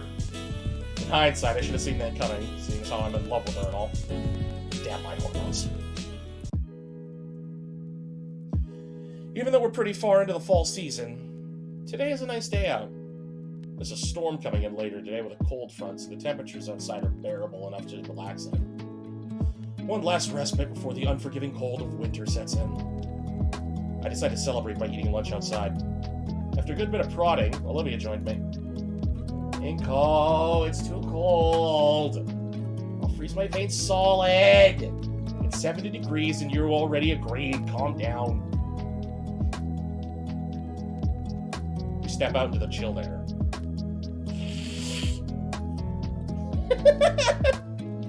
She pulls the drawstrings of her hoodie taut, yanking it shut again. When I try to move her along, she starts dragging her tail on the ground. You're secretly enjoying this, aren't you? That hoodie isn't hiding your silly little grin. There's a table by the edge of the yard that looks pretty good. Now it's just the two of us. Alone. Sitting at a picnic table in complete silence. Ingenious one-liners flow through my head like a slam poetry champion. Yet I can't work up the will to say anything about the wedding tour. Guess there's always later. So, Olivia. Gator lifts her head from her roast beef sandwich, staring directly at me. What's up? How about this weather? Seriously? Yes, seriously, I'm not used to coastal towns, so it's a nice change of pace. Well, it is pretty chilly. Part of why we're the only ones out here. It is pretty empty out here today. Maybe it's like a human dino thing, or more acclimated to snow. Even with the hoodie, it's a lot colder than I'd like. Well, then why'd you agree to come outside with me? Well, you wanted to, and you... Lydia's lips quiver a little as she tries to work out the words to say. Her mouth isn't up to the task as a flush of scarlet spreads across her cheeks and makes her pouting lips glow. Hey! Stop looking at me like that! I mean, where are you from then? The Midwest. The Midwest? Only loons come from the Midwest. Oh, come on, that's not true. Alright then, what was it like? A lot of empty promises, nothing worth talking about. What was St. Hammond like before I showed up? Oh, horrible. Everybody here sucked. Well, they still do, I guess, but seriously, more of the faculty had to stick up their ass. And the student body was holding on for dear life. I'd do anything to get out of this place. If I gotta take you and Damien with me. Wow. Colorful. Olivia and I freeze at the familiar voice. The sound of stone grinding on stone echoes through the courtyard as we turn our heads towards whoever said that. Principal Scalar, just as still as us, her face burning red, though her jaw is moving, teeth grinding exceptionally loud as she looks at Olivia. Next to her stands a large whale dressed in formal attire. Guess Mr. Ferris is still doing that inspection. And did he hear... What were you just saying now about student morale, Principal Scalar? He doesn't even look up from his clipboard as he begins jotting down something with a pencil. I said had. Ever since Principal Scalar took over as our principal, things have gotten better. Olivia's words do little to make Scalar's face lessen in both intensity and heat. Yeah, I have to say, this school's way better than my old one by at least a country mile. So, Mr. Inco, would you say that your time in St. Hammond since your transfer has been both fruitful and comfortable? I mean, compared to my old school, made good friends, had excellent teachers and classes, and have had an all-around good time. Also, the cafeteria food is great here. It actually tastes like food, not microwave reheated gruel. Mr. Ferris gave me a nod, and writes something else on his notepad before turning to face Olivia. What about you, Miss Olivia Halford, was it? Got any comments regarding St. Hammond? Do be honest, if you please. Olivia shoots me a quick glance before taking in a deep breath. Well, the school does need more handicap access ramps. Well, see, the elevator in the main building is busted. Sometimes I get stuck for a few minutes. Also, our PE teacher steals hats for the students and hoards them in the equipment shed. I can almost feel the heat emanating from Principal Scalar's face as soon as Olivia finished lodging her complaints.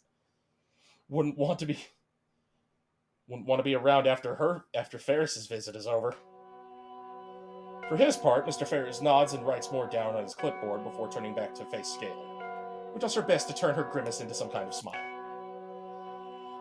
Seems like there are some issues left over from the previous administration. Are you already taking care of correcting the issues Miss Halford pointed out? Principal Scalar nervously clears her throat. I have already sent in a request to the district to have the elevator looked at by a technician. Mr. Ferris nods and writes something else on his clipboard before clicking his pen and stuffing it into his front suit pocket. I'll have to talk to the superintendent about that request next time. I'll have to talk to the superintendent about that request next time I'm at the office. What about this PE teacher Miss Olivia mentions? Oh, Mr. Coach Sully. Ferris raises an eyebrow. It's his legal name. I know. He checks the page, then sighs a bit. Right. Ferris turns to face me. Well, that's enough about St. Hammond for the time being. Mr. Inco, how would you say things are going for you, not just as a student, but also as a growing adult? Honestly, at the start of the year, I I'd have told you things weren't looking too good. But I've met some good friends here at St. Hammond, and I feel like things will be okay for us. Can't help but look towards Olivia as I say that. She stares back with a faint expression of surprise, but it quickly melts away into a warm smile. Well, that sums it up pretty well. Ferris looks up from his clipboard towards us, a smirk forming on his otherwise flat face. I'm glad to hear you two are doing well. The Leviathan finishes jotting down something on his clipboard, finally turning to Principal Scalar. I think I have everything I need for the time being. So, Miss Ferris. So, Mr. Ferris, why don't we adjourn to the faculty lounge? Of course, we can go over your future budgetary plans over a nice cup of coffee.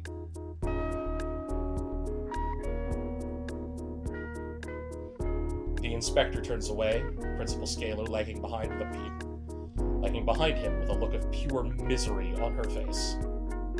I wish he'd done this freshman year. With a huff and a frown, Olivia stabs at her lunch tray, treating her Caesar salad like a voodoo doll. Well, look at the bright side. She levels her silvery eyes on me, but remains focused on treating her salad like its namesake. It's senior year, and we're about halfway through. So we only have to put up with this place for another couple more months. She lances the largest piece of chicken, twisting her spork roughly. And? Then what? I guess, I don't really have any concrete plans after school. What do you mean? You mentioned all that stuff about making a name for yourself. I mean, yeah, when I first got here, that was the goal. But honestly, I haven't considered what I was going to do to get there. It's my turn to toy with my meal. You? I plan on getting an art degree. Whoa, really? Online, of course. Oh. Not like I have any other options. The only time I'm worth anything is when there's a brush in my hand. Only classes I'm really passing, too. I nod my head in understanding, but she's talking about her future, but it sounds more like a resignation than a declaration. I have at least something, even if the path to my goal is vague. The morose mood leaves me at a loss of words. Damn it, I was hoping I could actually use this time to, I don't know, wanted to talk to Olivia and ask her something. Ahem. Or something like that. Stupid Mr. Ferris and his workplace politics dampening the mood. The air between us is awkward as we pack up our lunch. And even after the bell rings, we're forced to finish eating it, so it's still weird. When I ask Olivia if Olivia would like a push to history, she just remains silent in thought. Olivia has been quiet for about 5 minutes now. Even though 5 minutes isn't a long time, Olivia had grown so much chattier as of late, so the silence felt just a bit off-putting to me. A part of me couldn't help but wonder if it's a cold shoulder directed at me, or just remaining nerves from the last conversation. No use thinking about it. So, penny for your thoughts, Olivia? Oh, right. Sorry, I guess I'm not here right now. What are you thinking about exactly? Olivia lets out a sigh and turns her head upwards so that her eyes meet mine. I really got to thinking about what we were talking about earlier. It seems like neither of us knows what we'll be exactly doing after school's over. Oh yeah, that. I hadn't really given much thought to the fact that I had essentially dropped a bombshell on both of us. Now that I really stopped to think about it, the idea that neither one of us really knows what to do after graduation is concerning. Most seniors at least have a small idea of what they'll do after graduation. At least I think. Hell, Liz has made more of a full chart and timeline for herself. I mean, I always figured I'd go to college. That feels so basic, for lack of a better word. There should be some kind of grander plan on what to do with the next big step in life. University, a career, maybe even starting some kind of family. Those are the kinds of plans that come to mind. They're all just simple platitudes at the end of the day, though. Is it even worth making plans? The more I think about it, the more likely it is that something stupid just comes out of left field and wrecks everything. If you want to make God laugh, tell him your plans and all.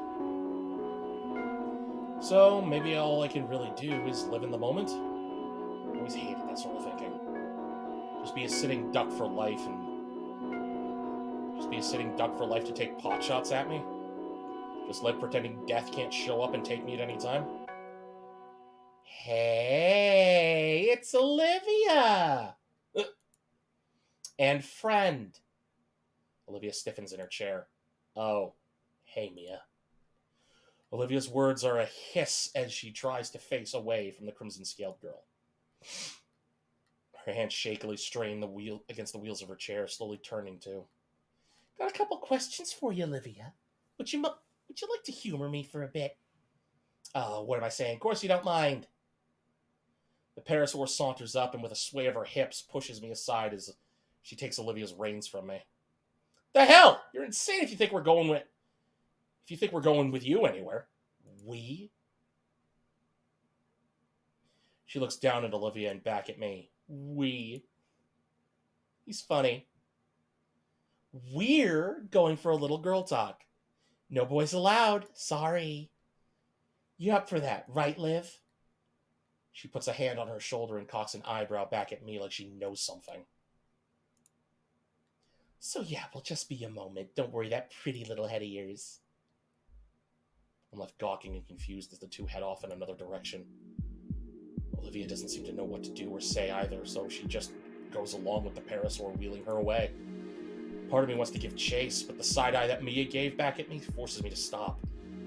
I feel useless as I watch the two turn the corner. My thoughts of what I want to do, going after the pair, or betrayed by my body still frozen by an icy glare from Mia. Damn it, I'll just get to class and ask about what this is all about later.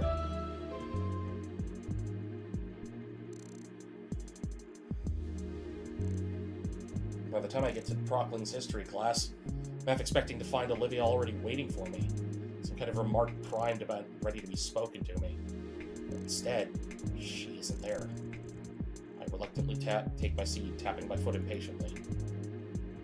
When the bell eventually comes and goes, there's still no sign of her. Shit. I shouldn't have let Olivia go with her alone. What the hell was I thinking? I really don't want to cut class, but I can't afford anything bad to happen to her. Nope, I can't sit and do nothing.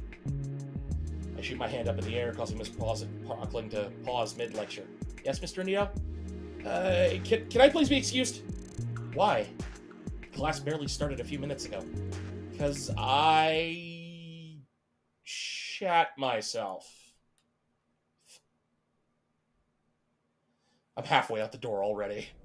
It's a bad excuse, but who's gonna stop you? Where'd they go?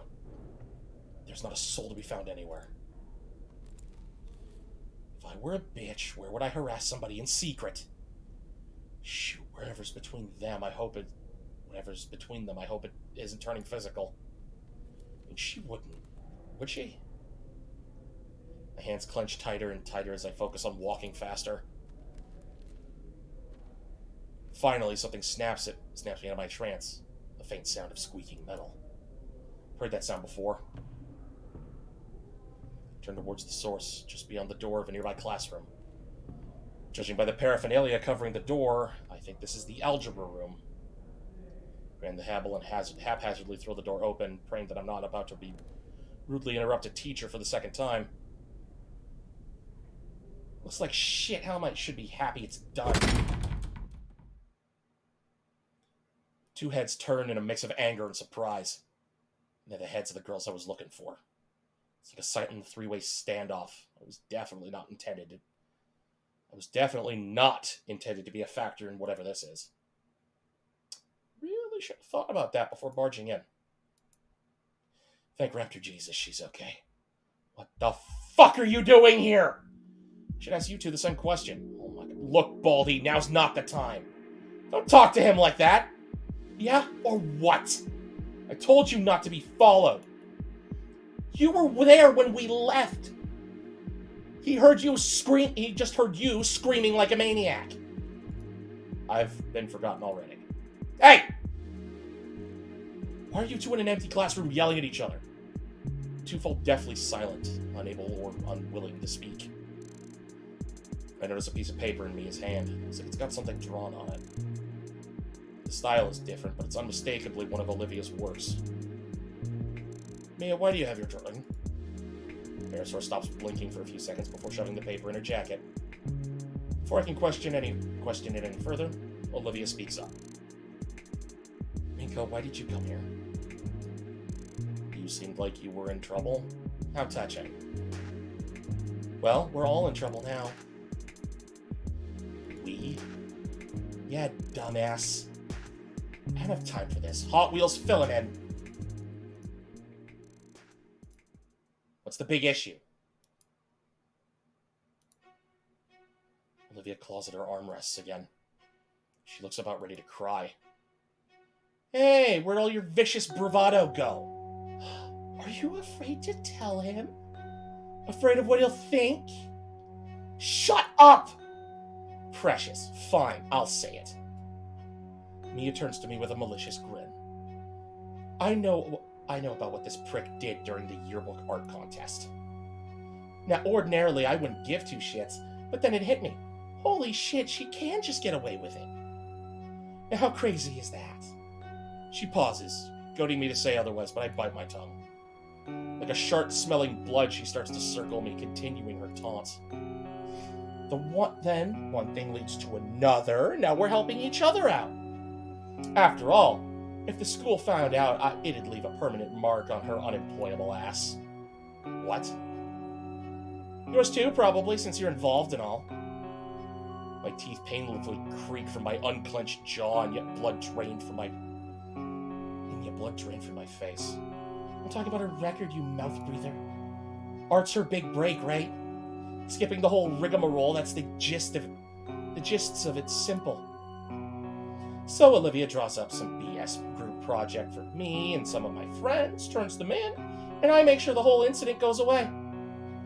I managed to earn back some of the feeling in my consciousness, just long enough to defy her. But that's blackmail and cheating. That's wrong. Oh my god, that's fucking precious. Mia blinks a few times before turning back to look at Olivia, then back to me, then back to Olivia. What, are you disappointed in her now? But you made her pinky swear she would never do something like that again. She leans closer to me, faux whispering. Sorry to break it to you, Inko, but your friend here is a liar. Don't listen. I wouldn't be... She was threatening me. Threatening? Honey, if we were swapped, you'd see my ass hang. All I'm doing is making things better for the both of us. Not my fault you tried to get away with cheating. You think a cripple like you would have more shame than that? I watch Olivia's eyes start twitching. He is really starting to get to her. I can't let her keep talking like that. Mia, just stop it, okay? She really doesn't need this right now. Can you both just walk away and pretend this never happened? Shit, Inko, you're good. You hear that, Olivia?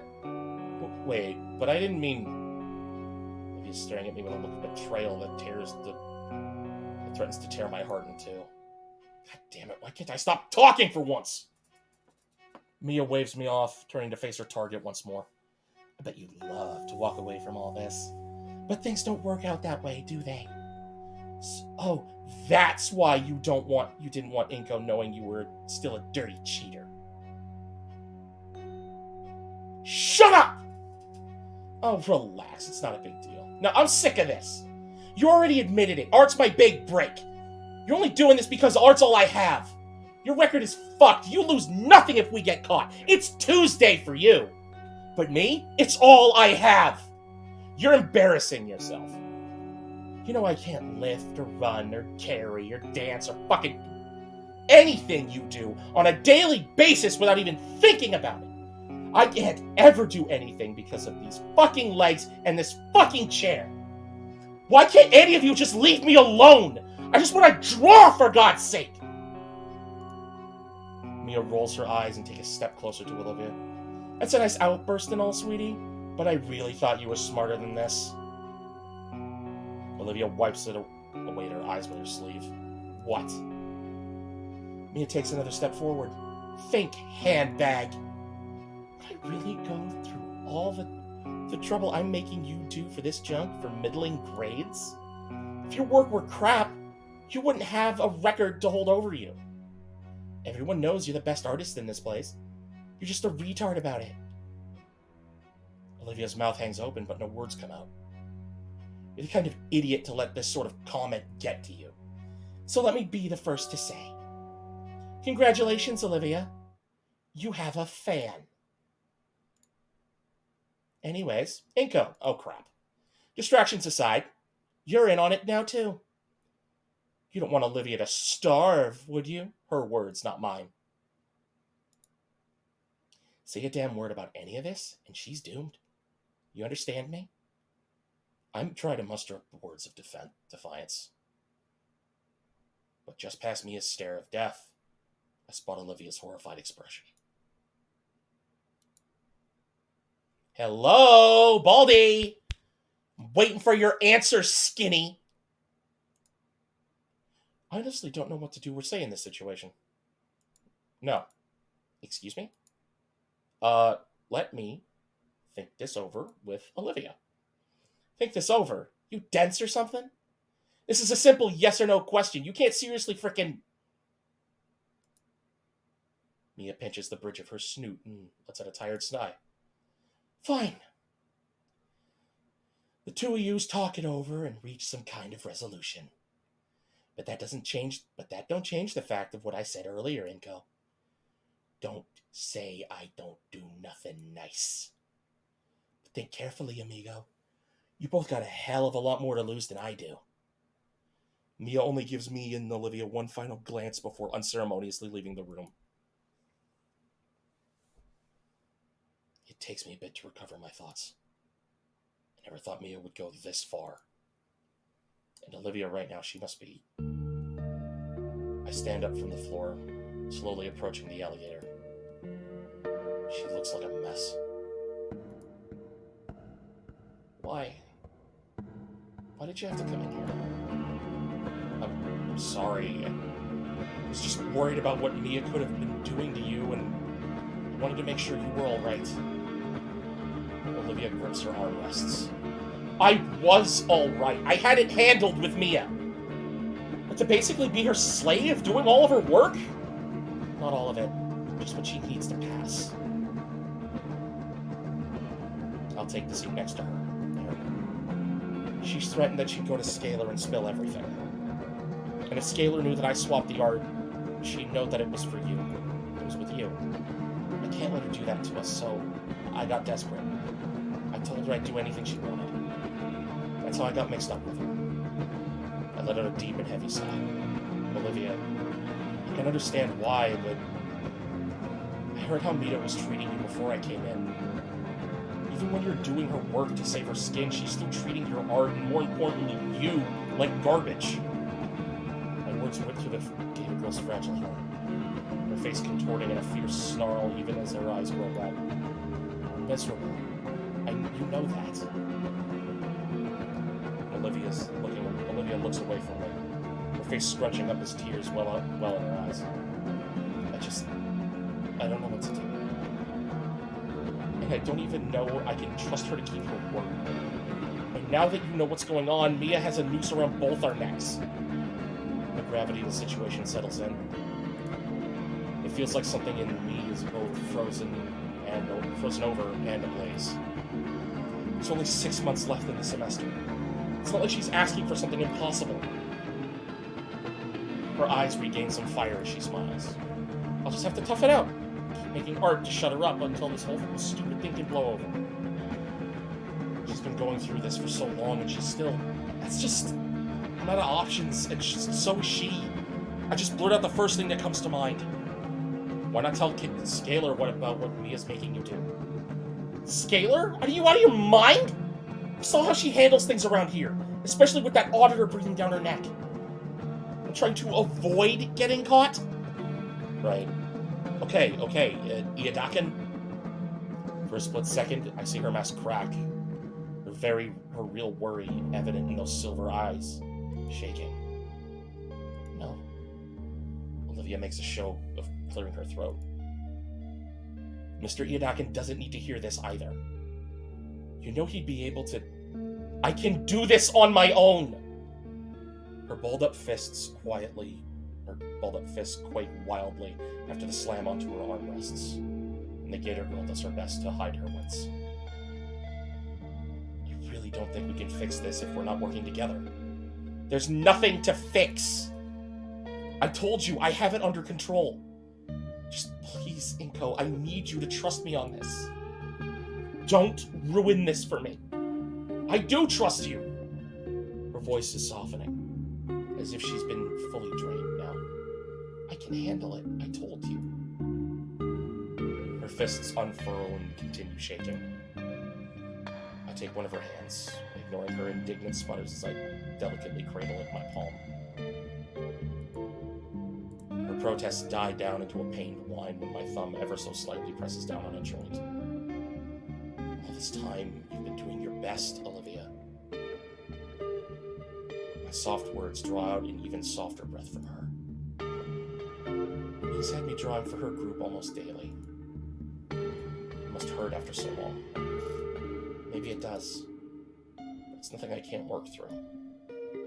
Why can't you trust me to help then? It's not that I don't trust you, Inko. It's that I did trust everyone else. So please, stop asking about fixing me.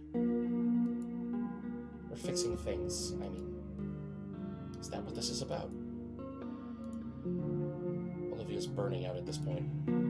She's already hurt badly. I can feel her hands still shaking. It's beyond the point that either of us alone can handle. I let go of Olivia's hand, watching as she takes back her hand and settles it against her chest. I hook a nearby chair leg with my foot and drag this in closer. Close enough that I can sit down right next to the baryonyx. I find that being next to her like this makes it easier for what I'm about to say. Then, without meeting her eyes once more, I speak my honest thoughts. Mr. Iodakin can help Olivia. Her teeth grind together as though contemplating mauling my face off. Please hear me out. I want to trust you, Inko, but I'm just scared that Iodakin will hate me forever for this. He's the only one that ever made me feel like my art is worth something. I can't lose him. Look, we can get you out of this. Of course, Iodakin will understand. Even go to bat for you. If you're the one to speak up, it means you're the one getting back at Mia. She won't have any power over you. I can't just give it all up like this. How can I trust you with my entire future? You have nothing to lose. I have everything. Can you trust Iodakin? Will he really just let that happen? Mia has no reason not to throw you under the bus. Does he? Of course not! Mr. Iodakin is... He's the only teacher that's never given up on me. I'm here with you too. You're not alone, Olivia. But you need to accept our help. Please. Olivia looks me in the eyes for a few seconds before sharply snapping her face downwards. Her body then begins to quiver, almost as if she trembles with a mixture of cold and fear. Olivia. I get up from my chair and reach out to grasp her shoulder and try and comfort her somewhat. It's okay. I'm here for you. Olivia's shaking lessens, giving me hope that my words were starting to reach her. But no, 2 seconds after those thoughts crossed through my mind, Olivia's shaking resumes once again. The shakings followed by sniffling, at which point I noticed tears rolling down Olivia's snout, falling right into her lap. Before I can finish my words, Olivia lunges forward and wraps her arms around my abdomen, bringing me forward and burying her face in my stomach. At which point, she begins to let out what I can only describe as a pain-filled wail.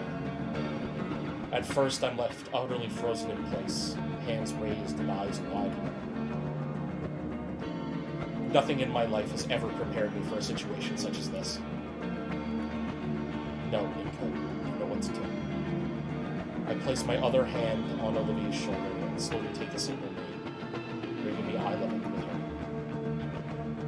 Then, without saying a word, I tighten my embrace, allowing her arms to wrap around my neck as I wrap my arms around hers. My waist is pulled closer to her boa-like tail that's become an impromptu belt harnessing me to the gator girl. There's a distinct thumping in my chest, rhythmic and relaxing. The realization that it's her heart sets my face ablaze, but it also brings a smile to my lips. I close my eyes and let myself become lost in the warmth of Olivia's embrace. When we break apart, I check on our time limit. My phone says there's still 20 minutes before school's out. Hopefully, Yadakin has a free period right now. You ready? Olivia gives a small nod. I get up and start towards the door. The door held open with the back of my shoe. I look to her. Olivia wheels over. She grunts with each push. Ah, crap, I am an idiot. When she reaches me, Olivia gives me a very meaningful look. Though I don't really get its intent till her tail wraps itself around my wrist. Oh, right.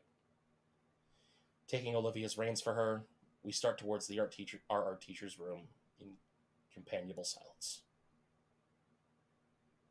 Man, I can't wait to just go home and relax. Maybe open a bag of chips. Olivia's tremoring has fallen to a 2 on the Richter scale, so that's nice.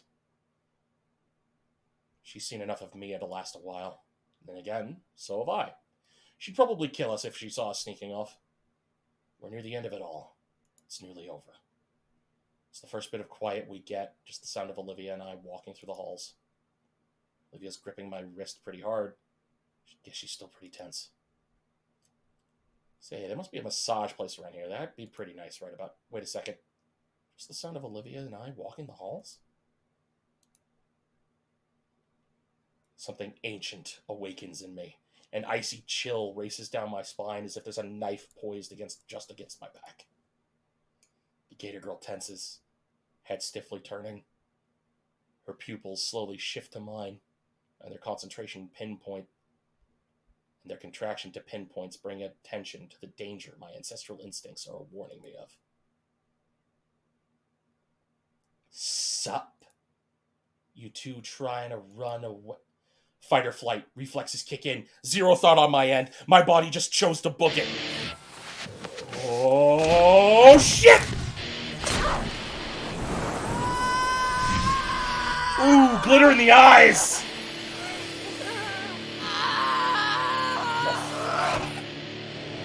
Uh-oh.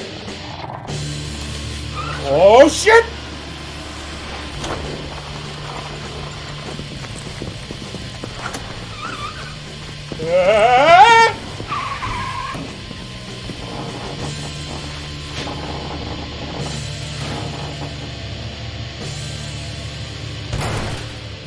Wham! For a moment, I wonder if the deafening noise of the metal doors being hit is from Mia punching it with rage, or accidentally slamming into it after chasing us. When I catch you, I'll eviscerate you and every last thing you love! Fuck! The elevator finally begins its descent downwards. I exhale deeply. Olivia gasps for breath. My arm stings from Olivia's razor grip. Good thing I have a jacket. Her claws would have shredded the sleeve. I think it may have even been blood. I shake my arm a bit, and Olivia retracts her hand apologetically. Sorry! Oh, God. Are you okay? No, I'm not. What happens when we reach the bottom? Mia will be waiting for us. Olivia removes the key from its slot. It won't open. Just don't make any noise. The elevator reaches the bottom. Just as Olivia said, without the key, the outmoded chamber simply powers down. Silence. There's a small gap under the door letting light in. There's nobody there. We sit in the dark, empty cabin for what feels like minutes. I'm pressed close to Olivia while we wait it out. I feel her tail wrap around my ankle, which thankfully won't rip any clothing apart. The phrase 7 minutes in heaven surfaces in my mind and is buried immediately. It's a bit warm in here. Shh. Heavy, rapid footsteps zone in on us, accompanied by the sound of ripping paper. Mia's destroying everything on the walls. You fuckers had better still be in there! If you cowards run away, so help me, Raptor Jesus! She's right in front of the door. I hear her heavy breathing and soft thuds as she attempts to put her ear to the door a few times. I try to stay as silent as possible, but I'm afraid that a homicidal parasaur can hear my heart hammering in my chest and my pants crapping horror. Mia, with no intention to vent her frustrations verbally, resorts to the next best thing: physical therapy. We're surrounded by the sounds of ripping paper, dented lockers, and drywall fracturing. On occasion, she hits the elevator door again. Olivia and I don't dare move. I hear voices. Mia's drawn attention to herself. What the fuck are you looking at? You want one less horn? Find someone quick. I fucking swear I've had it with this fucking luggage case on wheels. Good luck painting when you're eating through a straw, bitch legs crocodile. Crocodile. Olivia takes a sharp breath. Silence. What was that sound? Sounds like a series of sharp cracks. Hey, whoa, hey, it's all cool. It's not what it looks like. It's, Rapid footsteps echo from down the hall. Is she gone? The fuck could have scared Mia like that? There's a light knock on the elevator door. Hey, anyone in there? He sounds exhausted, but it's definitely Iadakin. By now, my eyes have adjusted to the light. Olivia's relief is palpable and shared. My body is finally relaxing and practically melting against the floor of the tiny elevator. We're going to have to tell Iadakin. It's safe to come out. It's all clear. It looks like a stick of dynamite went off out here, but otherwise it's fine. I look at Olivia, who stares at the key in her hand. She moves to unlock the elevator, but hesitates. I think our teachers are able to sense it, since his tired voice carries the weight of his worry. Everything will be okay. I promise. But she doesn't put it in. She just stares. You don't know that. Olivia whispers to herself softly. I can barely make it out. God, please. Putting that key in and opening up means telling Iadakin everything. There's no way Mia's letting this slide. Nothing's a safe bet. Nothing can be said for sure. She can't do nothing. She can't do anything either. So she looks to me, as if I had an answer. The key is offered to me, delicately held between two of her claws.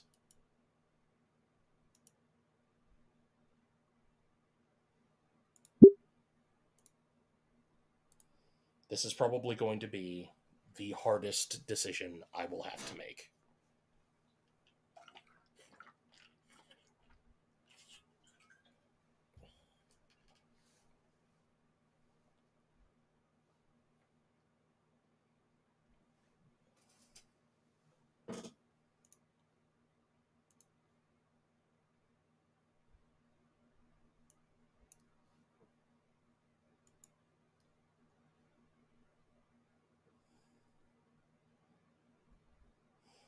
Do I take the key or not?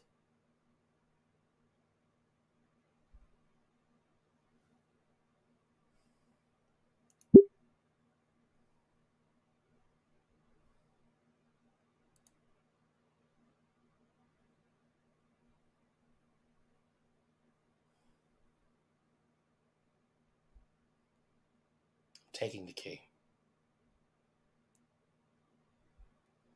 Let her make the decision. Are you sure?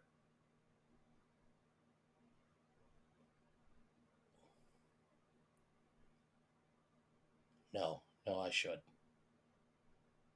This is Olivia's fight, not mine. But I'll support her every step of the way. My hands cup hers, eliciting a small gasp from the girl.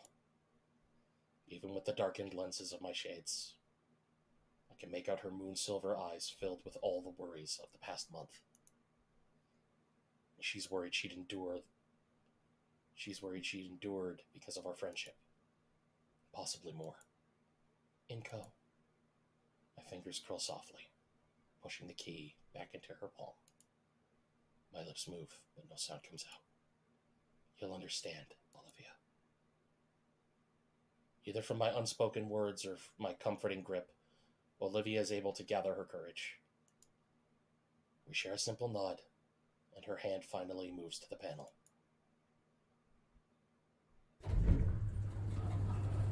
With the key inserted and twisted, the dark room shudders briefly before the metal door finally starts to slide open. We're greeted by the sight of our teacher, looking very haggard, his brow slick with sweat and holding back some strange black rod. Olivia reels back at the sight of the odd baton. Thanks for saving us, Mr. Iadakin.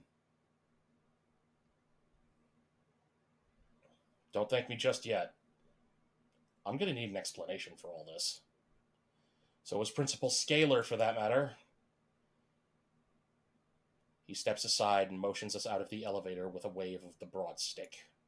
Come along now. Give the janitor some time to take care of the mess. Holy shit. It looks like Mia tried to destroy everything within her reach in the hallway. On the ceiling, a pipe is leaking water intended for fountains and toilets. Jesus Christ! A group of dinos in overalls round the corner, looking absolutely pissed. Our teacher waves at them and begins escorting us to his room. All the adrenaline is faded now. I can feel the acute pain in my arm. Olivia's hand reaches back behind her head to the arm she grabbed. Her fingers delicately loop around the spot. She looks back, her mouth shut tight, but her sympathetic eyes telling me she's sorry. I nod back with a comforting smile. Sure, it hurt, but I knew she didn't mean it. We look forward again, to the door of Iadakin's classroom. Olivia sighed and resigned herself to explaining everything to our teacher.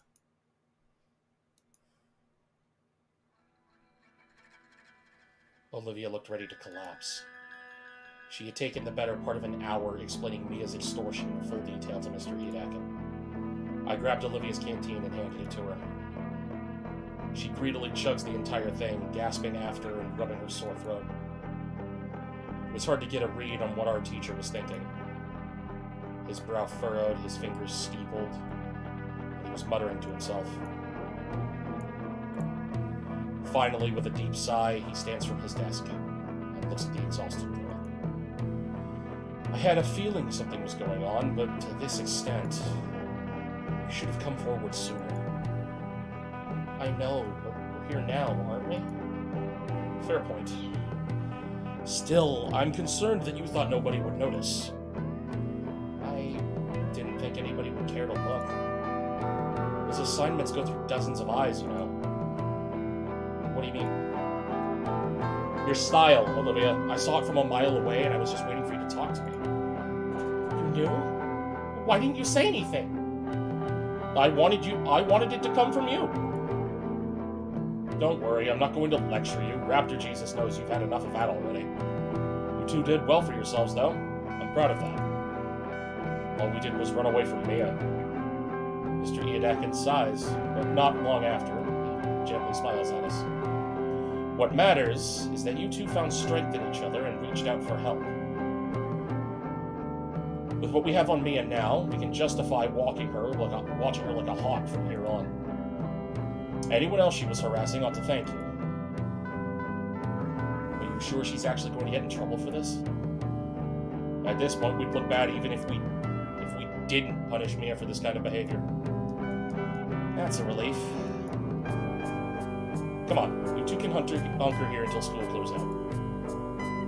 You sure?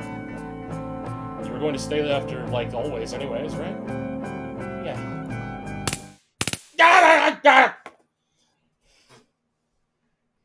The loud noise makes me stumble to the floor. Mr. Iadakin! Whoops. Iadakin looks at the device in his hand. Is that a taser? There's a piece of tape with something written on it. Estrus Protocol. Anyway, I'm going to run and get some things done. They're going to want my account on paper pretty soon. May as well knock it out of the way. With no care at all, Mr. Iadakin chucks the electric weapon onto his desk before turning up to his doorway. Don't burn the place down, all right? The man has an electrified no horny stick.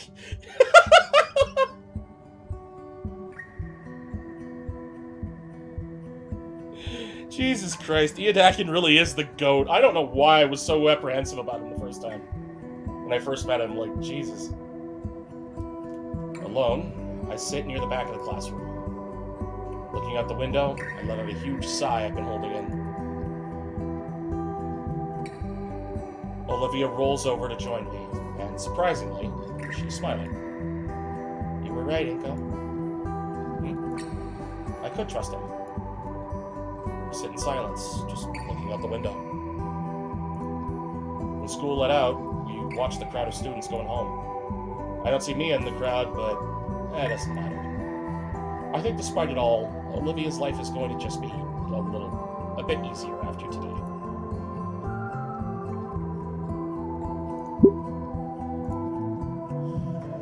Oh boy. I think this is a good stopping point for today.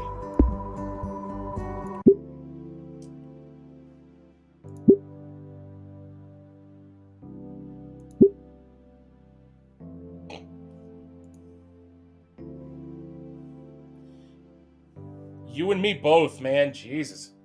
Mia's a psycho. Jesus Christ.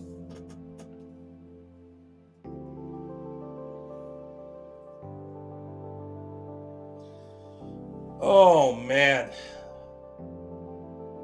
And to think there's apparently like 5 endings.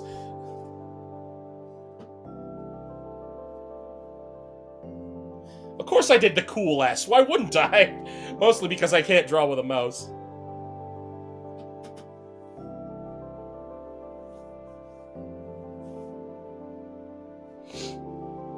But that's going to be it for today. So, thank you all very much for watching. We'll be back next Tuesday with more Helldivers.